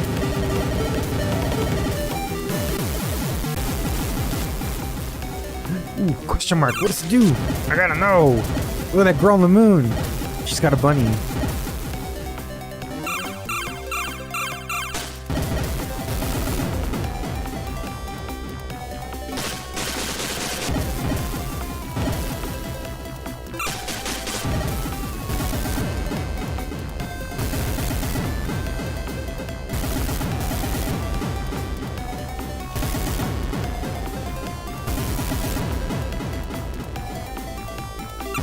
Alert. I like how there's just walls of bullets once in a while. A straight line coming at me diagonal.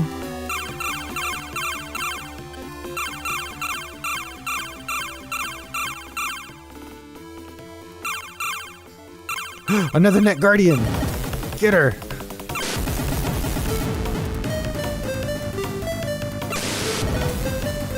Corrupted by internet viruses. That's what happens when you download illegal pornography off the internet. Your net guardian goes insane. Oh no, delete it!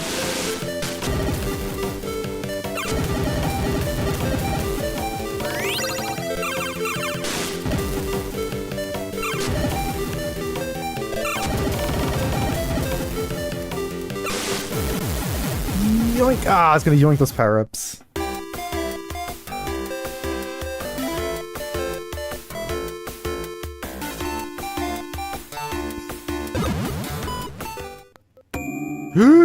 Caution! Mysterious Mountain Dew bubble appears.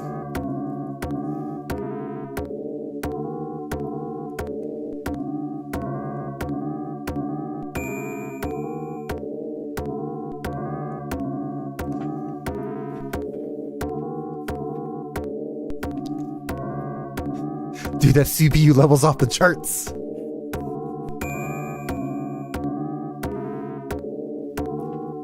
Look at that face, dude. This game's so sick.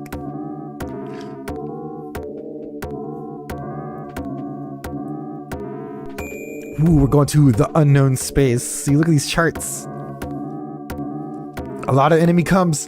Please, careful. Caution. You know, it's real dangerous when the science bars are off the charts.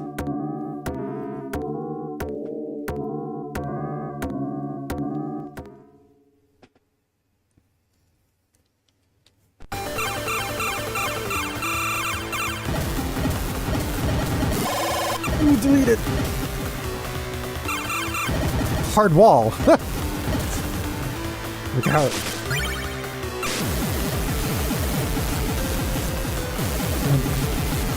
Spooky space zone. Floating eyeballs. Oh, I like floating eyes. Sting like floating eyes. And some ghosts. Is this the dark web? I'm scared.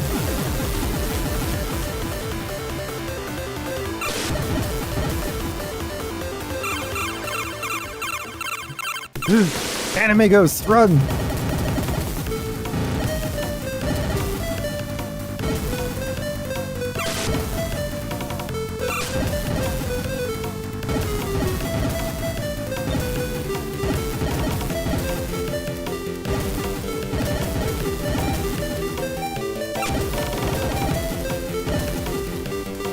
This anime lady in the background is pretty good.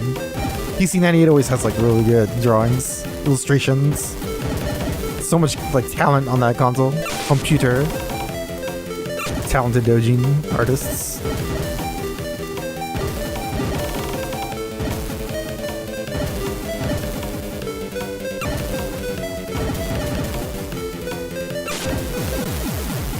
Oh no, bloody tears. Spooky.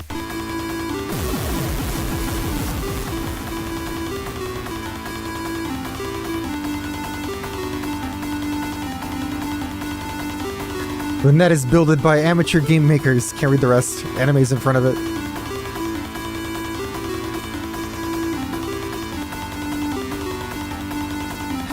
That website was haunted. I don't want to go back there.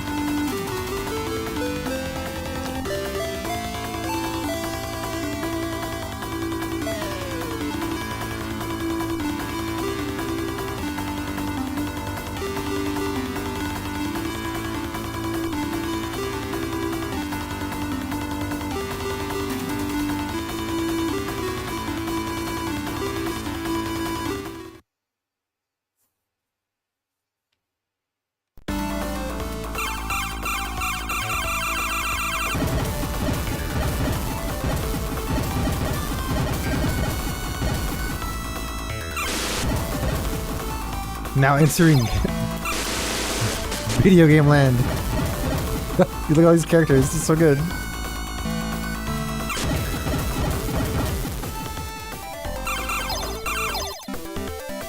That is a dead end. Do not go down there. Look at that penguin! I love him. So good.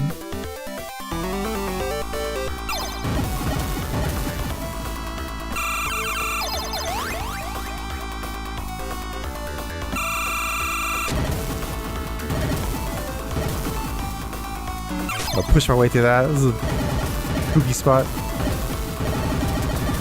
The wave shots kind of don't have the hitbox like right next to them. A little goofy. That little hallway. I think the sides were touching the walls first.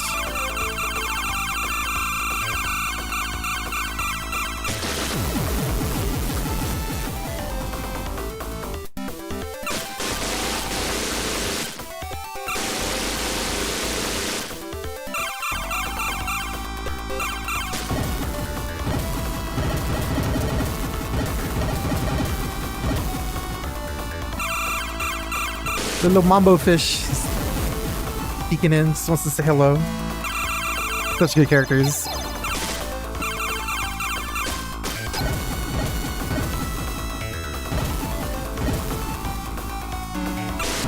Oh no! This is what happens when you download RAM in the 1990s.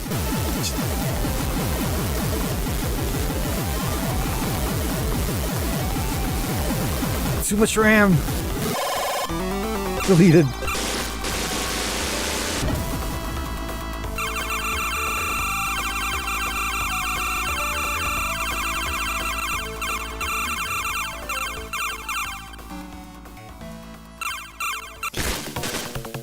Tanuki girl.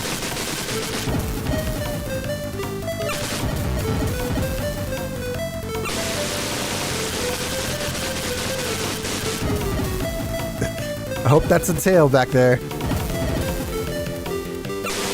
This boss is pretty straightforward. It's just gonna shoot Tanuki heads at me. I just gotta avoid its gigantic wave shot.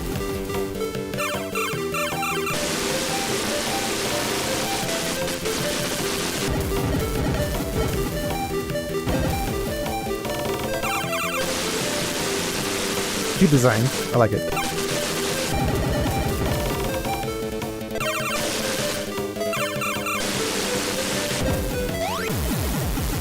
No. Melted.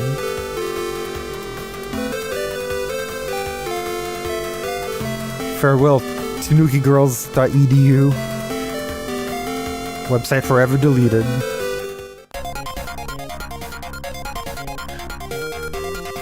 Warning! The net's invaded by Mad Pumpkin!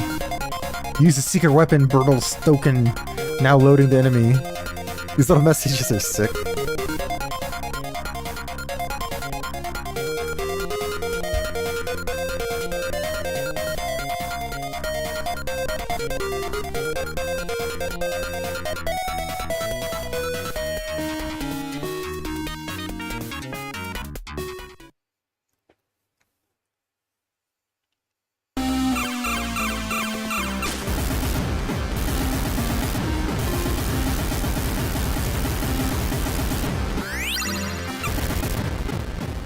There he is, the Mad Pumpkin! Happy Halloween, motherfucker! Get his ass! Oh shit! Little pumpkins explode. Beware.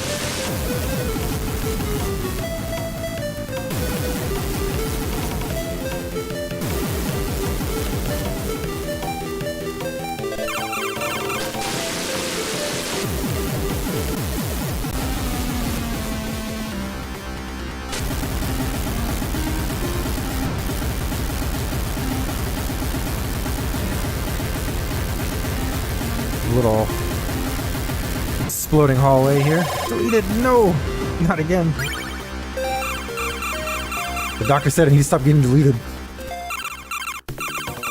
The sick walker robot boss out of nowhere.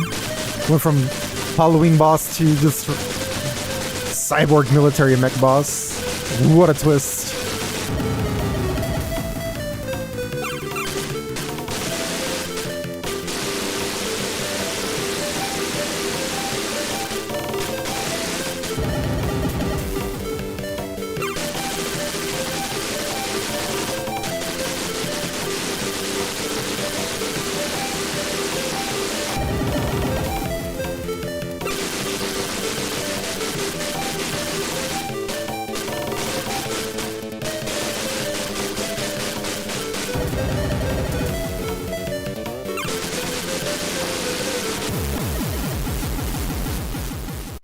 Deleted.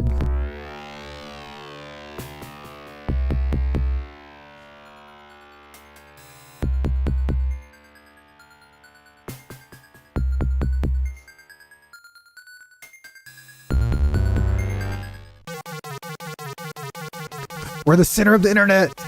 This is the center of net. Enemy's boss try to format command. If loses the mission, it means end of space. Hurry, careful. Good luck. If I don't win, the internet's destroyed and no more Nintendon't.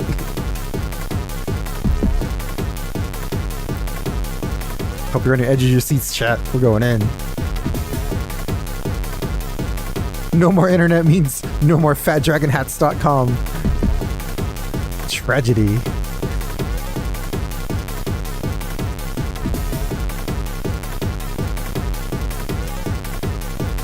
This song's so sick.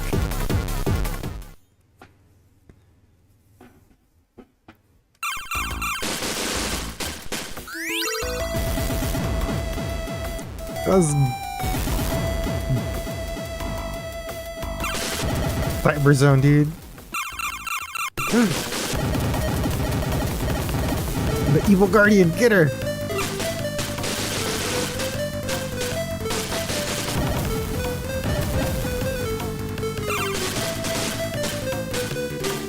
Man, more games should have giant fairies as bosses. This boss kicks ass.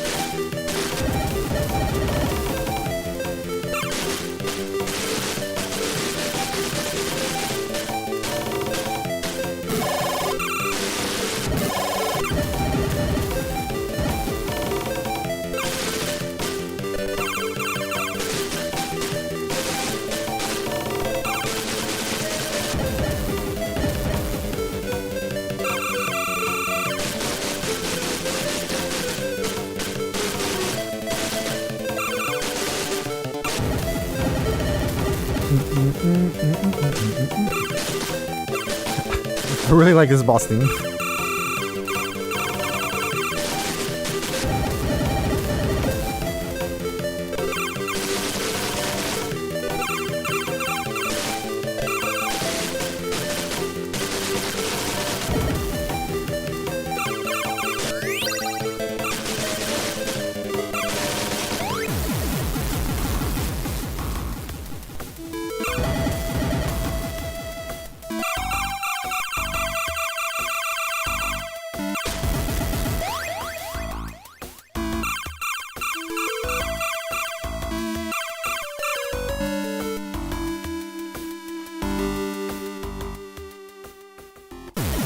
Final attack.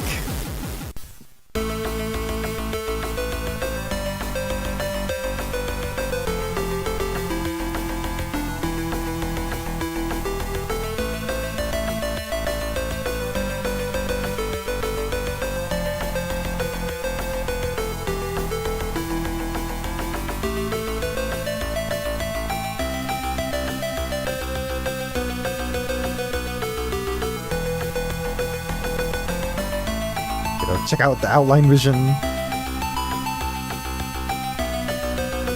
The core here is a core. Thanks charts.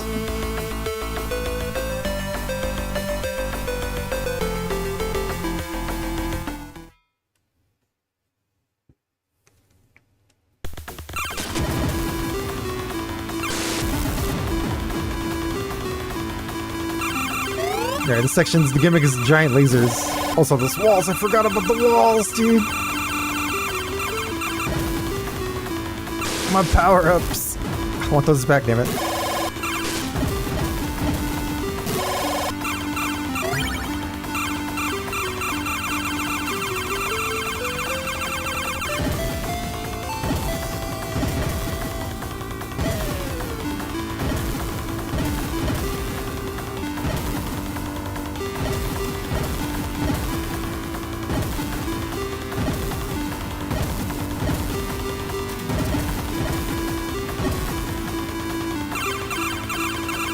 Final attack! So many alerts! There it is! The core! Ugh.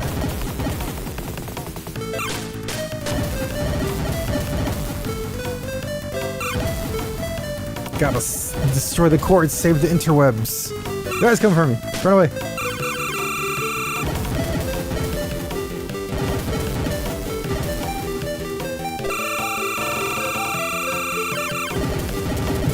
It's simple. You just want to bait it to the top of the screen, or as high as it will go, and just try to like circle around the world. Hit it with the around the world strats. Just watch out for the tracking shots.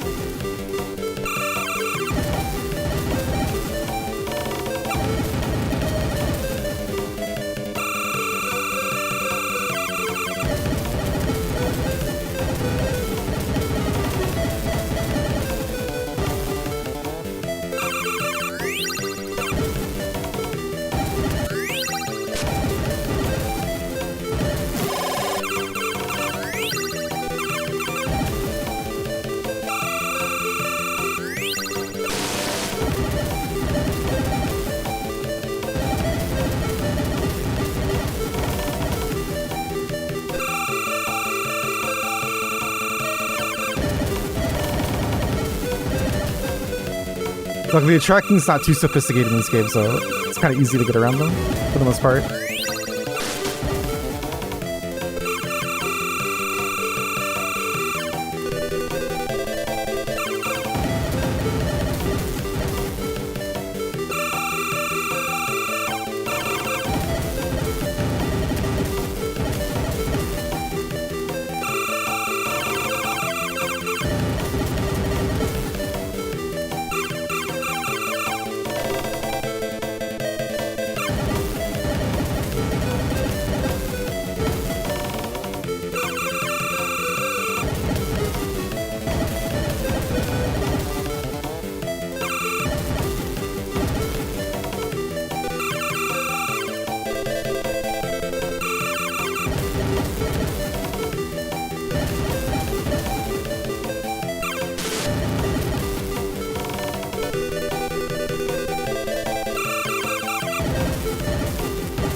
Yeah, power down, so this boss fight it'll drag on a little bit longer than usual.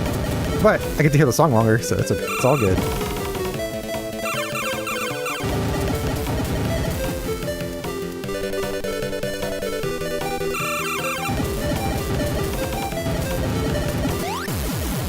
GG, the internet's saved!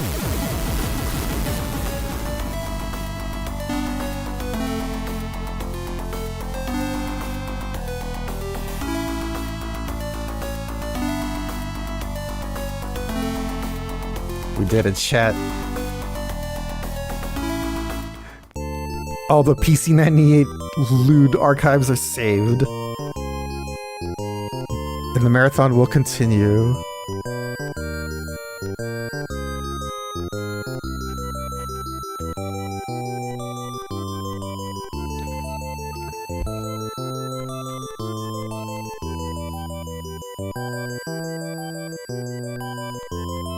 Oh man, look at chat. Wouldn't believe me.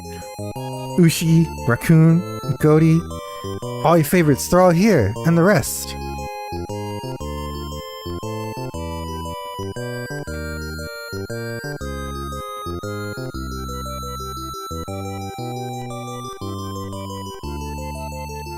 Play out the story. We gotta see the end credits. They're so good. There's some good animations. Illustrations.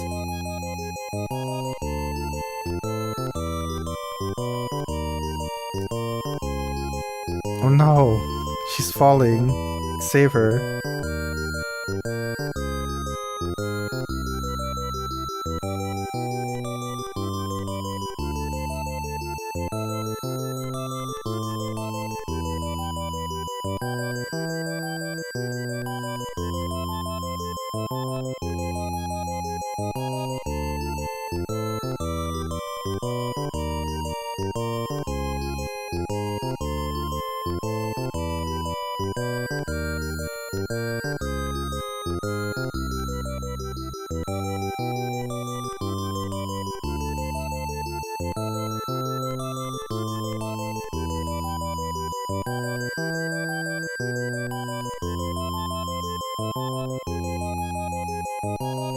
So the internet saved, and the Net Guardian disappeared into the abyss. Was it all a dream? Don't cry for her. She's merely saved on your hard drive.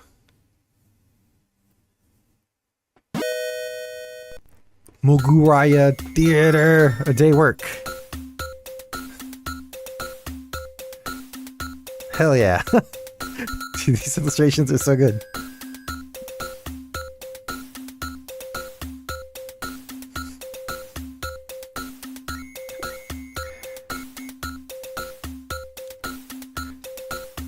Computer virus. She doesn't want to go, she wants to exit. Vision says no.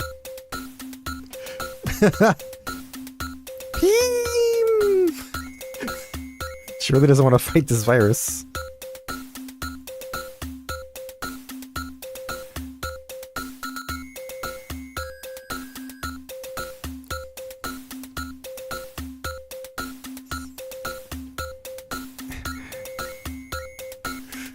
My heart is burning! Ha!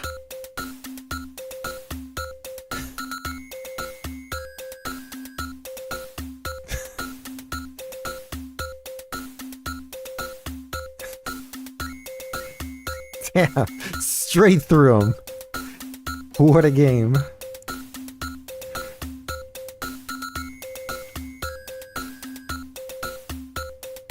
Big winner.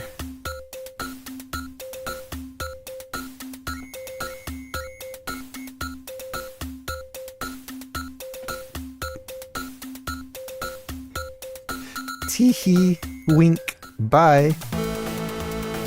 I'd like to thank our grad sponsors, twitch.tv/Goaty_ and fatdragonhats.com. I'll see you guys next time.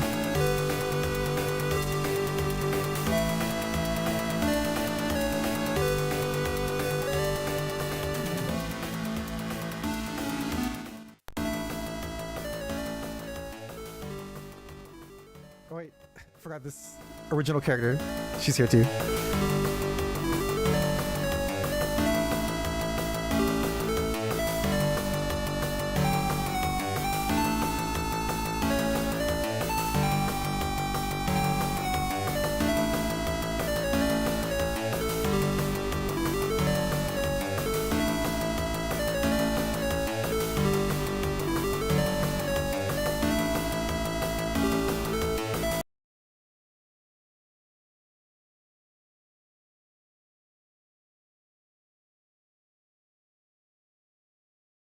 And that was the apparently very sad story of Net Guardian. Thank you, Lord Antoine, for that. Always a pleasure to have you on. Up next, we have a new entry in the world stage of Best of Nintendon't 8. And of all places, this streamer that you should know of and you don't, because this is your chance to achieve enlightenment with Twitch streamers.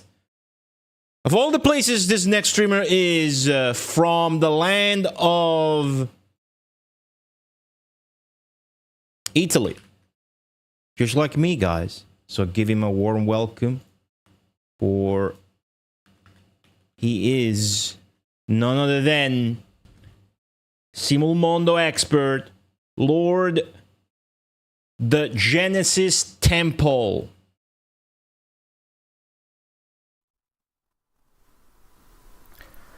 Hello everyone and welcome to the Italian section of the stream.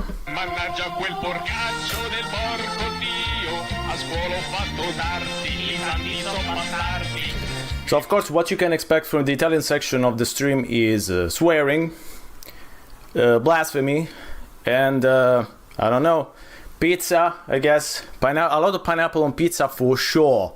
I don't even know what Goaty said, but I'm sure everything has been lies.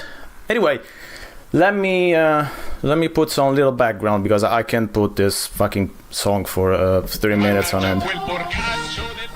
I mean, that's fine. I think once is fine. Okay. All right. So I'm the Genesis Temple, which is a name that I somehow chose in 1997 for my website, and it's been haunting me since that day, that fucking day, so long ago. Goaty says even worse stuff on stream. I'm sure I do as well. I'm pretty sure. Anyway, I'm a gaming historian for some reason, because I hate myself, I guess. And so one day, some years ago, I decided to start researching the history of the Italian gaming industry. There's not a lot to say. I mean, we did not have like thousands of studios and developers, but definitely the most, I would say the most important one, not in size perhaps, not for the games even, but because for the idea, it was basically important for the idea, was Simulmondo. So let me introduce you a little bit about Simulmondo. I'm sure that this is gonna be fun. He lied through his teeth. So I prepared a little PowerPoint slideshow, which we can look at and have fun with. So Simulmondo was created in 1987, and by basically one person, which is Francesco Carlà, which you can see here in his best Tinder profile picture. And Carlà was one of the first, I think, people in Italy to really talk about games like we do today. He talked about games like art, and this is 1986, 1987, so pretty early for that stuff. And he also spoke about games on TV, which is something that, you rarely see in Italy. Francesco Nodasirchi, no, absolutely not. Definitely not something you saw in Italy back then, and probably not even something you see now, so imagine that. The Spider-Man game, we're gonna get to that. We're not gonna play it, but we're gonna get to that.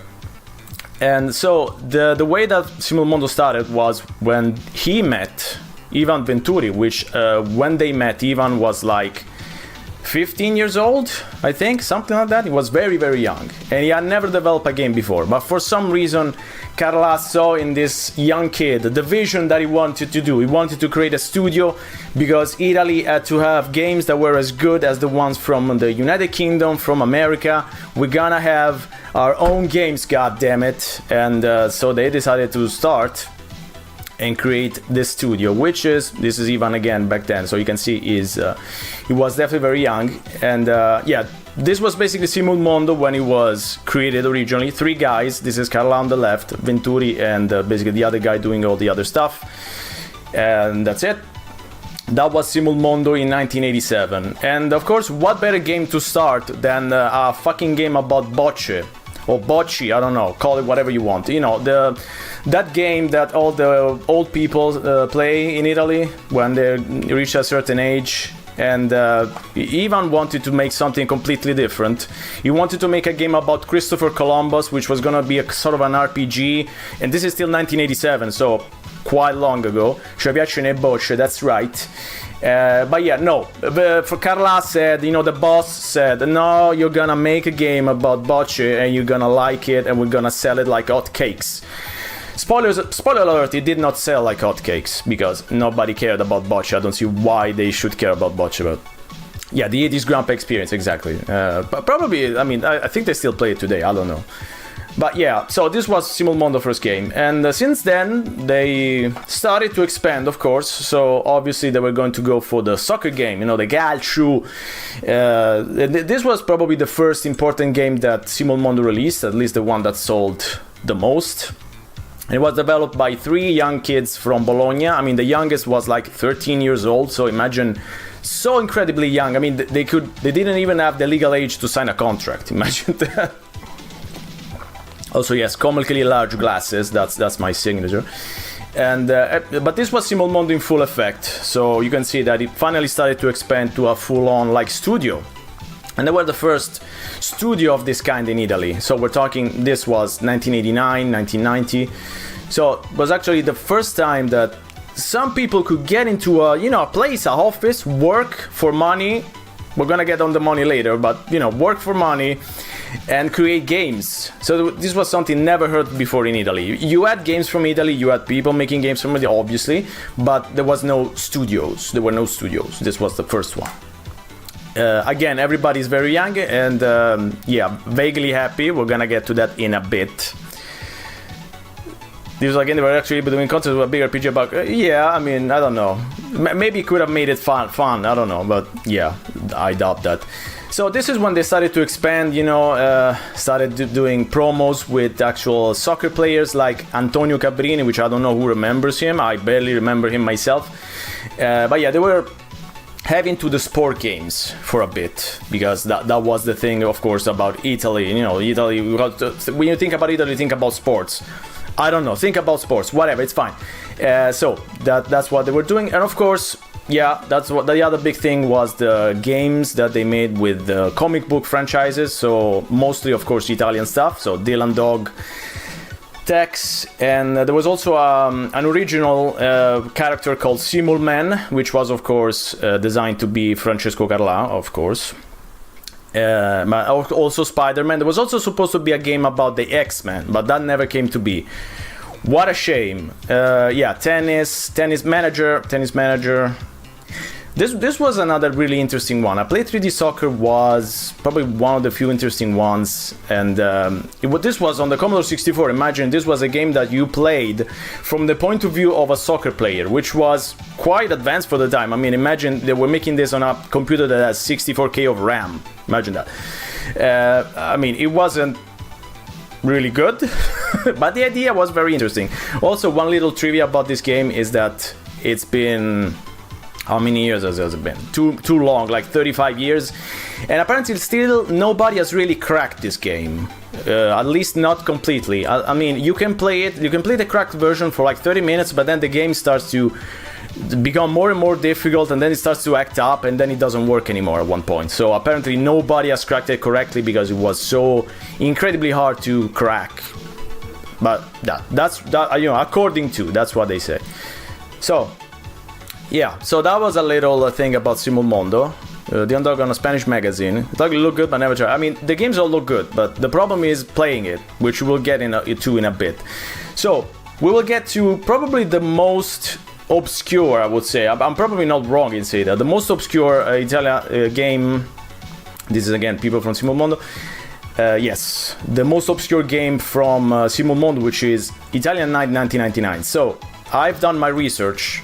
When I spoke to Godi about this game, when I proposed, when I said, okay, I'm gonna do this. I don't know why I'm gonna do this, but I'm gonna do this. I spoke with one of the developers, which I hadn't actually spoken to. And it's a little bit complicated in that it's not entirely sure what happened with the development, in that the game was supposed to come out on PC as well, and there are a lot of ads about it. This ad also mentions it. You can see it. It's in really small print. But yeah, it was supposed to come out on PC, Commodore 64. That never happened. That never happened because I don't know. Because nobody cared about this game. This is and this is strange because the idea actually comes from Carlà. And Carlà, he's a man who is not shy of creating his own like avatar and put it in a video game, in a series of games. So it's strange that his idea came to life and he did not give two shits about it. Didn't have to pay the money. Of course. Also, the people who made this, which were of course 3 kids, were never paid for this. That's already sound. So that was the big problem with Simul Mondo. A lot of the times nobody got paid.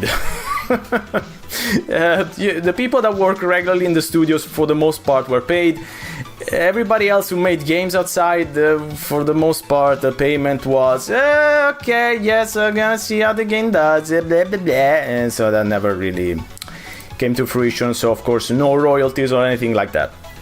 So let me tell you about the story. I wish I could show you the story. You say, oh, it's a game, show it. I cannot show you because the game does not have the story, so I have to tell you. I'm sorry. You have to hear me talking for a little while. I promise it. We're gonna get to the game. So the game, of course, takes place in the distant future of 1999. I don't know why they chose 1999. They could have showed something a little bit further because it's just 8 years or something. But okay. The game takes place in Milan, so Milano, Italy. And in this distant future, the environment has gotten so bad that everyone lives underground. So nobody is allowed to roam on the streets of the city because it's so polluted that you might die or something. So the only one allowed to do this are special investigators, cyborg investigators, who are only alive for a short while.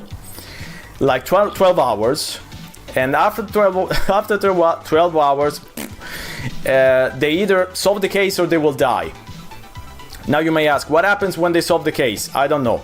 I really have no fucking clue. So perhaps we'll find out. I'm pretty sure it's not gonna mention it, but I don't know what happens after that. So our main character is called Duomo, as you can see here in the upper part of this image, which is kind of strange because it's like calling, I don't know, a character from Paris Eiffel, you know, or a character from Rome Colosseo. It's like, you know, the Duomo is the most famous monument in Milan, so that's a very stupid name. They still die, but with a sense of yes, with a job well done. So the people who made this had only made textual adventures, and this is a point and click.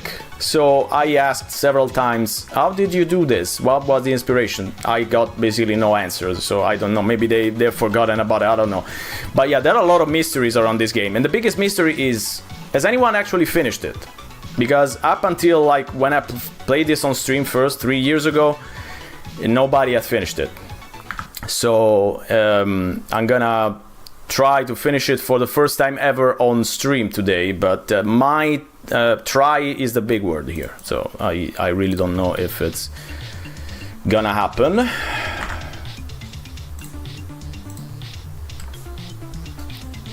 So this is the intro. You never played an Amiga game? I also tend to not to play them because they're so temperamental for the most part. Okay, so this is correct, so we're gonna put whatever word and then we're gonna load it because I spared us the pain. Okay, so the game just starts like this. And you have 12 hours to finish this. So let me explain. The covering implies some kind of Roman subplot. The Roman subplot was heavily advertised. I'm sure it's not gonna it's not gonna pop up. At least from what I've seen, it doesn't. But then again, this is the secret of the game. So you might ask, what is the secret? The secret is I even don't know myself what.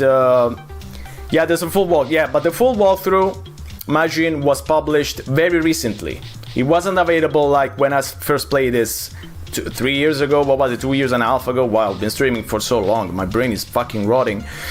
So I'm gonna try that walkthrough for the first time and we're gonna see what happens. So again, we're a cyberpunk investigator, I guess, with a cyber investigator called Duomo.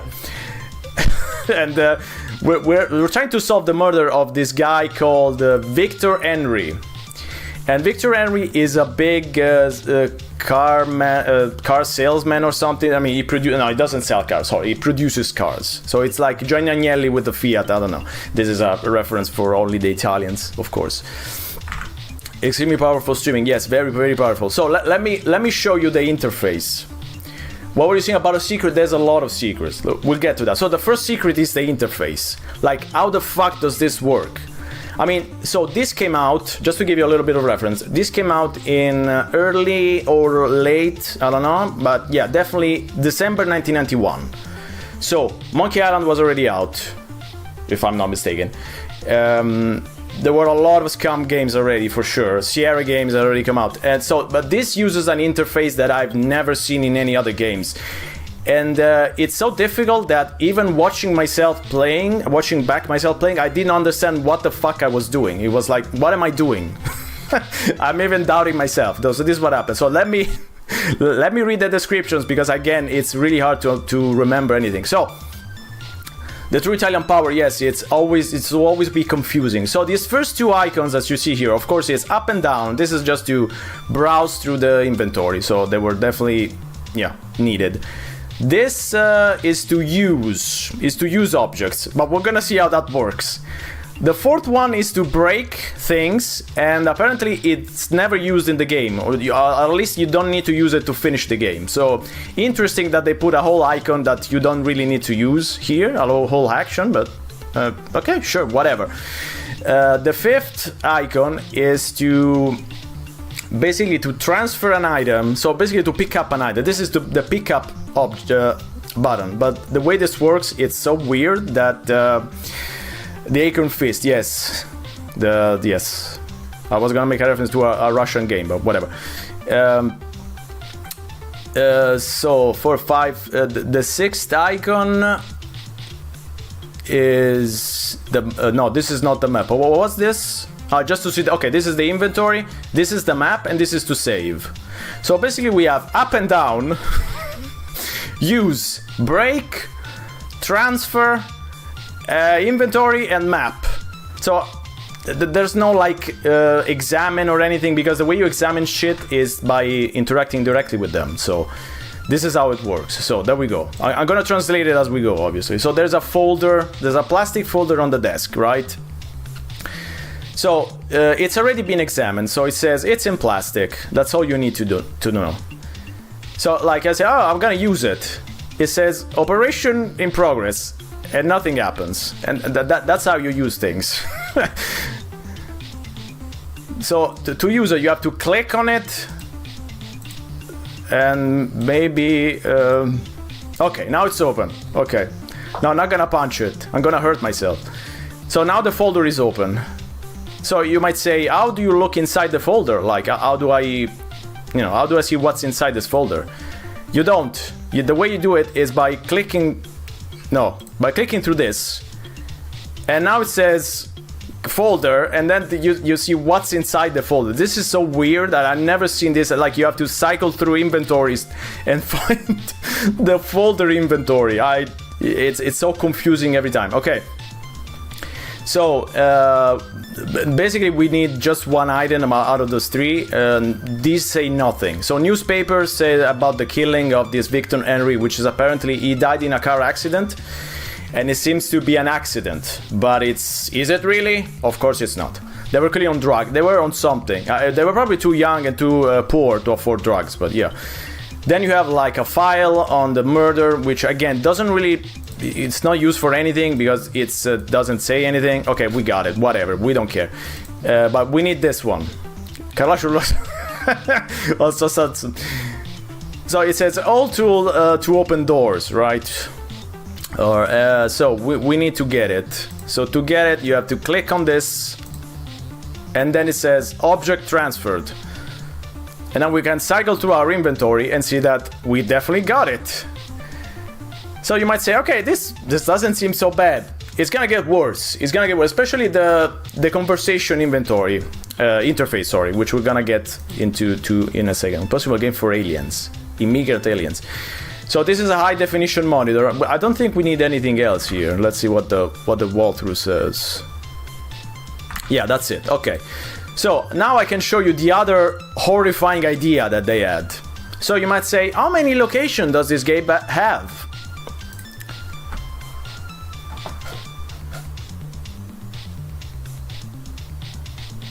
How about all of them? It's basically the entire fucking roadmap of Milan. Each of these lines that you see, it's a location that you can go to. Now, there's 2 problems with this. I mean, okay, there's one problem which I'm not gonna say because it's obvious. But there's 2 more problems. So one problem is that it's getting better, but so each time that you move from one point to another, you're gonna waste time. As you can see, we're on a clock, and this says 20 hours, but we don't have 20 hours. We have 12 hours. I don't know why this. I think this is just the local time or something, but I don't know why we need this. Whatever. It's traumatizing already. It definitely is. But of course, each time that you move, you're gonna waste time, and the more the location is distant from where you are, because of course it's a simulation. Why wouldn't it be? If it's fucking Simulmondo, guys, it's a simulation. Each time that you move, you're gonna waste time. So if you don't plan ahead, you're gonna die. And it's impossible to plan ahead because you don't know where you need to go. It's one of the weirdest design that I ever heard from an adventure game. I mean, the only thing you can say is, I really don't have anything else to say. But you might say, of course, oh, but there's so many locations, so of course there's a lot of very interesting stuff to see. No, most of these locations are empty. So you can really waste, like, I mean, if you want to find secrets in this game, you can waste for your whole fucking life. going to each location and see, oh, what's in here? The cursor is a gun. Yes, I know why. Not because we need to fire a gun. Also, we don't have a gun. We we need to buy a gun. Replayability, I would say 1,000%. So the first thing we need to do is actually to go buy a gun. But the first thing we need is money, because I mean, I'm starting to get mad. I'm sorry. I'm Italian. I get mad very easily. So they created a cyber investigator who doesn't have a gun. He has a badge, but he doesn't even have a gun. He doesn't have anything. He needs to go get money. Exactly. You're made to solve crimes. You don't even have a gun. You don't even have money. We need to go use our bank card to grab money and go buy a fucking gun. Because if you don't have it, born into the world, bro, yeah, I mean, worst, like, I mean, it's already a bad ending. It's not even a beginning, it's already a bad ending. So, as you can see, it says you have 11 hours and 16 minutes. So we already wasted 14 minutes. I'm pretty sure we're already fucked, but I gotta try and continue anyway. So this is the bank. Shut up. This is the bank, and we need to use our bank card. Now the problem is that, I mean, I did this like an hour ago just to try it out. I already don't remember how to do it. This is the sign of a great game, right? You don't you don't even remember how to get the money. Okay, so once you examine things, okay. So another thing, once you examine things, they appear in the list of objects. So you need to examine them or you can see them, even though you see them. Don't think about it, just let it go. So we need to use our bank card. So I think we cycle through, right? Use the card and then we cycle through on the thing. Do we do it? Yes! How to get the money? How do I get the money? So the code is was in the manual, I think, and it's 1, 2, 3, 4, 9, 6, not 69, unfortunately, 70. And we're gonna grab the most EQ. Do you remember the EQ? This is another great idea. I love it because the EQ was dismissed in January 1999. They were really thinking ahead with this one. They saw the future. So we got 10,000 EQ. And of course that took 7 minutes. Pixel hunting, absolutely.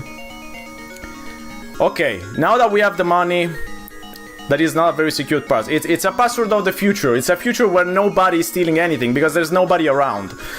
Also, this doesn't make much sense because if everyone is underground, why are there bank ATMs on the streets? I mean, we're not under... Okay. Again, let's not think too hard about this because we're gonna be here all week. Thinking about this game is a nightmare. So, now we need to go to Piazza Fari, which is one of the biggest locations in Milan. I don't know how they did it in this one, but that's where the weapons shop is. So now we need to buy our stuff. It's like Ghostbusters. The Ghostbusters need to buy their own shit, and we need to buy our own gun, apparently. So this is our 24-hour weapons. It's always open. So as much as you would want to... Monza is a small city outside Milan, but then again, I'm not from Milan, so I mean, I can be called an ignoramus because I don't know. So of course you might want to say, oh, let's buy this huge gun, so I can make up for the lack of my genitals. But no, unfortunately no, the only thing we can afford is the smallest one. Again, story of my life. Of course we also need the bullets. So these are big ones for the shotgun. Again, the shotgun. So which one for the gun? Oh, there's also a silencer. Okay, nice. For the Python 99, classic weapon that we all love and remember. I also need to... So, in order to look at the rest of the stuff... So imagine this. Like, I mean, there's more stuff in the shop. How do you look at more stuff? You need to click on this sign. Then the sign appears in your inventory. And you have to use it.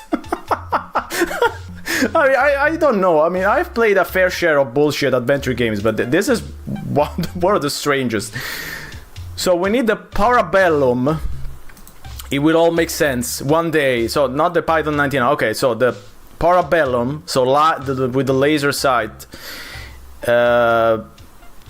So I guess we can transfer it, right? So if I click on it and do this. Okay, great, we got it. I mean, each time that it works, I'm amazed. Like, each time is it's a new discovery. So now we need the right weapons. Parabellum, I think it means for war, but again, my Latin is very bad, so I'm sure somebody knows best. So this is the ones we need. So we're gonna transfer this one. Yes, okay. So we got the bullet and the gun. Now we need a can opener. So the can opener is in the rest of the shop, and so now we need to use the sign. I hope that it works. You can examine the rest. You can examine the rest of the shop. Okay, how do I examine it?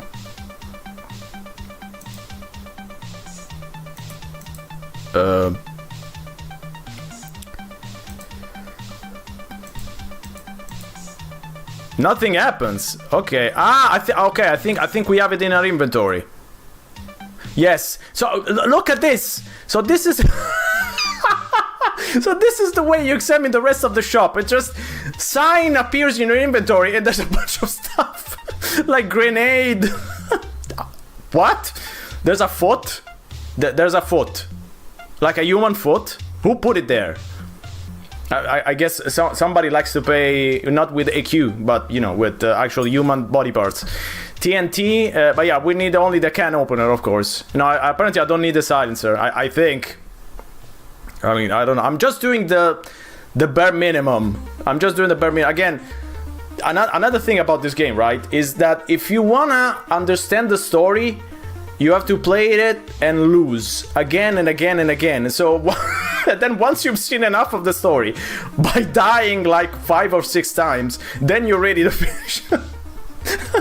It's a roguelite. It's an adventure game. It's an adventure game roguelite. It's one of the first roguelite. Okay, so let me grab the can opener. So we do transfer. Okay, I'm gonna save.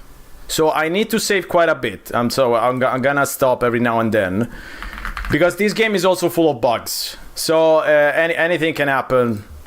So I'm trying to be. Does it make your character can all the time try? Yes, it's like, you know, like visual novels. Like a lot of visual novels, you can get to the end and then they start from the beginning, but you already have like some memories from what happened. Yeah, this is a precursor. So Simul Mondo were like the zero escape. Yes, Simul Mondo were doing the zero escape in that there's no escape from how bad this is. Okay, so we need to pay, but I remember that if you don't pay, nothing happens. So let me try it. I mean, I saved. Uh-oh.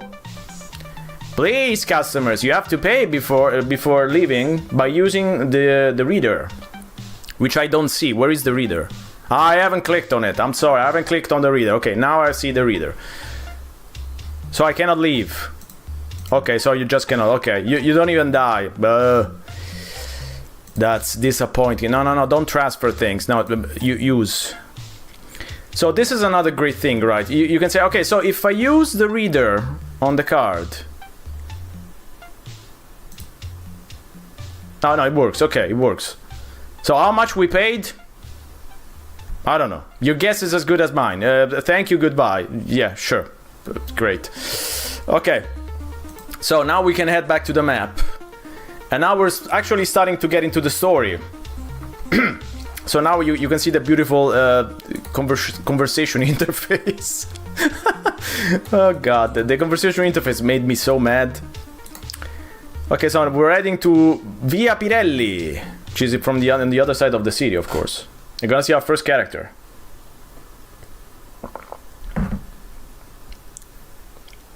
Maybe. There he is. Hello, Lieutenant. I'm here for the death of Victor Henry. So this is us. So this is Duomo saying this shit. So when he speaks, there's gonna be a little comic book bubble thing. So you can like tell when he's speaking. I mean, for me, this was already confusing. I thought he was saying this to us the first time I played. I thought, oh, okay, so he's the, who's this? Okay, so the way that the conversation thing works, the 30 time run again, yes, there's not enough time run games for everyone. So as you can see, the interface changed. So the first one, you can ask the question that is on the screen. But right now there's no question on the screen, so this is already confusing. Like, you can ask a question on the screen. What question? This is to browse through the questions. And of course it's not browsing because there's no question. So we're just gonna say this. Duomo? I should have expected your visit. Are you working for the wife? So I guess he means the wife of the guy that died. So, and again, I cannot browse through anything. Okay, so these are the things we can say.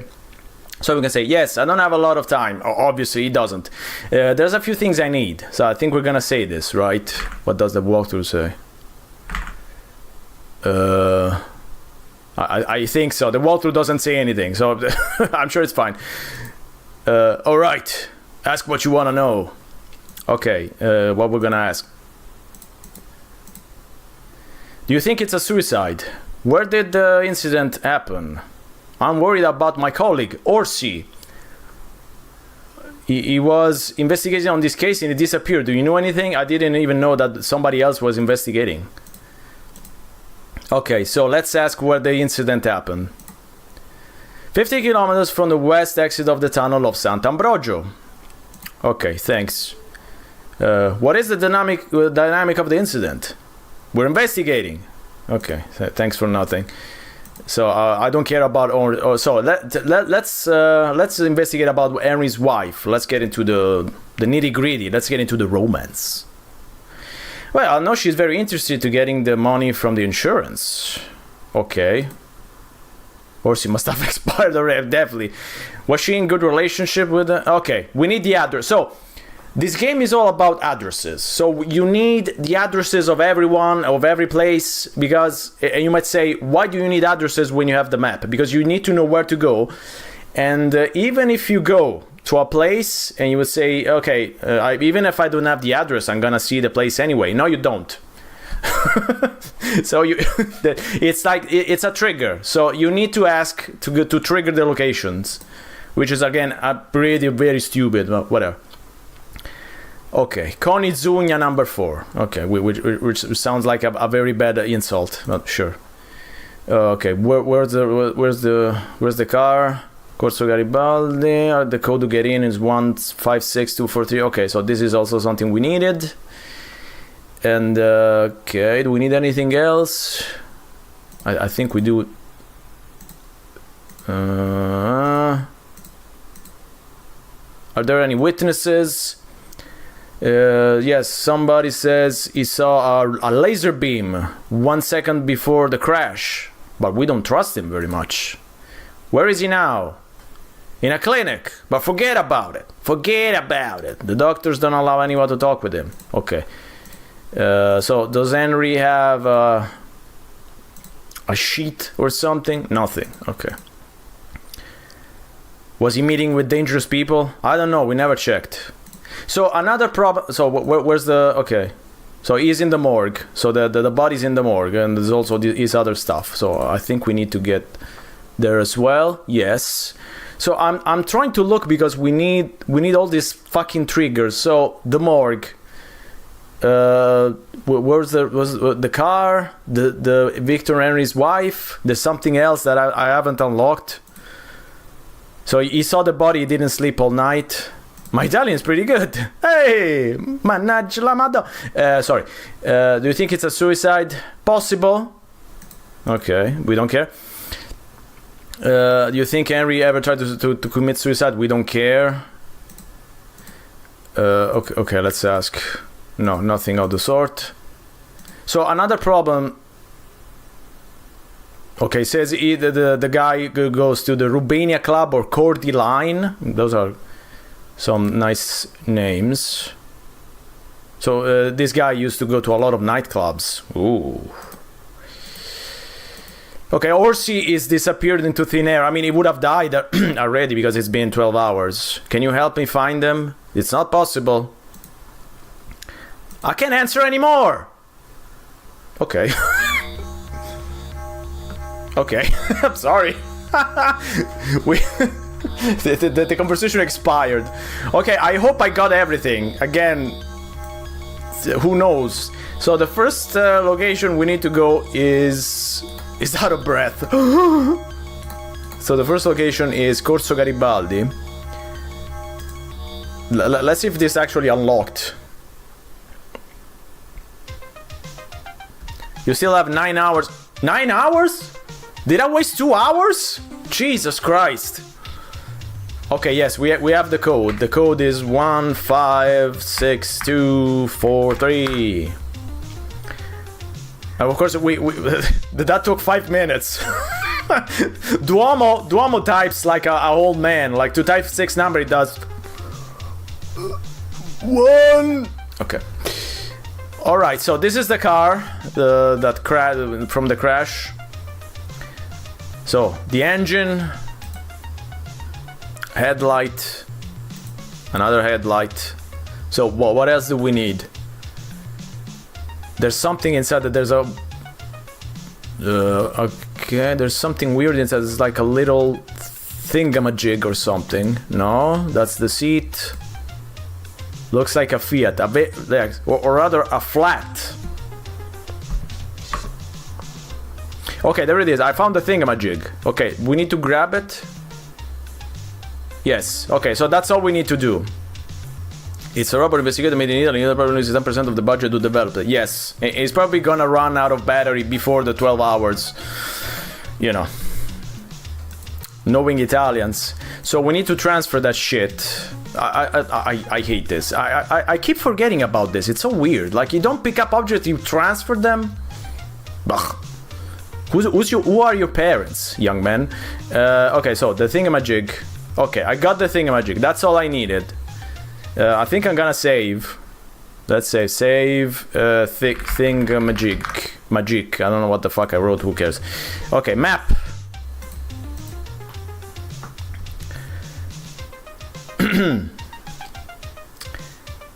Okay, now we can go to the morgue. Finally, some gore. I don't think we're gonna see anything, but there's a coroner waiting for us. We don't even need to talk to him, apparently. It's optional, but we're gonna talk to him anyway. I mean, let's waste... Uh-oh. You're getting farther and farther away. So when you get this message, you're basically fucked. So we already lost the game. Wait, did I choose the right place? I mean, that's the best way to make save. Just fuck. Yes, I chose the right place. Why isn't it working? I mean, I remember he talked about the morgue. We're already stuck? Jesus, I barely started. Already the game basically told me to fuck myself. So this is what happens. When you don't have the trigger, you get to a place and there's nothing. But I remember he was talking about the morgue. Maybe we didn't get the address. So this is another thing about the game. It's filled with dead ends because they are fun.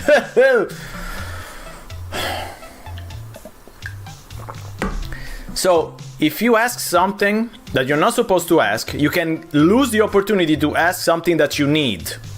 So I think that's what happened. I lost the opportunity to ask about the right thing. Okay, let's go back to the weapon shop.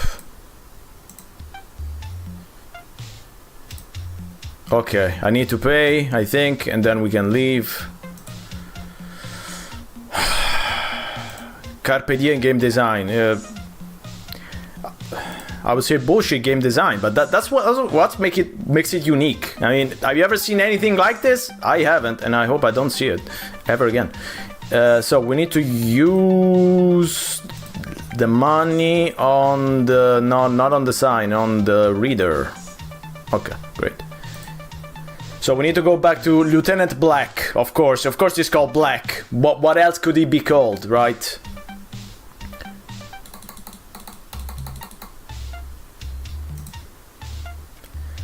So I don't even know what I did wrong. That's the other problem. That, like, what did you do wrong? I don't know. Like, what? I mean, okay, I know what I did wrong in life, of course, but I don't know what I did wrong in the game. Like, what questions did I ask that I wasn't supposed to? Which ones, you know, lost? Who knows? This game. Okay, so there's a few things that I need. Yeah, whatever. We don't care about the clubs. Okay. So as you can see, the questions change, and you can't even go back. He was a really honest citizen. Okay, so where's the car? Okay, so we need to ask that. You really feel like an android that has no idea how social norms work? Autism, the game. The game is on the Spectrum, but it's on the Amiga. No, I'm not gonna do the bottom three. That was a fucking awful joke. So we need the wife. Oh yes, I need the wife. It's a very attractive woman. Oh, I didn't say this the last time. I think she's 30 years old, but she looks at least 10 less. She looks 20. Okay, where does she live? Give me the address. I only need the address. I don't need anything else. This is Stalker, the game. Where's the body? Okay, I think I asked this. Oh, I didn't ask. I asked, have you seen it? I didn't ask the address. Okay, so I always need to check if there's an address. Because we need the pass. We need the pass for a morgue? Be gentle with the new coroner. He's a kind of a weird guy. Okay, sure. So we got the car. We got the wife. We got the coroner. I think that's it. Okay, so now I think I can leave. I can also look around the place, but I don't need anything. So just to see another location. And waste time looking at it. 10 hours. Okay. This is a basically useless location. We can check the terminal. IBM Fulcrum 9000. Of course, everything that's over 9000 is always good. And of course, there's a very, you know, modern telephone. I think this would have been out of place already in 1999 or whatever. Okay, there's a phone. So there's a lamp. It's not over 9000. Have you tried it? I'm sure if you tried the IBM Falcon, it's not, I don't think it's called Falcon. What's it called again? Fulcrum. Okay, close enough. Fulcrum, come on. Okay, there's a lot of Fulcrums. Okay, okay, the keyboard. The screen is pretty sick. I know, right? I mean, look at the beautiful background. Wait, there's something in the background. What is it? You see the Central Station and Palazzo Pirelli, the Pirelli building. Okay, so now we can leave finally. I hope I got everything. So this is how you have to play this. You have to be constantly scared that you forgot something. It's like leaving your house every time and thinking, did I close the gas? Did I get the phone? Did I close the door? That's a nice streaming setup. Thank you. It's very bare bones. I usually have another camera because I usually show my my mascot, which is the baby Dalsim. Say hi, baby Dalsim. Hello. Okay, or something. I don't know. So 1, 5, 6, 2, 4, 3. 9 hours and 49 minutes. What a good idea for a game. A beautiful idea. I mean, the idea that Carla had was interesting because there were definitely not a lot of punkish, I don't know, adventures back in 1992. But yeah, probably somebody else should have made it. No offense to the developers who I talked to. I mean, but yeah, they definitely did not know how to make a point-and-click adventure game. Where is it? Where's the thingamajig? Well, it was here. Where's the thingamajig? I cannot find it. Where is it? Hello? Is it here? Yes. Okay. Let's get the thingamajig. I got the thingamajig. Let me save again on the thingamajig. I'm sorry to do this, but that's the only way that I can progress to this beautiful game. Okay, map. So finally we can go to the morgue. Yoga poop! That's where I'm tainted by the sense. I mean, I play a lot of bad games on streams, right? I play some stuff that you have never heard of, like Bad Bad. Bad Bad is an horrifying arcade adventure game from like 1988, and it was, I think, probably based on a personal experience from the developer, in that he made this game that a 22-year-old has a fiancé who is 15 years old, and they have to run away together from her house, avoiding her parents who will kill you on sight. But the problem is that you cannot leave the house until you have you do the thing with her.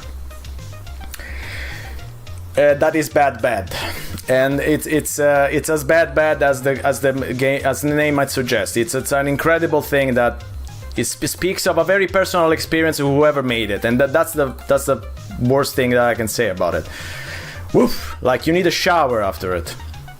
What a fantastic idea for a game. 10-2, yes! 2 for 2. Okay, Via La Marmora, the morgue. Better to go to the morgue than play Bad Bad, that's for sure. The fact that it was a good concept. I think whoever had a fiancé who was 15 years old. I'm sorry. Oh, there's the coroner.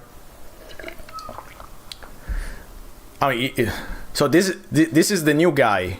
He looks a bit old to be the new guy. Okay, so we're gonna say, good evening, I'm an investigator, Duomo PI. Oh, Duomo PI actually sounds good. I'm investigating on the Henry case. Hello, tell me. So we don't need to talk with him, but let's see if I can see the body. Can I see the body? I have no problem showing it to you, but it's a really horrible, it's really mangled. Okay. I wanna see it, it's part of my job. Follow me, please. We're gonna see it? Wow. Are we gonna go for gore? I didn't even do this the last time. I don't even remember if I got to the morgue. Wow. I mean, Gory, put a warning. I mean, this is a very, very graphic. Jesus Christ. This is what happens when you eat at Taco Bell or something, or you eat at my grandma's house. She used to make the most fucking hot food you can have, spicy food, and she also made spicy food when it was very hot. So imagine that. This is me when I went away from my grandma's house. Okay, body. The body is recognizable. So what do we need to do here? Did I really fuck this up? No, we need to examine. Okay, it's fine. Okay, so I think I need to examine the objects. His object. So we need. I think do we need to open this? Of course. So now that so again, I remind you how this works. But I need to remind myself. So the way this works, there's a little bag with the dead guy stuff in it. We need to open it with this icon. Then I cycle through the inventory until I find the right one. So there's a ring. Victor Leonette. Forever. Okay, so Leonette, I guess it's his wife. There's a card, credit card, bunch of keys, and Roy Martin. So what do we need? Gotta get the bunch of keys, and that's it. Okay, so we're gonna only get the bunch of keys. Okay. Venom finally killed Carnage. Yes. Is there anything else funny here? Okay, no. There's the bones everywhere. Bones. Funny bones. Okay, I think we can leave. Finally, we can go see the wife. Finally. Oh no, we need something else. We need the scanner. That's like the encrypting version of Japanese adventure game of that era. Yes. Too bad that I'm pretty sure nobody had played it. So where's this? Is this the scanner? No, that's a monitor. Where is the scan? That's the scanner for autopsy. So we need to get a scanner for autopsies. Okay. The guy at the morgue is just okay with this. Who cares? Get it. It doesn't come out of my paycheck. Who cares? Okay, I'm gonna save again. I'm sorry again. This is gonna be a regular thing. Morgue, or rather, also Rimortacci 2 also works. Map. Okay, we go back to the map. Finally, let's go see the wife. This beautiful wife that is 30 but looks like she's 20. Konizunya. There it is. How much time do we have? I mean, I'm not even halfway through the game. How much? I think we're already out of time. Oh, it doesn't say. Okay. Hello, sorry. Good evening, Miss Henry. I'm Duomo from the Nemesis. Hello, the agency told me about your arrival. Great. So we're gonna be very. I remember I got stuck here. So there's a few things that we need to ask, that otherwise they're gonna disappear. So how are the Victor business going? I'm here for the case. Okay, I will do my best. Okay, whatever. I don't care. Tell me about the insurance. No, we don't care. Where were you the night of the incident? Did you know your husband well? Okay, let's go for did you know your husband well? Victor was a good friend of the art gallery director of Milan, Mr. De Rime, who you can find in Via San Paolo, but we don't need to go talk with him, so we don't care. Who else knew your husband? He was business partner of Mr. Corte. We can find him via Machiavelli. He went into various nightclubs, blah, blah, blah. Okay, we don't care about the nightclubs. How about his business? He got 2 new shops open, car shops. Who can tell me something else? Is that something we have to ask? Who knows?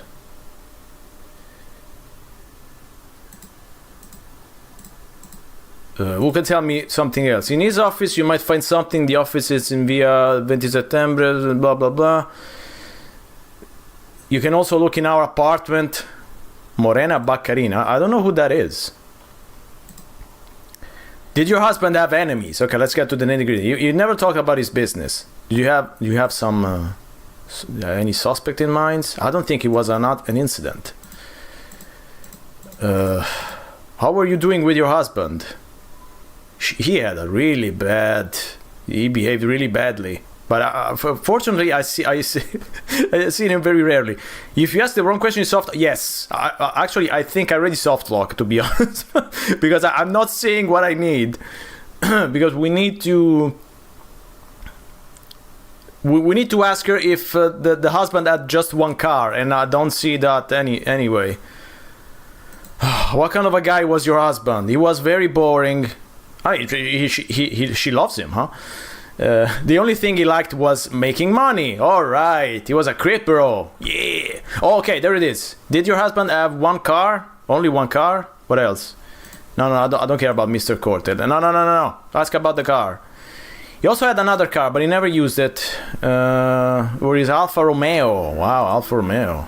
She's in Firefighter Deadpool. Oh, okay. I haven't seen those. I'm sorry. How much time did you? The car business. Can I see the other car? Yes, that's what we need to. Yes, yay. Okay. Can I see the other car? It's in the garage. Okay. So if you don't ask this, like if you 8 hours and 22 minutes, that's not gonna be enough. Bestemmiare. I don't even know you can hear it, but whatever. So if you don't ask about the garage, you're not gonna see the car. Like if you say, can I take a look around? You cannot get into the garage. So that's what stumped me the other time. I forgot to ask about the garage, and then you're fucked. You're gonna get stuck again. Jesus Christ, this game. These rules? The music. Yeah, the music. I mean, the music sounds like it was composed for something completely different. It was just... Yeah, dump it here. Who's gonna know this? Who's gonna play this? Nobody. In fact, nobody played this. Okay, so once we got into the car, we gotta use the tiny crowbar thing, which I don't know how to translate in English. Gori, help me.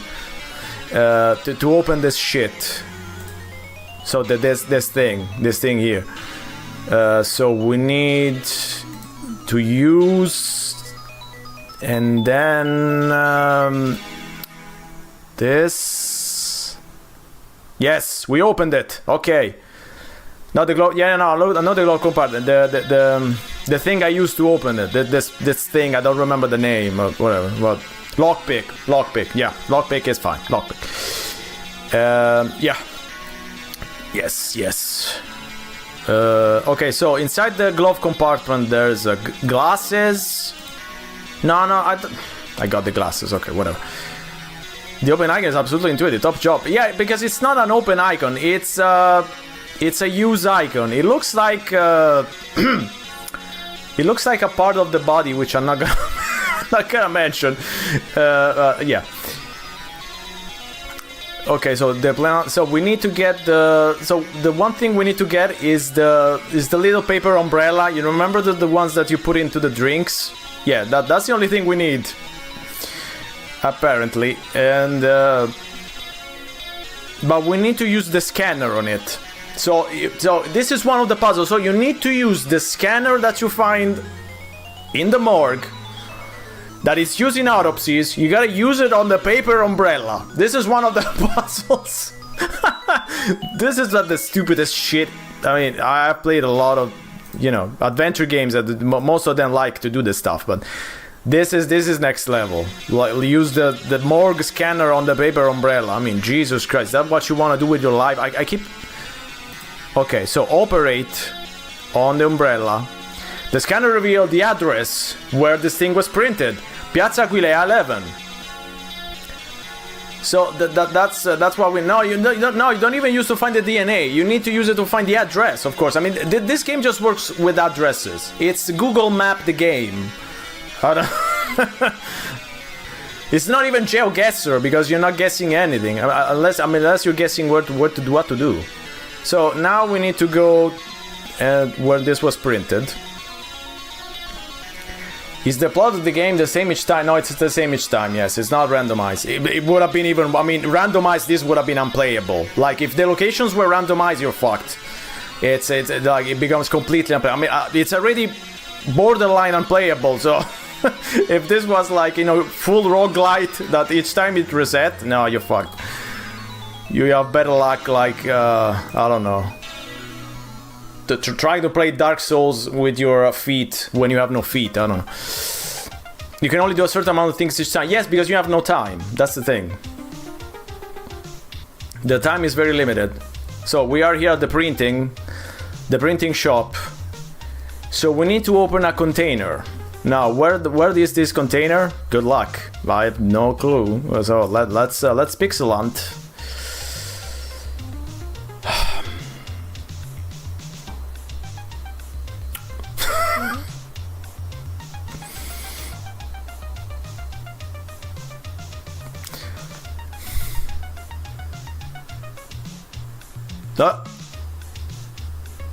There it is. Yay, I found it. So it's a paper.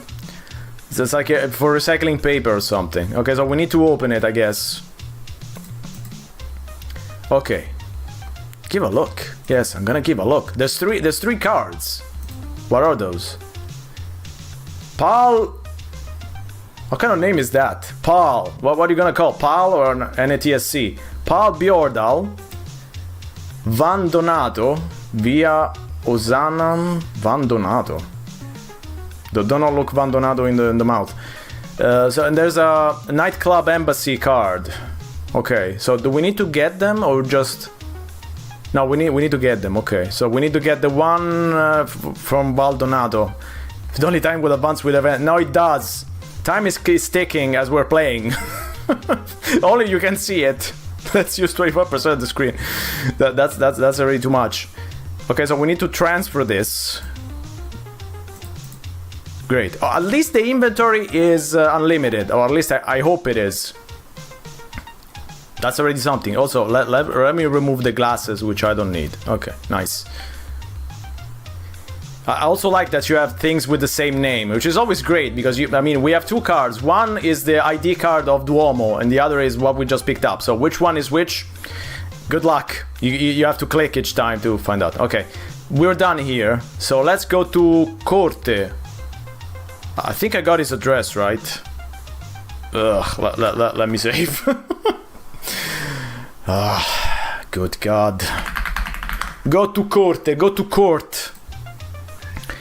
Okay. So Corte is the previous business partner of the guy who died. Where is he? Okay, Machiavelli Street. Let's scroll down into... not too much. I mean, they just needed to do something really simple to make this a little bit more playable. Unlock the locations on the map once you find out about them. Ta-da! Wow. I mean, that was the one thing they needed to do. Wow, this guy's already mad. But no, apparently that's not what they wanted to do. Because they wanted to give you the impression that this game it's an open world adventure game, motherfucker. Okay, good evening, Mr. Corte. My name is Duomo. I represent Nemesis. I'm here to ask you some questions about Victor Henry. The police have been here. I told them everything I really needed. Good night. No, Corte, come on. I'm about to be back. Okay, apparently no, we need to threaten him. I spoke with Tenente Greci. Who is he? Who is he? I don't know who is he. That was Black. Who was not great? Okay. Okay, get the weapon out. Yes. I don't know which weapon. It's not one weapon. You choose whatever pistol you want to get out. It will be much better for you if you collaborate with me. Okay, but I don't have a lot of time. What do you want to know? Okay, so what... we only need to examine his office. So what's your job? Okay, so of course he sells cars, only very luxurious cars. To that I'm gonna say Timothy Dalton. Yes. Also, Simul Mondo had a thing with like taking like pictures of characters and just dumping them in the game. So I'm sure we could find each of these portraits somewhere, like some actors or something. How's business? Good. We got a 2.8, I think that's 8% increment in the sales. I don't give a shit. Can you tell me what this is? Get out the thingamajig. There's a lot of things that I'm showing him.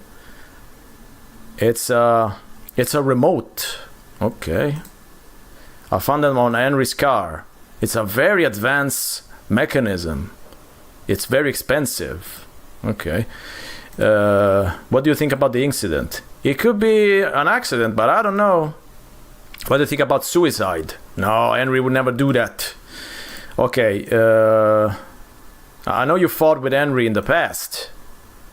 It was a Victor's dirty plan to get me out of the company, and he succeeded. Okay, it seems you swear vengeance. Of course, but not by killing him. Okay, I want to look around. No, it's not possible. Oh. Okay. So, to get this. So, in order to to browse this guy's office, like you would say, oh, let's get the weapon out again. No.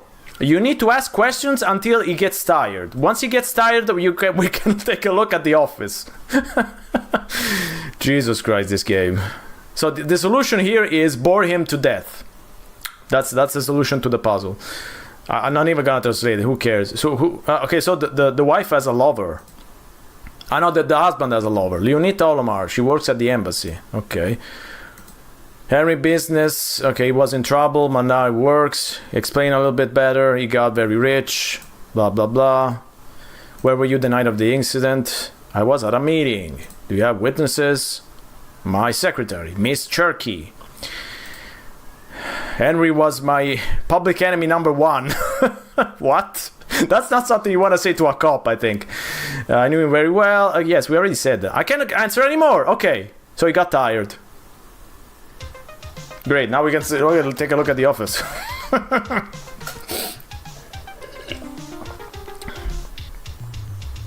Wait, do I need to go back?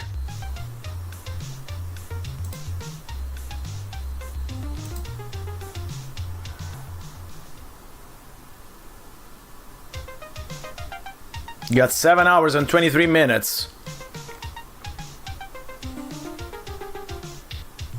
Okay, perfect. So he gets tired and then he leaves. That's what happens. So monitor Microcomputer ZX5 TCO 5 gigabytes of RAM. Wow, in 1999? Wow, that was, I mean, 5 gigabytes of RAM, that was a 64-bit CPU. Okay, the CPU is not very it's not very advanced, but yeah, I mean the RAM, wow, I mean it's probably more than I have. Okay, so get this. Another thing we have to do, we need to, the first guy kicked you out. This is different, of course. It's a souped up future spectrum, a spectrum for the future. So in order to open this, the cupboard that is closed, you know what we need to do? We need to use the can opener. So not the lockpick, not anything else. You need to use the can opener to open that.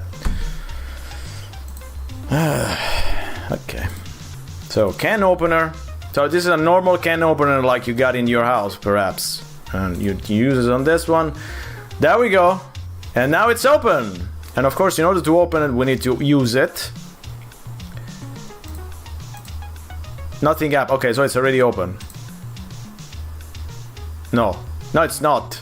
Oh, game, open the thing.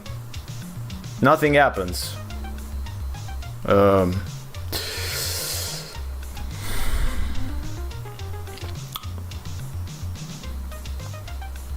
Okay, no, it's open. Wait, but it's not a. It says monitor. Huh? I don't get this. I don't know what the fuck is happening. Okay, so we need to get the remote. The remote sounds a very high frequency. No, I didn't want to use it. No. Fuck. I didn't want to use it. Now it's disappeared. No, it's it's still there. What's happening? Okay, I'm gonna get it. Perfect. I got it. Whatever. Let's run away. This place is scary. Okay, remote. This game is very mysterious. Yes. And the mystery is gonna keep on living because the guys who made this know nothing or remember nothing. So I cannot, as much as I'm trying, I cannot solve the mystery. So now we can leave and we can go Ozanam Street. 69 gigabyte. Nice.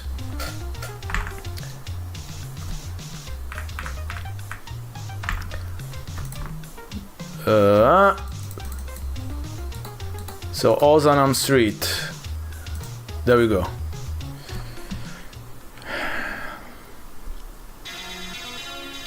Six hours and 29 minutes. I mean, we're kind of halfway through, so that might work. So this is Donato office. I don't even remember who is Donato. Who is Donato? The guy with from the card? A picture of a beautiful woman. Signed with love, Leonette.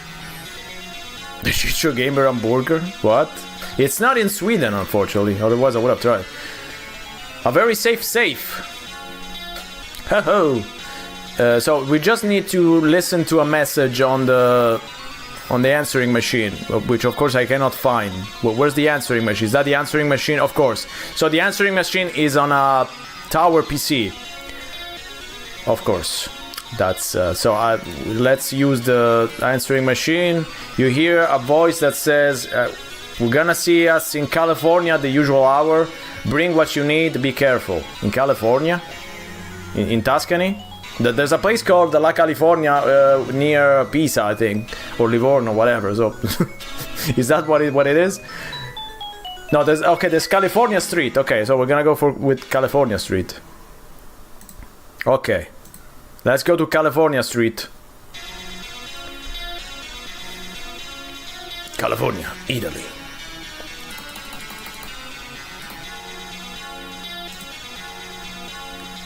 That was very far from where we were.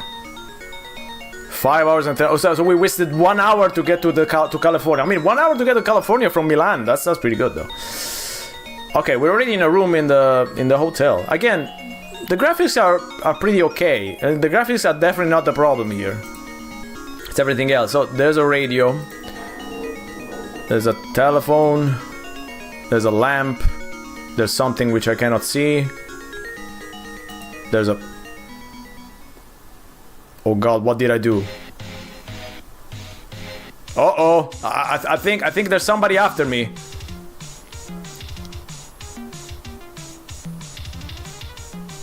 It's a trap!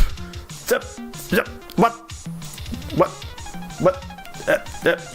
Yes, but the time is yes, but where's my pointer? My pointer is gone. Oh, where's my pointer?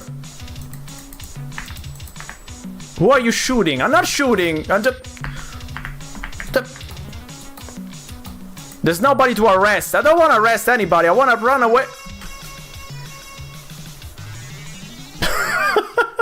The mission was a complete fiasco. Good luck the next time. There's action, yes. Okay. I think that's the best thing.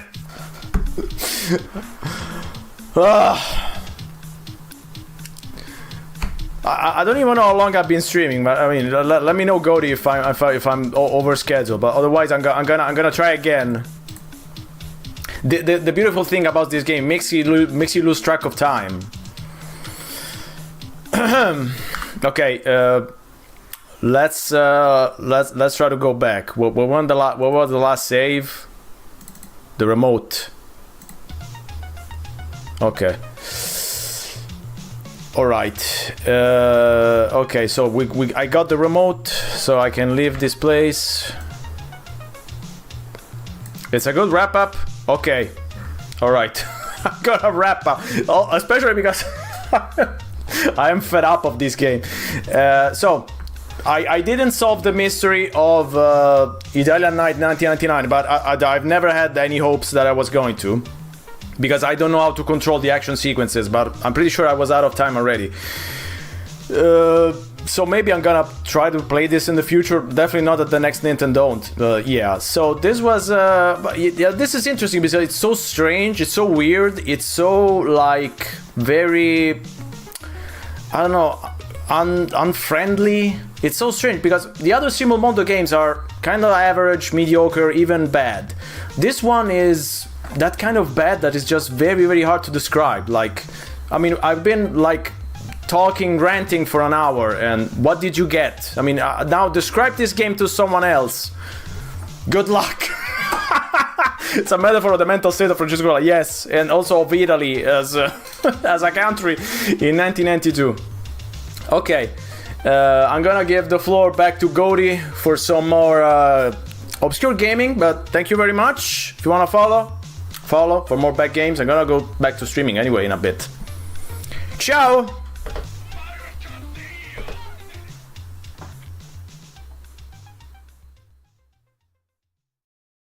Where in the world is Best of Nintendon't 8? Best of Nintendon't 8 is in Italy. Or maybe it was Sweden. Best of Nintendon't is now going to be in Russia with the next participant. Really happy he's back after playing, I do believe it was Best of Nintendon't 6 in 2021, maybe on the PC 88, Flame Zapper. And now he's back to do something that you wouldn't believe it, but it's even more dank. Keep it going in the chat for the Genesis Temple, and don't stop because it's time for Extruder X.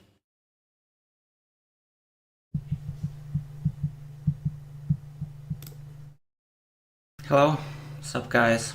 This is me, Extruder X.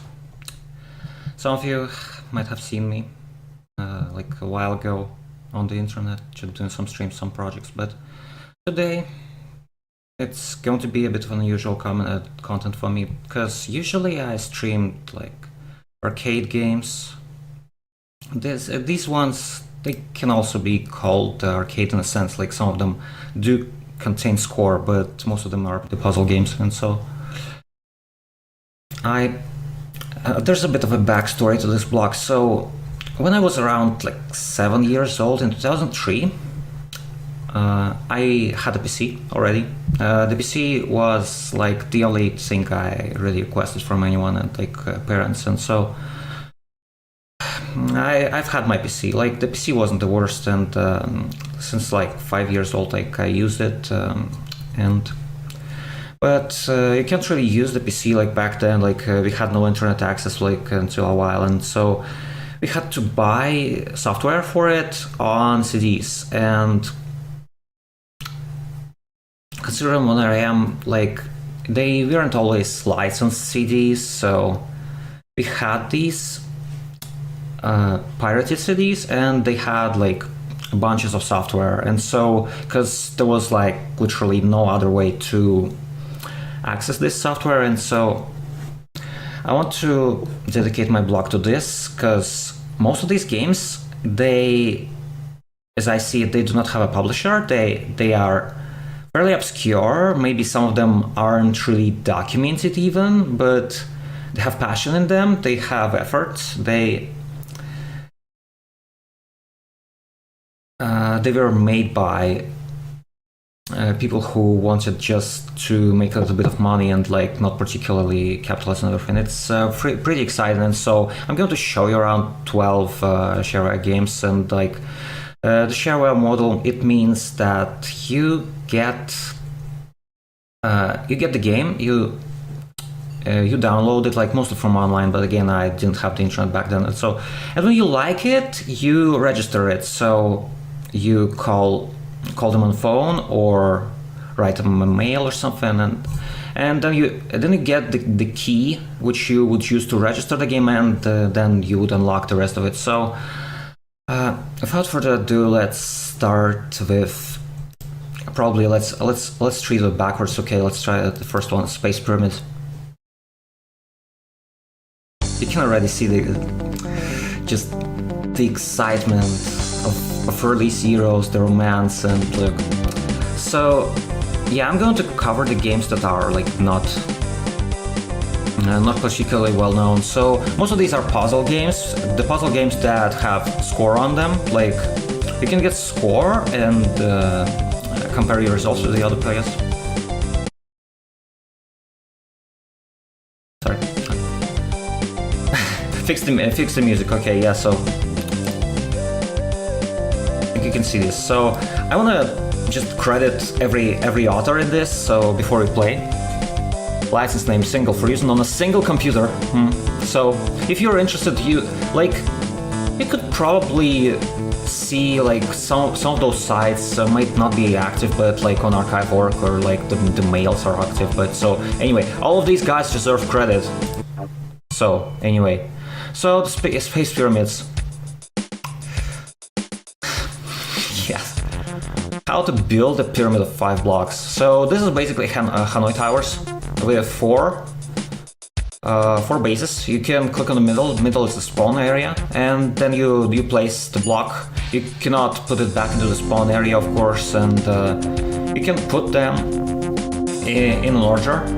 And once you get a stack of like 4 easy, 5 medium, or 6 hard. Oh, by the way, my mouse is moving. My mouse is moving by itself. Like it can you see the mouse even?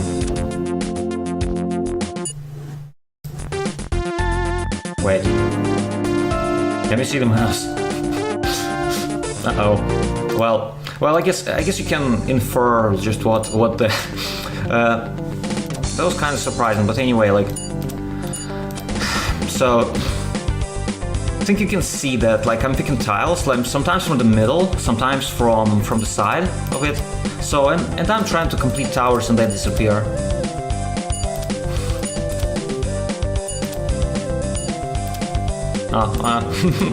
That's unfortunate.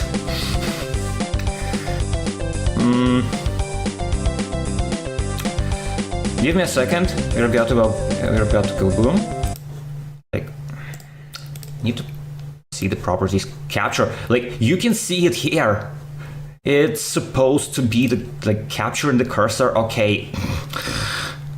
Freaking OBS classic. Okay. So, window capture properties. Nope. I've shown it to you. Like, it certainly doesn't. Anyway, like during the test stream, it was I think it was a thing. But anyway, yeah, you know, old OBS, old PC. So anyway, we're continuing. By the way, this game is rather interesting in one very specific aspect.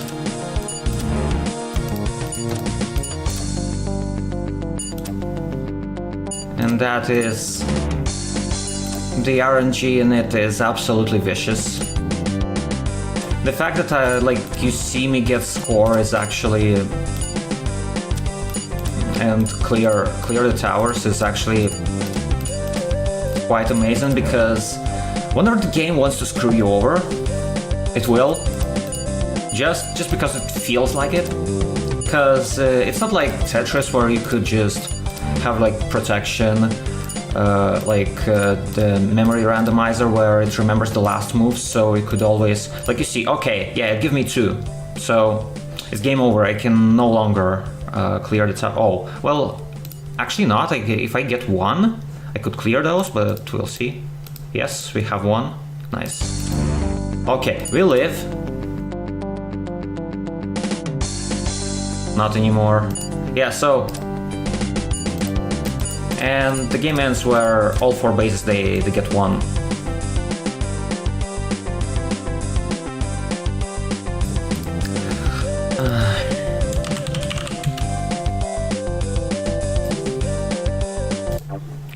Amazing game. So yeah, like even extremely early, you can still lose, because not all people can do game design well, even though they can code.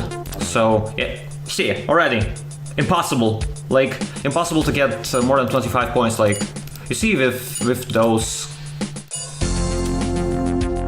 configuration. Okay, yeah, done. Then it's easy. Display capture. No. Sorry, but no. Okay. 0 points.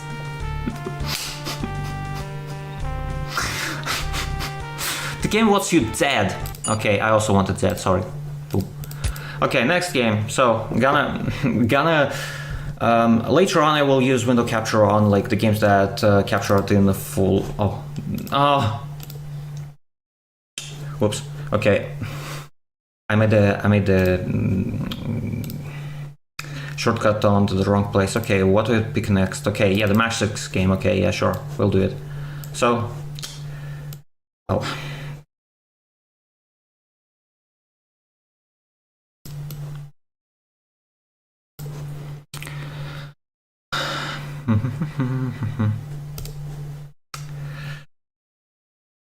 this is normal match 6. By the way, I cannot read most of the help which is provided by the game, because help cannot be opened in the newest versions of Windows. So I'm going to help you a little bit. Like I'm not going to place my moves before you've kind of figured that out before it works, because like I want to play this game a little. I want to show you that the rear like this. So.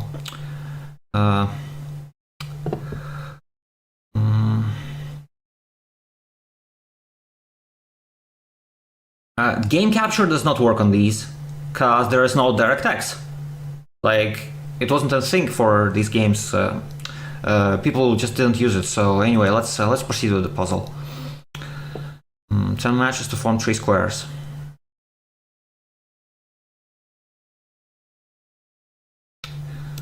Let's try out the largest area. Like, if I isolate all of them, that'll be like... Okay, so that's 12, so the squares have to fit together. Okay, that's still 13 removed, okay. Oh, I have to remove 10, okay, so if I do this, bit of a trial and error on this, like you aren't really penalized for making some moves. Okay, so, wow. Oh gosh. During the test, it wasn't. It was so difficult. So this is a hard puzzle. Oh, I have to leave a lot more of them. So one of the squares has to be bigger than the others.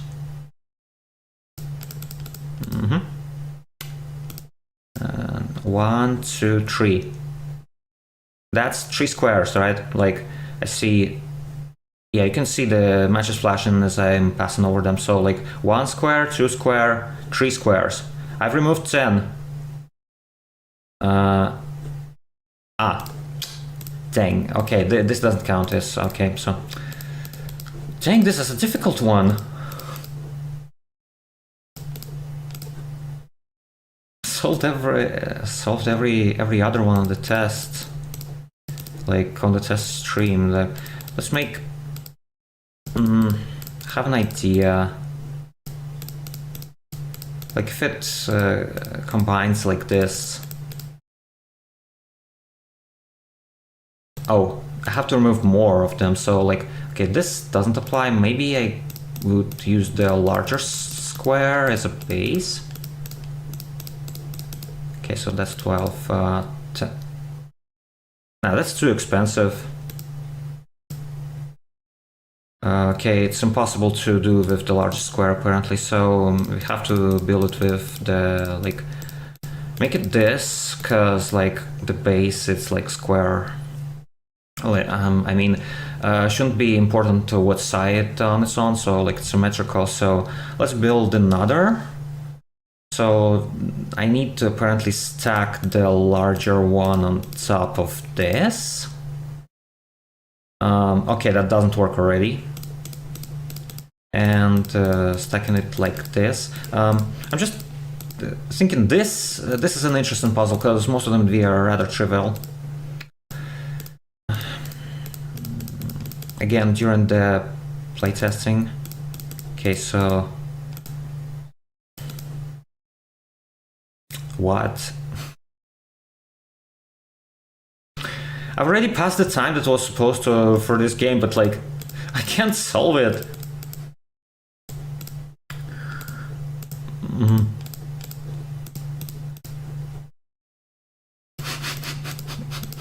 How do I build the third square? Okay, do you have a hint? Oh. Remove 10 matches. This is so bad. So embarrassed. Oh. Okay. 2. Vico already. Oh. Gosh. So, like, this is impossible. This is impossible. See, this is already like enough. I'm expected to 1, 2, 3, 4, 5, 6, 7, 8, 9, 10, 11, 12, 13, 14. It's okay. 2 and 2 and 2 1x1s. Man, nope. No hints. I need to clear this one. We're running out of time. We're already behind the schedule. I'm sorry. I'm worried. Okay. 1 should be outside. Nope. Nope. Maybe both should be outside. Yes! Done! Okay, next. Dragon scales. Oh, yeah, like, have we credited, like, the author for this? So, like, that was by Novel Games. Okay. Next. Dragon scales. So, this is basically a really old board game, sorta. So hopefully you can see everything on the screen. So okay, I need to have the new board. Okay, so there's nothing. So the right shows which pairs of the scales, like the play pieces, are already taken. And as soon as I take them, they cannot be put back. So like currently I can take these because they are the highest, like closest the layer to me. And I click on them, and like here I can even make a choice which ones to pick, because you can fail. It's sort of like Mahjong Solitaire. Let's pick these for now. So if you wait for a while, there'll be a hint. Actually, should change the preferences, because like easy animation. forgot how to like disable the. Okay, yeah, you can also change the textures because there's usually plenty of customizability. Music. Okay, let's have music. Default. Medium maybe because so it would just not spoil me the available moves. But maybe that's the idea. Oh, fabric looks ugly as hell. I'm so sorry. Have to change it back. But we got music.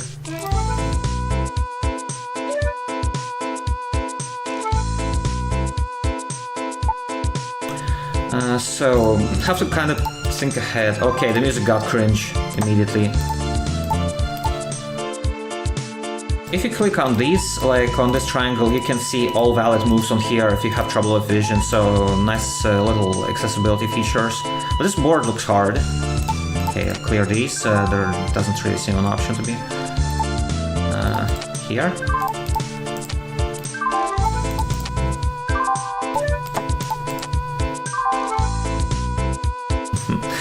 Yeah, we're Strip and Dragons. This is like a dragon version of Strip Poker, apparently. So... Ow!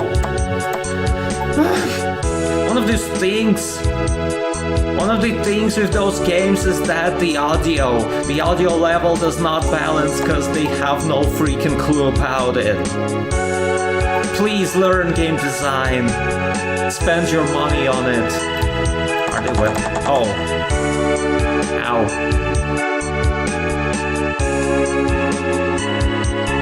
Okay, I ruined it. Needed a new board for this. So if you heard that sound, it means that there are no valid moves and that the game is over. You can undo though and try to solve it. I will try to make the placement then.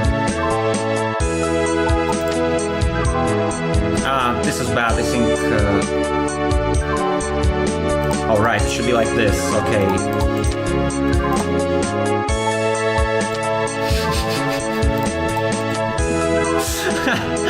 Oh my god.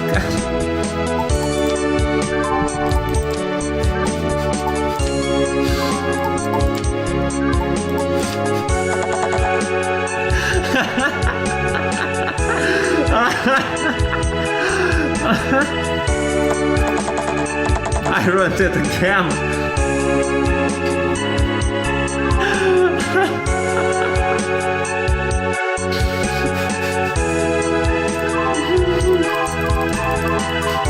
No, I cannot.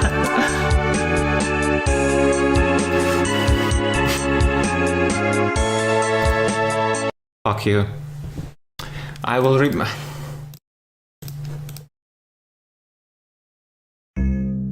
Okay, I made it to a quieter music. Are you happy now? Space Racing. Yeah.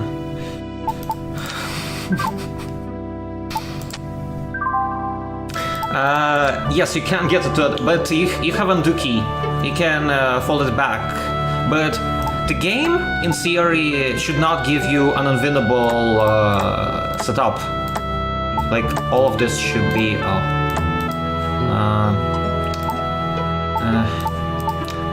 okay. The game really tempted me to go for these, but it seems like it's like the false prophet.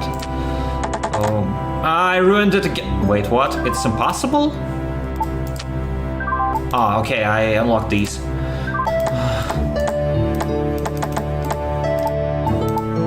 Seems better. What are the next ones? Just thinking in layers is really important for this. Wow, this is a hard board. It makes for thinking. But the less tiles there, like usually the easier there is to see the correct sequence of moves. I missed the yeah. That's such is like the way of life. Enjoy while you can. Like the amount of valid moves isn't really all that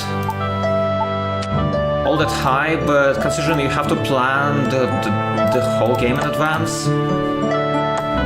Okay, need to clean. I think I made a loop. This is already over, so This, I cannot touch this tile, because it's covered by a tile that's covered by this, so it's a circle.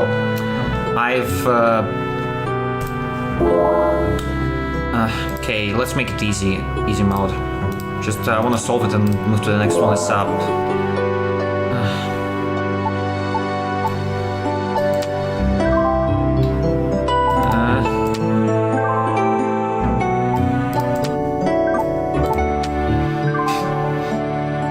So embarrassing. Oh yeah, like, okay, the easy board is much simpler.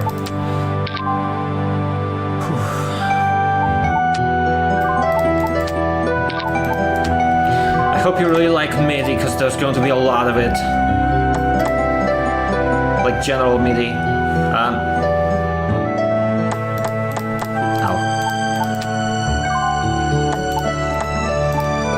Did I? Oh, never mind. I think we were saved.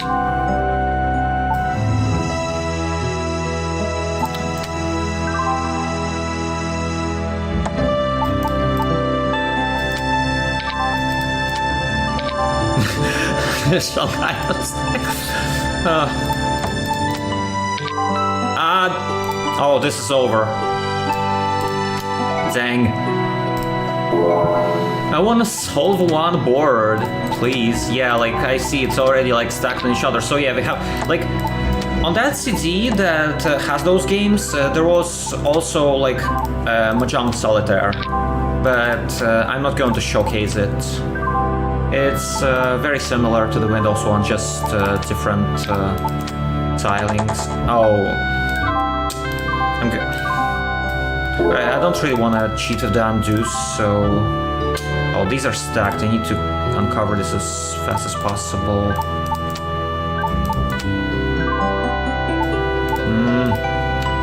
Is this also a loop? Wow. So far, all of the boards that I've got, they're like super hard.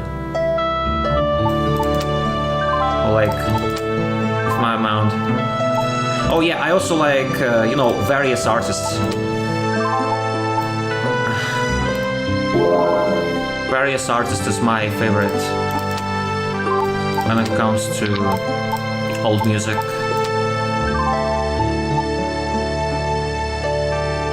Why are the boards so difficult?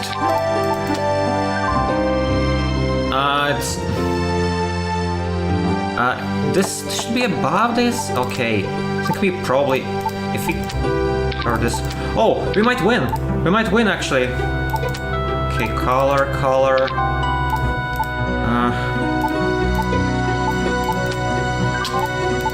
So, like, those that don't have anything... Oh,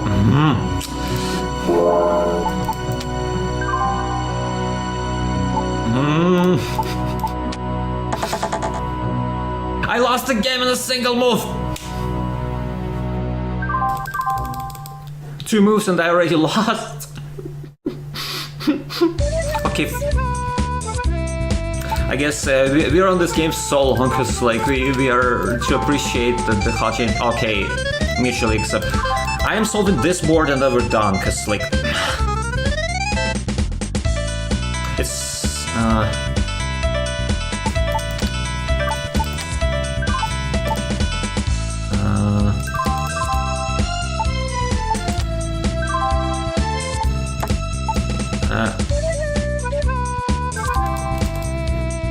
maybe this is unwinnable.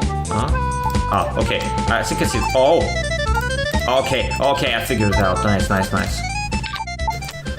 Oh no, the cool music is about to end and there's going to be like super loud one.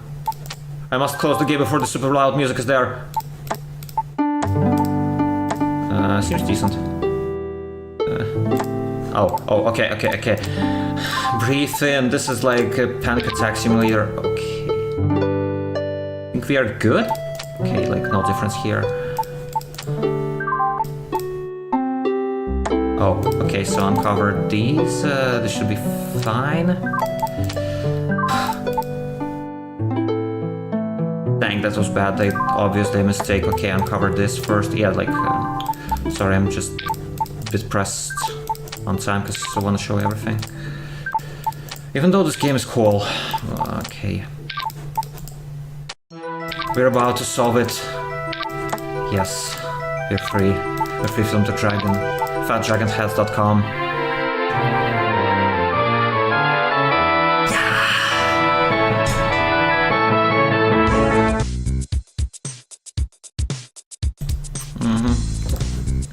Okay, credit the other. Done. Okay. Screw you! Thank you for buying. Okay, so next. We need something calm and relaxing right now. Okay, we're gonna be like Philius Energy. Actually gonna like place it on okay, here. So have the full game for this. This game is Philius Energy, so this may maybe you like the arcade game Philius, but completely unrelated. Just as there was a company named Philius, and so let's take credits. So this game was apparently made by 2 dogs, and I have a proof for it. Oh yeah, so 1 dog, the another dog. Yes, 2 dogs. Hop. No dogs. Dogs! Okay, yeah, so, and also like 3 humans. Okay, so.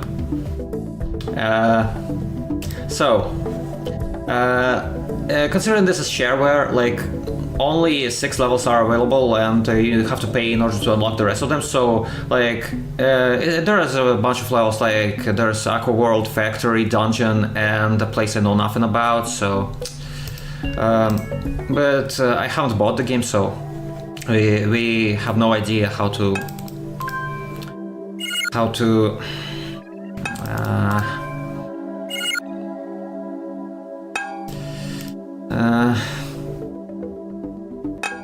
like we're not going to reach those. Okay, so anyway, this is energy. We have to energize the bases. We have to achieve the maximum base that is possible, and so we have to clear 4 balls of the same color. So okay, so in order for it to have the speedrun strats, I'll recolor all of these 4, and they should be put back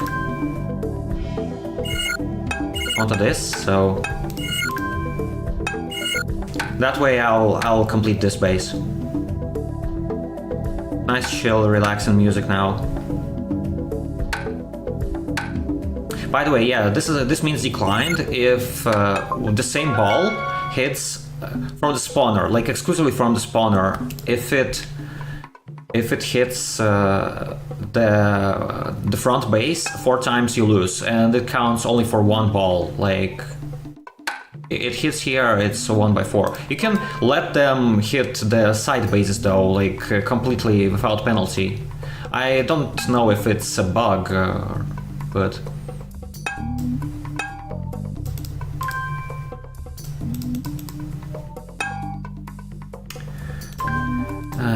I'll solve like 2 more levels and then we'll proceed.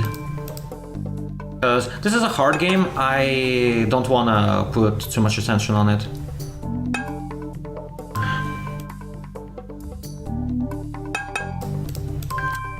This base already energized, and so oh, bit of a time loss here.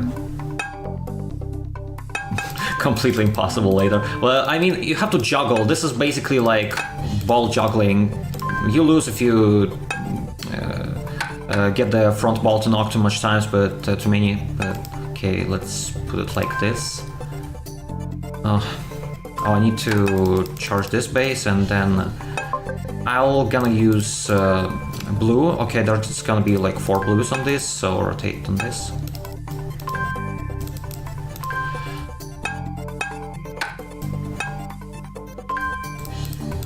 So, okay, we are almost done with the marble juggling. Ow. Okay.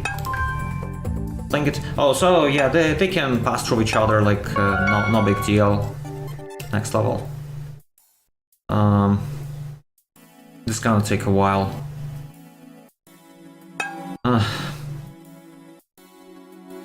This is an arrow. The balls can all go in this direction. Oh! By the way, if you let them hit restart. I'll show you like the later levels though. Okay, so there are arrows. Oh no. So if it hits this, not declined, so it's only declined with this. So anyway, that's too hard. Let's just complete level 3.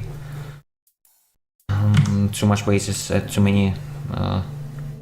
Maybe like this. Okay, I need to clear the farthest base first, I believe, just cause the front base is easier to clear in my opinion. Rotate, I'm just going to use the time. There are no more balls spawning as long as like you...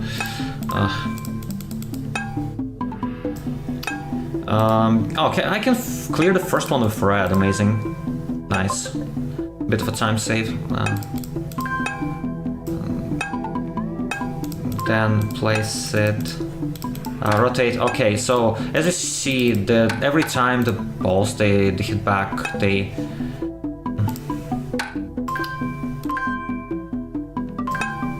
Yeah, this is kind of stressful. Okay, I can clear this one with... Oh, no! I lost it!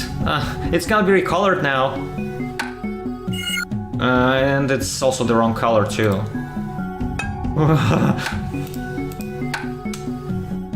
And I cannot get the... Okay, I have to... Oh, it's recolored again! Like, it hit the base and it's recolored into the red. Like, that's a miracle! Wow! Okay, decline 3. Okay, I think we solved this level. Done. Excellent. Oof. Next. Next game, Brick Mason. Yeah, like Brick Mason. Just gonna make it set up this way. Window. Sorry. Get the screen.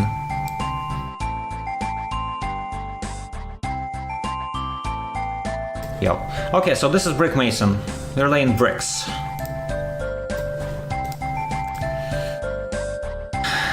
This is basically a sort of pentomino puzzle. Okay, so yeah, like credit, Cockleboat Studio, Team Pizza, nice.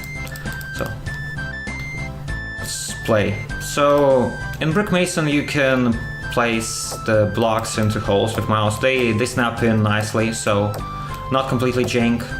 Good hitboxes on those. So I hate this castle, so we're gonna try and hide ourselves from it by building a wall. Nice.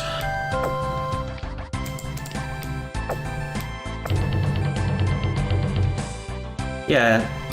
Next level.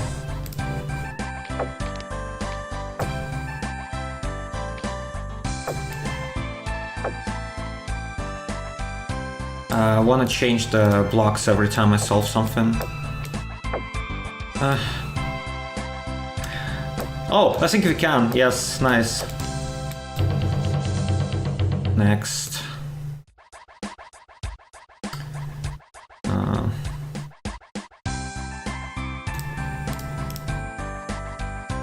What would be suitable for this? Let's pick this.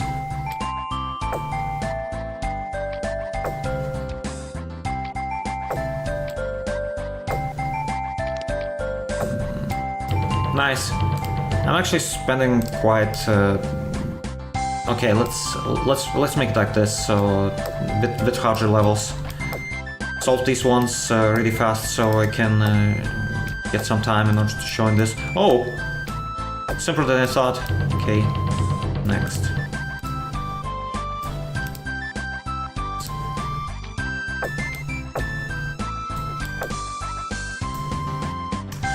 You can play with 2 sets of bricks, but like it gets really hard.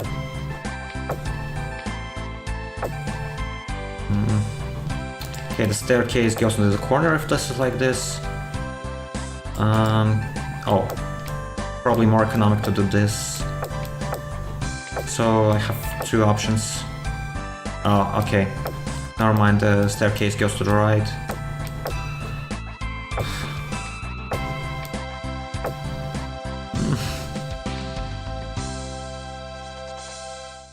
What?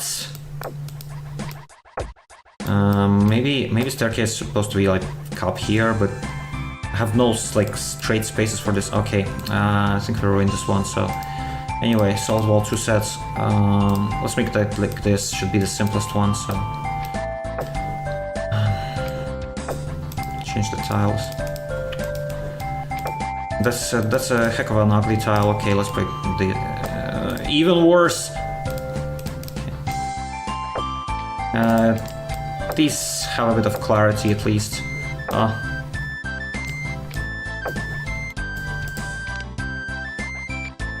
So again, these are games I played as like 7 years old.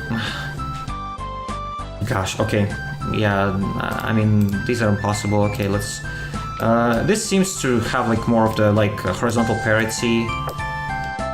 As a Tetris player, this means like there's certainly like easier position to play around because there are less options for pieces to go.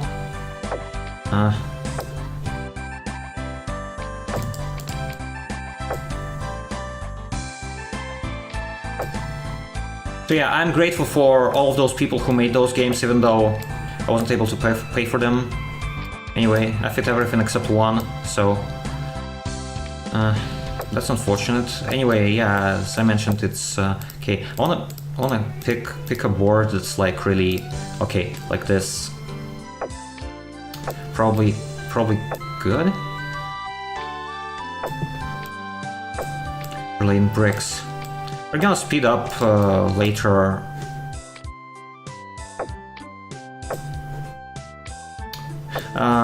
As you see, I did not get smarter because like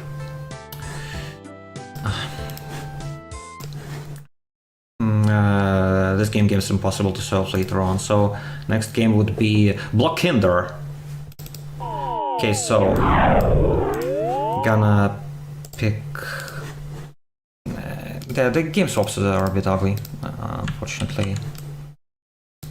Okay, like this. So, welcome to Block Kinder. So, created by Jeremy Schneider, a person who describes themselves as a starving college kid. So please buy the game. Yes, please help to feed the starving college kid. Pro the game by registering. So yeah, please appreciate this game because I think the concept of this game is amazing. Because like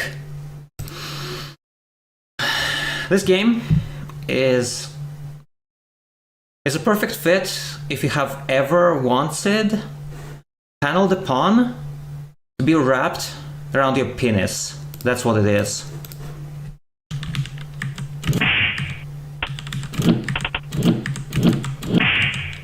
Literally. That's pretty much all there is to it.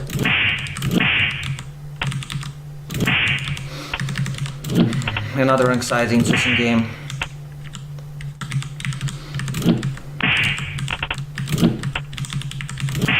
I mean, there are games to, you know, in my collection there are games to satisfy even the most exquisite public. I'm not going to be building like a large combo early on. The game is going to be like getting faster, so I can just like in Panel de Pawn or Tetris Attack or like Tetris Panic Attack, I would or just no. Okay, I mean yes, but my neighbors are going to be mad at me. This is supposed to be chill puzzle game section. Okay, yeah, I have to move them around.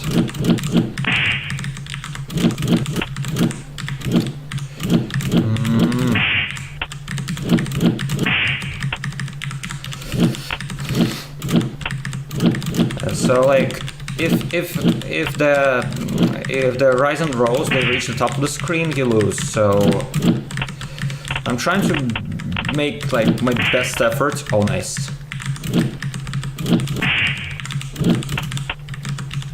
Yeah, but anyway, this game is really good if you wanted to receive a compliment and you haven't had a compliment for a while. But maybe your psyche is not worth... oh yeah, by the way, worrying so much about like the anxiety of losing, maybe you just close the game before you lose, because you don't want to know what happens if you lose, or maybe you do, but then you will regret it, and you don't want to regret. Man, sheesh. Wow, it's so punchy. Yeah. Maybe this is the real experience of a starving college kid. Like, you have to move constantly. It's a big city life, you have to hustle constantly, just trying to have gigs, to turn in papers, and like get praised by society, to conform, you know. Well done. Yes. Forgive me. No media music in this one, yes. He decided to be more... Oh, okay, yeah, I can test, like, does this game have music in it? Sound. Okay, this game only has sound in it. I want to win. Maybe this game can, like, you can win in this game.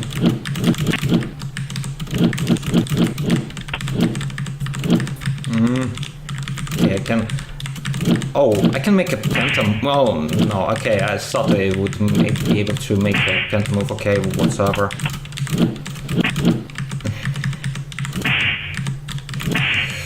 Oof. Let's raise a bit of throws, because, like, I feel like my life isn't stressful enough, apparently. Ooh.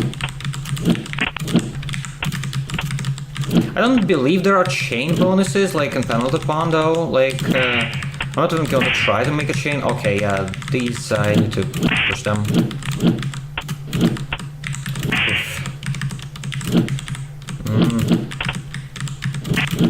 Well done. Oh no, nudity. Okay, yeah, I'm about to fail this game. Okay. Yes, okay. And don't. Yeah.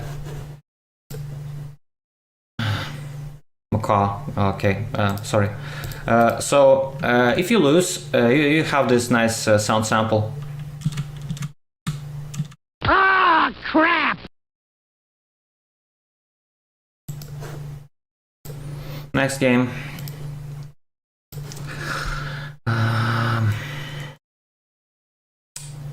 Dang. Oh, Butterfly. Okay, we can do Butterfly, yes. I'm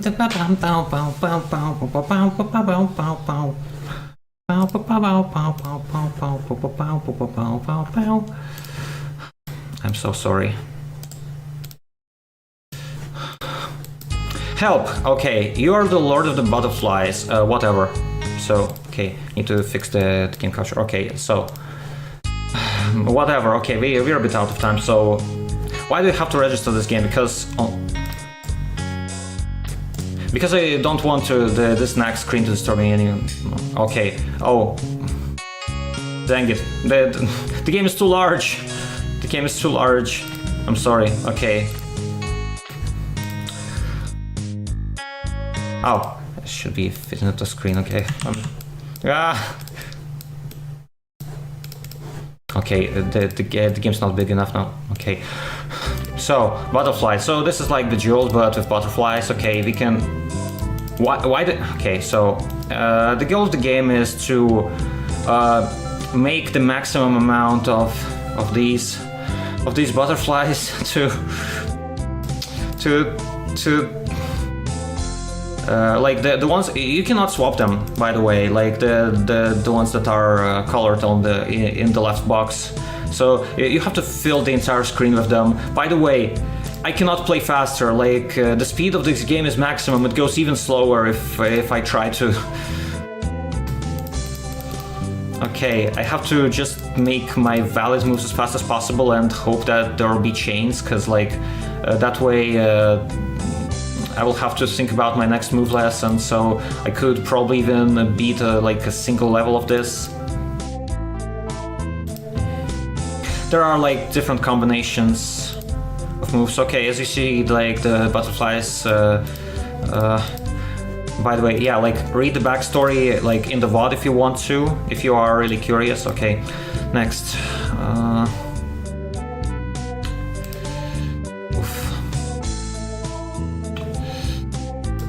You're just about to get drowned in butterflies. Okay, yeah, by the way, you can just change every single butterfly on these.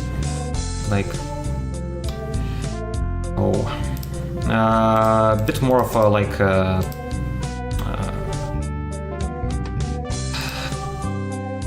color blindness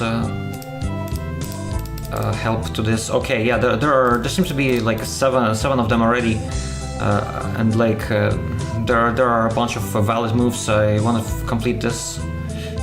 Oof.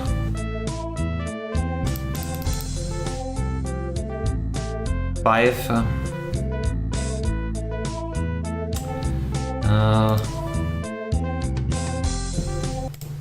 Okay, is there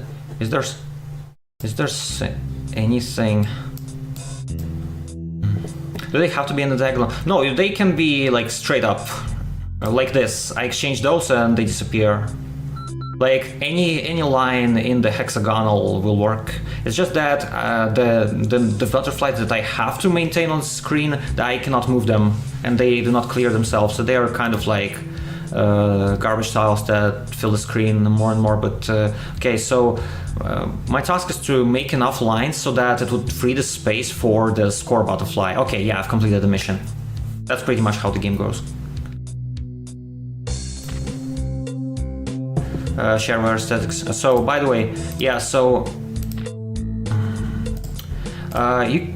in this game mode you can rotate them by 4, but you cannot rotate them in the other direction because the right button just shows the next screen on this. I think it's a good game, but like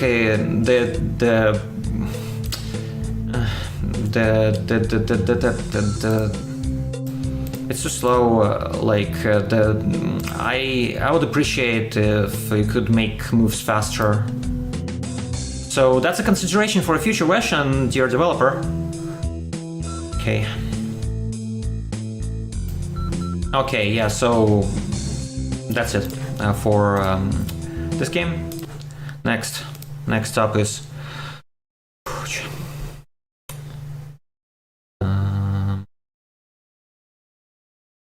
something that's like haven't shown.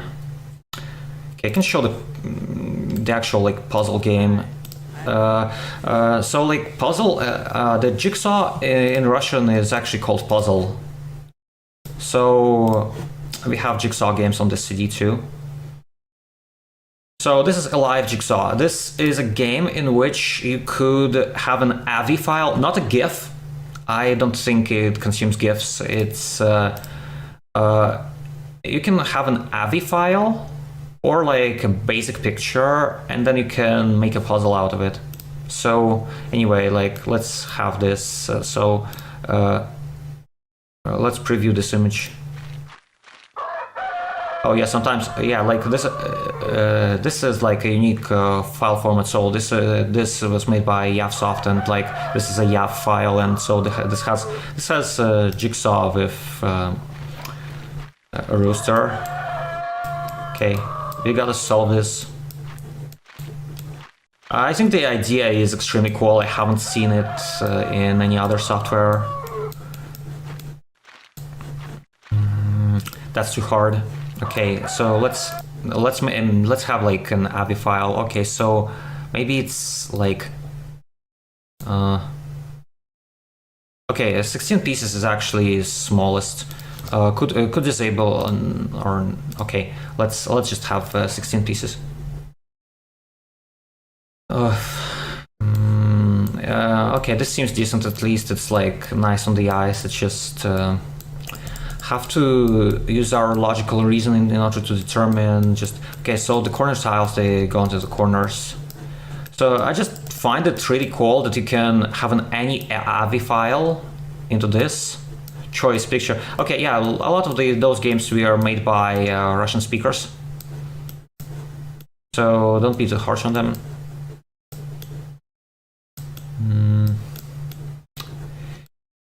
Oof.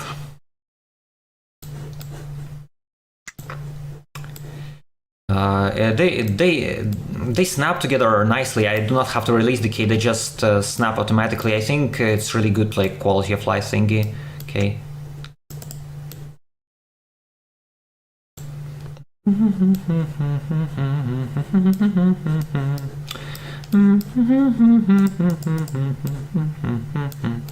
where's the another corner tile? I can't see it. Side. You can stop animation, by the way, but I feel like it's kind of against the spirit of an actual moving jigsaw. Oof. Okay, yeah, this has to be the top one. Okay, I think I regained the orientation correctly, so it should be like this. I don't think the game checks by collision like with the background outline. It's just you have to link all the pieces together. So another nice interface idea. So you can just waggle the piece around, and if it's in the correct rotation, it will work. Not so trivial. Okay, connect these. Okay. Snap. That row's complete. But yeah, I also have another puzzle game that's like a jigsaw in which you can build a jigsaw out of an image, but it's just a still image. Not as interesting as this one. Conceptually, okay, so this one has to be below this. Snap. Okay. Next, time to do some layering. Just have to waggle the mouse around in order for it to connect. Done. Okay. That was a live jigsaw. Next.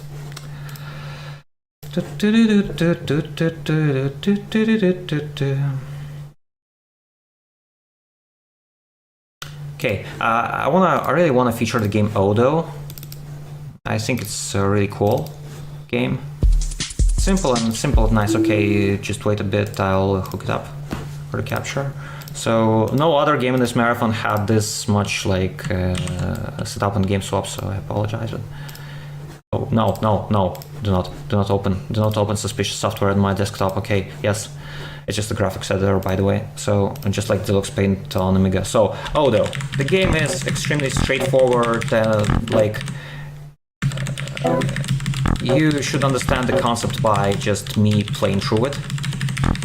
You move this tile with the arrow keys and you're trying to capture as much territory as you can. So you also would want to surround the stones completely, either by yourself or by just isolating the whole area. Like, oh no, it doesn't work, so hopefully you figured that out, how it works. So sometimes it's not possible to capture like the entirety of the area, but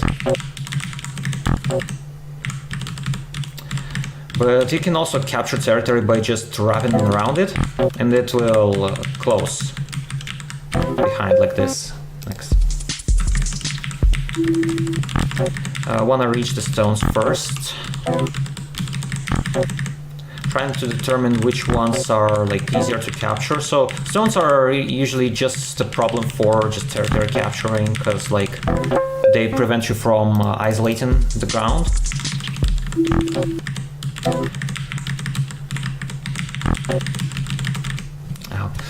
Oh, okay, sorry. There's a mosquito trying to bite me, everything's against me. Okay, yeah, so the levels just they increase in size. Okay, restart level. So bad start, I think. Okay, I'm done with Odo after this level.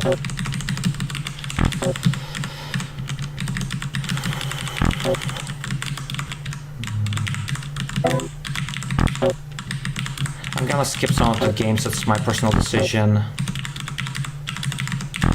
But they honestly aren't as interesting as the ones I featured. Okay, so Odo is complete. Have to credit the author though. So instructions. Okay, copyright Intermedia Design Incorporated 2002. Next. How many I have left? 1, 2, 3, 4, 5. Okay, so we're almost wrapping this up. So next one is Aqua Puzzle Pentic. Just gonna try and clear just one row of it. The bottom layer. So this is an interesting concept. It's not like a literal jigsaw, but it uses elements of jigsaw. It's meant to give you the pieces that you can fit on the board. So the goal of this game is to be fast, because it's sort of a time attack thing. I believe it defeats you if you are spending too much time. But anyway, there's an interesting system in this. So you get more score if you fit into a tighter area. So you need a piece that's like fits with the holes that you have provided it, like the previous game stage. But you can also place them on the sidelines like this. So the part of the piece is just cuts and the new layer starts, and you can build on top of that layer. I believe the concept is really cool, even though the game is difficult. It's really tough to make valid moves. You have to be really observant. Okay, yeah, you see, I got 400 points.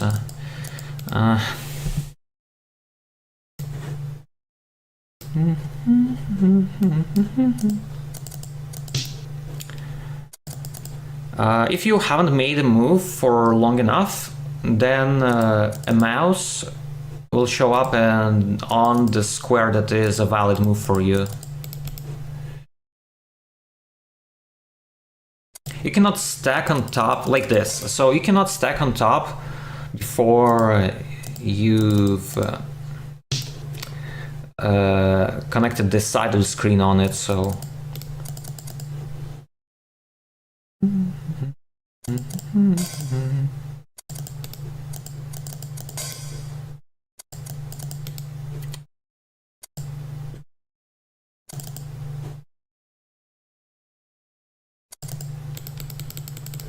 doesn't click, I think. Sometimes it hints you just to place them on the side, even though like if it doesn't see a valid move on the bottom row, but like you can place this, for instance. Don't think I can use this one and place it like this. But I believe it shouldn't be able to give you a losable setup if you aren't really trying to. Okay, this is also a bad piece. Oh, I could have fit it on there. Oh well.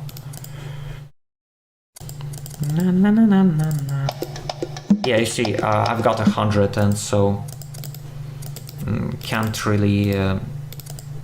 Just want to complete the first layer as soon as possible. It's really not easy because okay. Because ideally it should be giving me the pieces that are fitting on the bottom layer. At least in the level 1. Later on, I believe it's possible for the game to kill you. Okay, let's place it on this valid move. It's not so much about logic as your perception skills.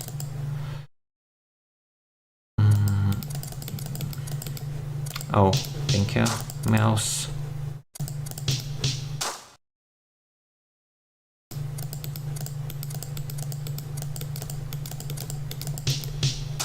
I just brute forced that one. Okay, this one should be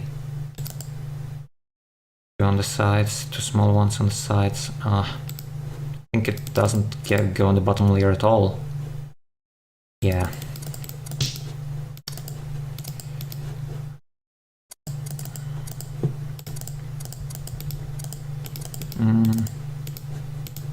I want to dump this one as well, so just only one. Doesn't go into the bottom layer either. Oh, could have put it on there, but yeah, like you get the idea. So you can place it on there and it stacks and then you can fit to it, basically. Like now, it's just, it renames it into level 2 and that's it.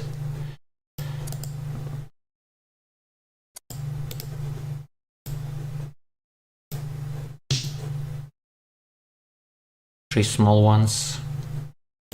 I mean, yeah, and like if you finish the bottom layer, it just starts right in level 2 instead.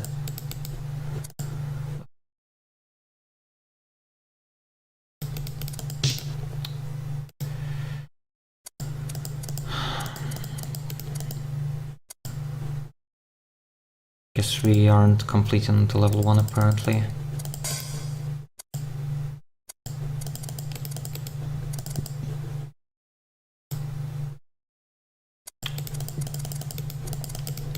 Okay, whatever, I give up on this one. Next one will be...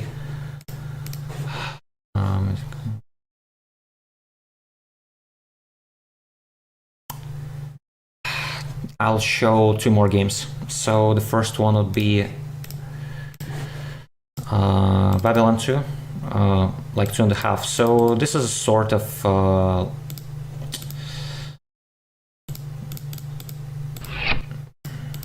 Okay, just one side for the start. Okay, let's this moment. So you replace tiles.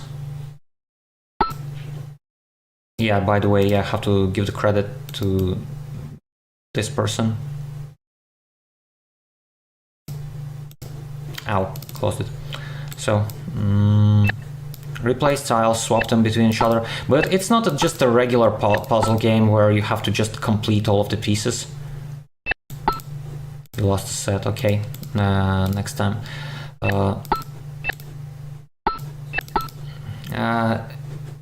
Congratulations! Here's your prize, 3. Thank you, Macaw. So you can play against the computer. So just let's have it with this piece. So this is a strategy game of sorts. Like you see the computer side and there's my side. So each of us tries to complete the pattern so that it would have no side lessons. But like every time I swap the pieces, it will break the opponent's side. And like if it mangles my position, it has like the frozen keys, the frozen stones that I cannot move, and so I have to swap the pieces. Ouch. Okay, like let's just let the complete training mode against computer. Okay, so just I want the computer to play for me just so you could get a concept of an idea. So you can see the state of the board here and like on the other side. So you're building your own setup, trying to use the blocks that are not fit and like, and then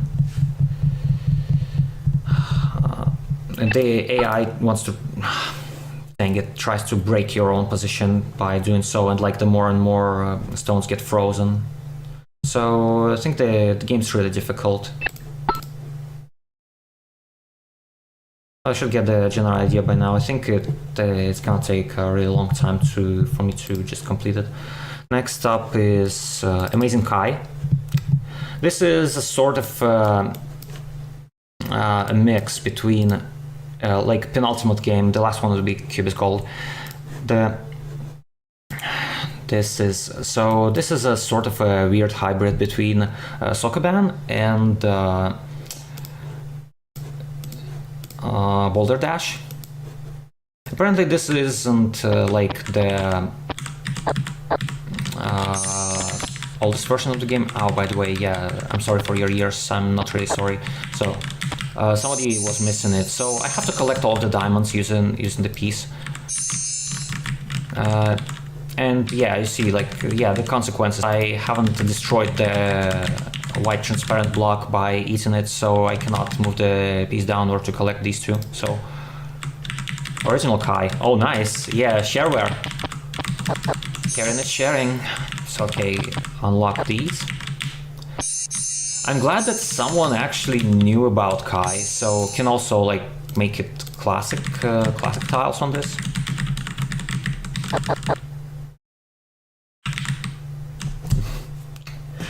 Apparently, like, okay, so there are interests in like this level is kind of like Boulder Dash. It's solved by like you have to go to down and then just break one side and then you can safely complete the another.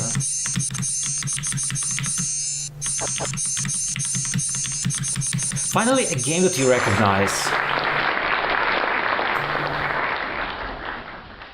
Next 5 corners.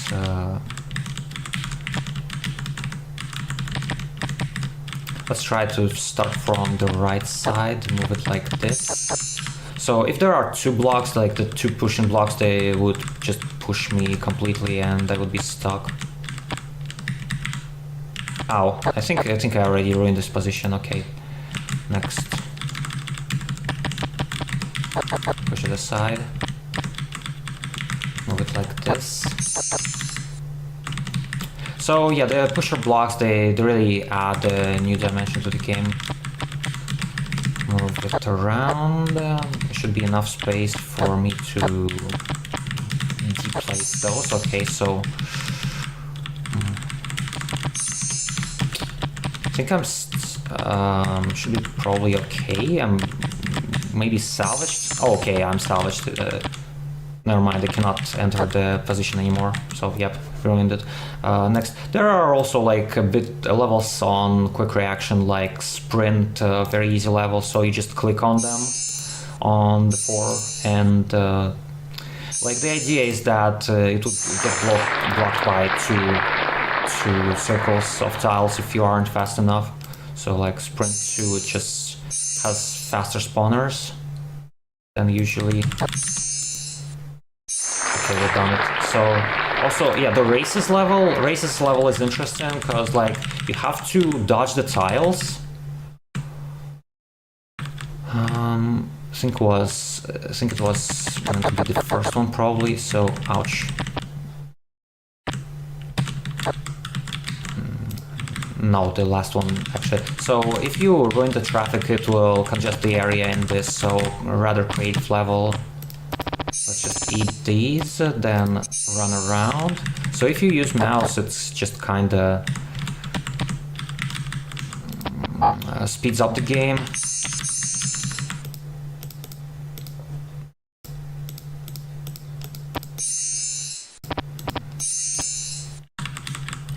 Okay, just need to make it through, block this line, and there's the last one.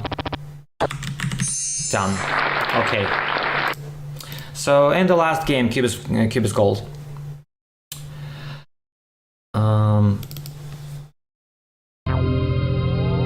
This isn't like a shareware in a true sense. It was like distributed by real arcade publisher and Fresh Games. So,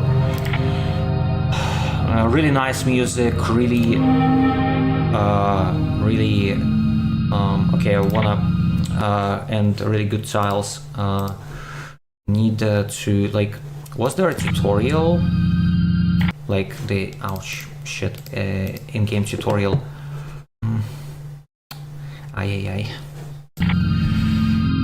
Whatever, we don't need tutorial, we just need to punch the blocks. Punch the blocks. Yay!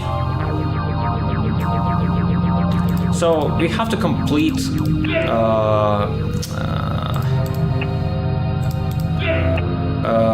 lines of 3 or more by stacking, and like also the cubes get pushed. But also you have to you cannot really push more than one. Yay!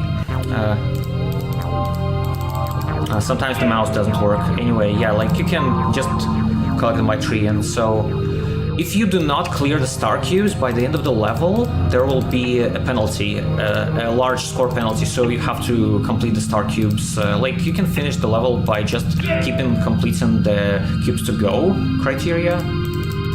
By the way, the mouse is glitching in this game. You have to really click a few times in order for it to work.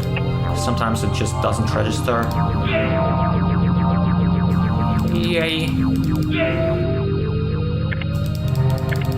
9 seconds. I think I can lose. Okay, never mind. We're just barely saved. Okay.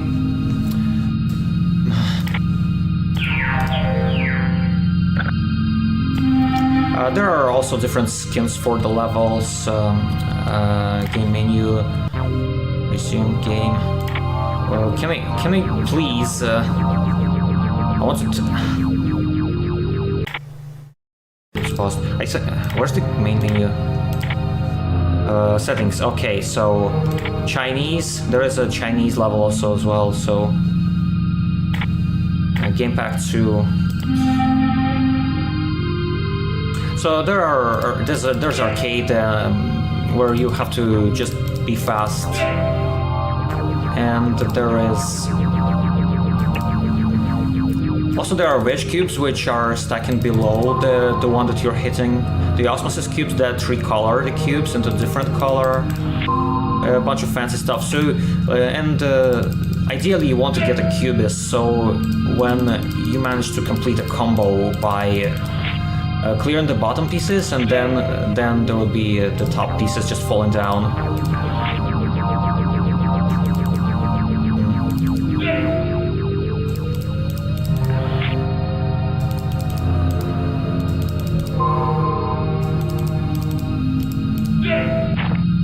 Yeah, by the way, the blocks break if they fall down. So you can just... Well, if it wasn't a wedge cube, it would have been broken. So they just get broken by crushing. Okay, I think I'm failing this level, by the way, because there are like 70. So next up, yeah, just wanna showcase the third team, Leonardo. Okay, so play a game pack, and I just wanna try and get a cubist so that make a setup in which it would combo naturally. So there needs to be a red, but it will move. So place here and the red on this, and then a yellow on this. Okay, we've got the cubist. So that's how you play this game. Just last time completing this level, and I'm ready to pass my turn to the next person. It's been great fun to showcase the shareware games. I hope you had great fun and nostalgized yourself. So follow my channel if you want to see more obscure stuff, more games like this. Just I'm specializing in retro PC games and arcade games mostly. Just something that requires quick thinking, quick reading, and so it's been great fun. Thank you, Gotti, for signing me on the event. 2 cubes. Great fun. Enjoy. Bye bye. Time to this one.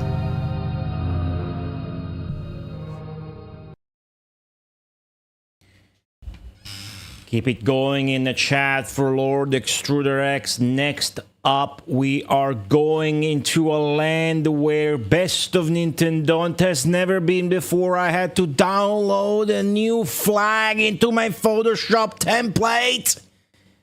It is the flag of Quebec, for we are reaching the lands where one of the most powerful gamers, one of the most powerful streamers lives. He has the most powerful beard on Twitch. He's very strong, but you can chat to him in chat. Don't be afraid. He is Yugs Power, everyone.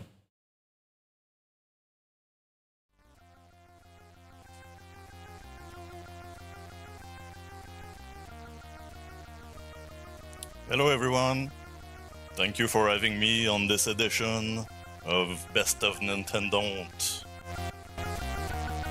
I hope everyone is having much fun during this event. I know I am.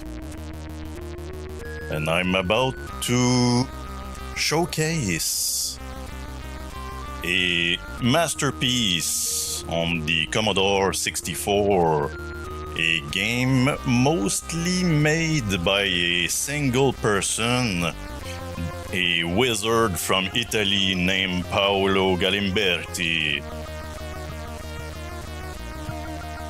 This game I discovered thanks to Goatee, who played this game in its entirety on his channel.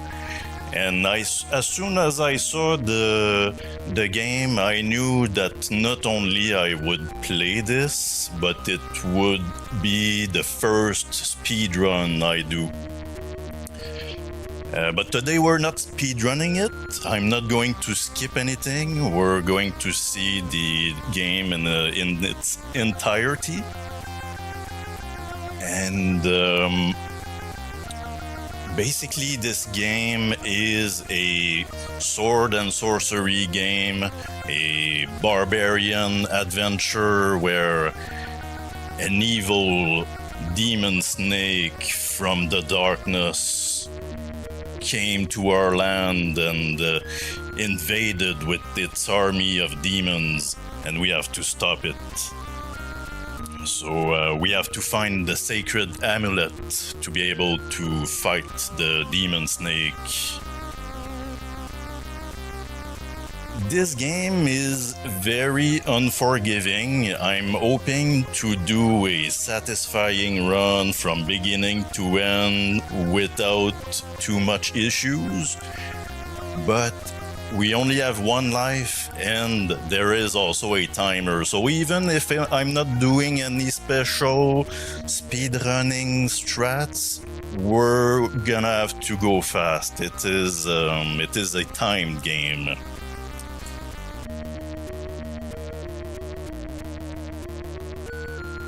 Yeah, so let's get into it.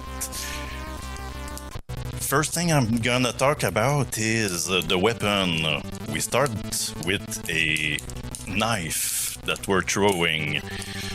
Why I'm talking about the knife right away is because when you know where the first weapon is, we don't see the knife for the rest of the game. I just picked up the first, new weapon, the axe, and it's just superior to the knife, so we're not gonna see the knife again. The other thing I want to talk about is the HUD. The HUD that we see at the bottom of the screen. Oh my god, okay, we're already dead. So, this is one thing that can happen in this game. The birds are probably the worst enemies. They are moving randomly, frantically, and if you get a bird stuck between the screen edge and you, it can pulverize your life instantly, as we just saw. So the good thing is we died at the start of the game. But like I said, we only have a single life to go through the whole thing. And yeah, I'm hoping to do it in one... Oh boy. In one, let's say, one try, but I have some backup plan. I'll show the game in full. Yeah, but you'll see this game, the presentation, the mood of the game, the music, how it looks, it's amazing. It's a great looking and sounding Commodore 64 game.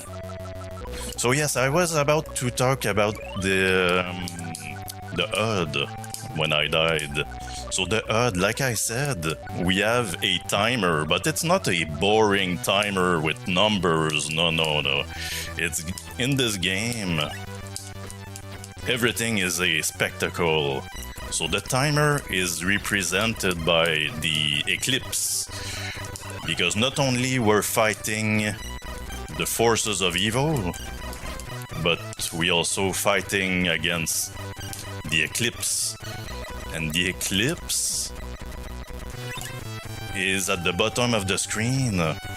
There is a shadow and it will over time cover the, let's say, the brown moon. So everything is going fast. I'll try to explain what I'm doing as I go along, but I just picked up an item that is a shaman staff that is used to open a door. So this game, we could say it's like a Metroidvania game also, where we need to find the correct items in the correct order. Sorry, I'll raise the volume a little bit, because we have to hear the beautiful music of this game. It's important.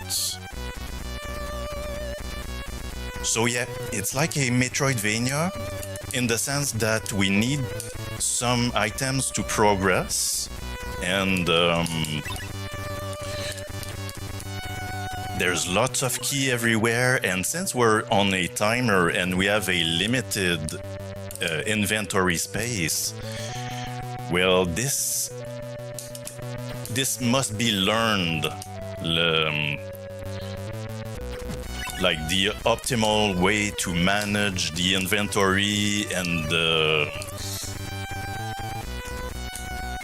let's say the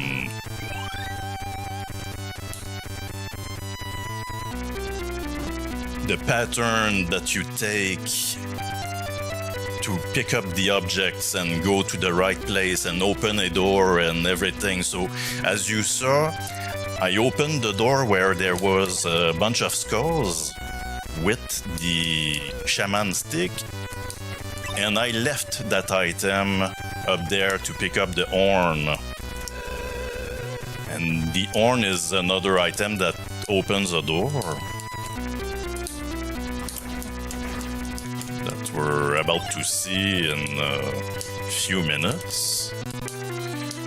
And as you can see, it can be important to learn where every root tentacle is, because yes, you can kill them, but it takes such a long time, it's not worth it. So you have to learn where they are and how to jump over every one of them.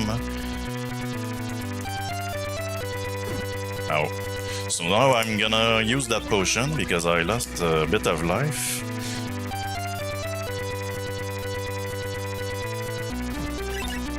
Yesterday I was practicing a little bit and I was always forgetting about the key on the right, so we'll get back. I'm not taking it right away. Okay, hey, sorry, I'm not reading the chat much, but it's a very demanding and focused game. But I see some familiar faces in the chat, I'm glad to see you.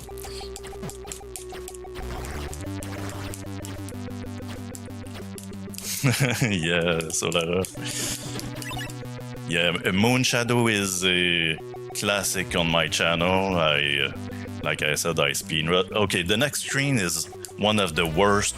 A bunch of birds and a very precarious platforming. It's really one of the most difficult screen. One of the scariest, but okay, we're good. So I just picked up a new weapon, that's a magic spell. As you can see, the little goblins, they jump when they reach you. So that's important thing to manage also.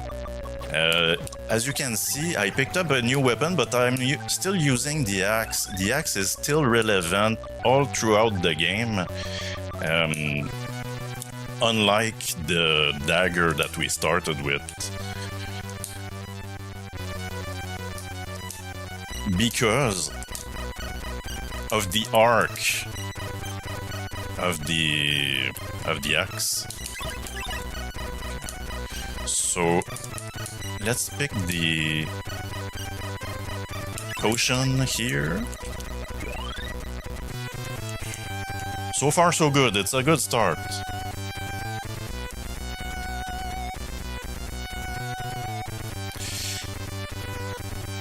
Yeah, I'm using the Vice emulator, that's what I recommend. Unless you have a hardware setup for the Commodore 64.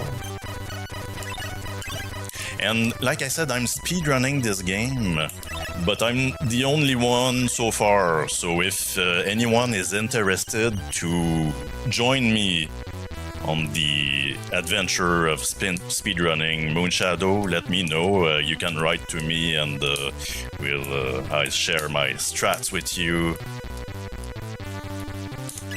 Or if you ever need help to set up the game. So here, okay, one item I did not explain is the green vial. This is the antidote for this door that will poison us. So you see the message at the bottom of the screen, it says, oh, we're now poisoned, but I had the antidote and we're saved.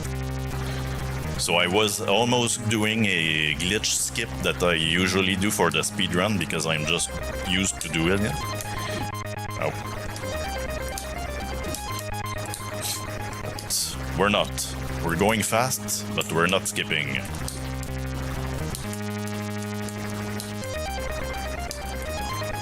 I have two categories for the speedrun of Moonshadow because some of the biggest skips in the game, I can't even reproduce them deliberately. So I don't even know how I did it. Oh my god, I'm almost dead. Okay. I messed up there. Okay. Let's not go too fast. Oh my god, okay, the platforming here is tricky.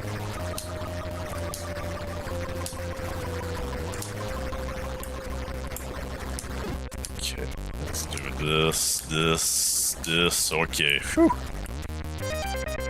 We live.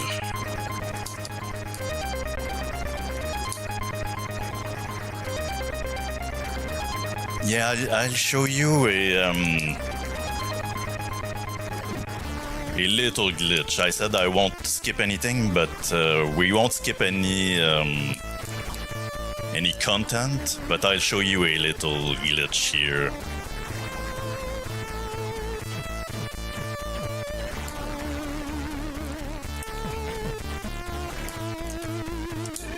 So here we're going to get the shield item. Ouch, ouch.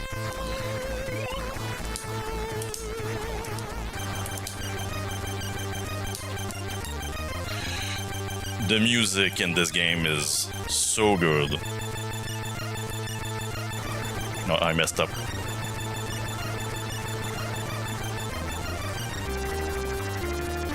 Okay, okay.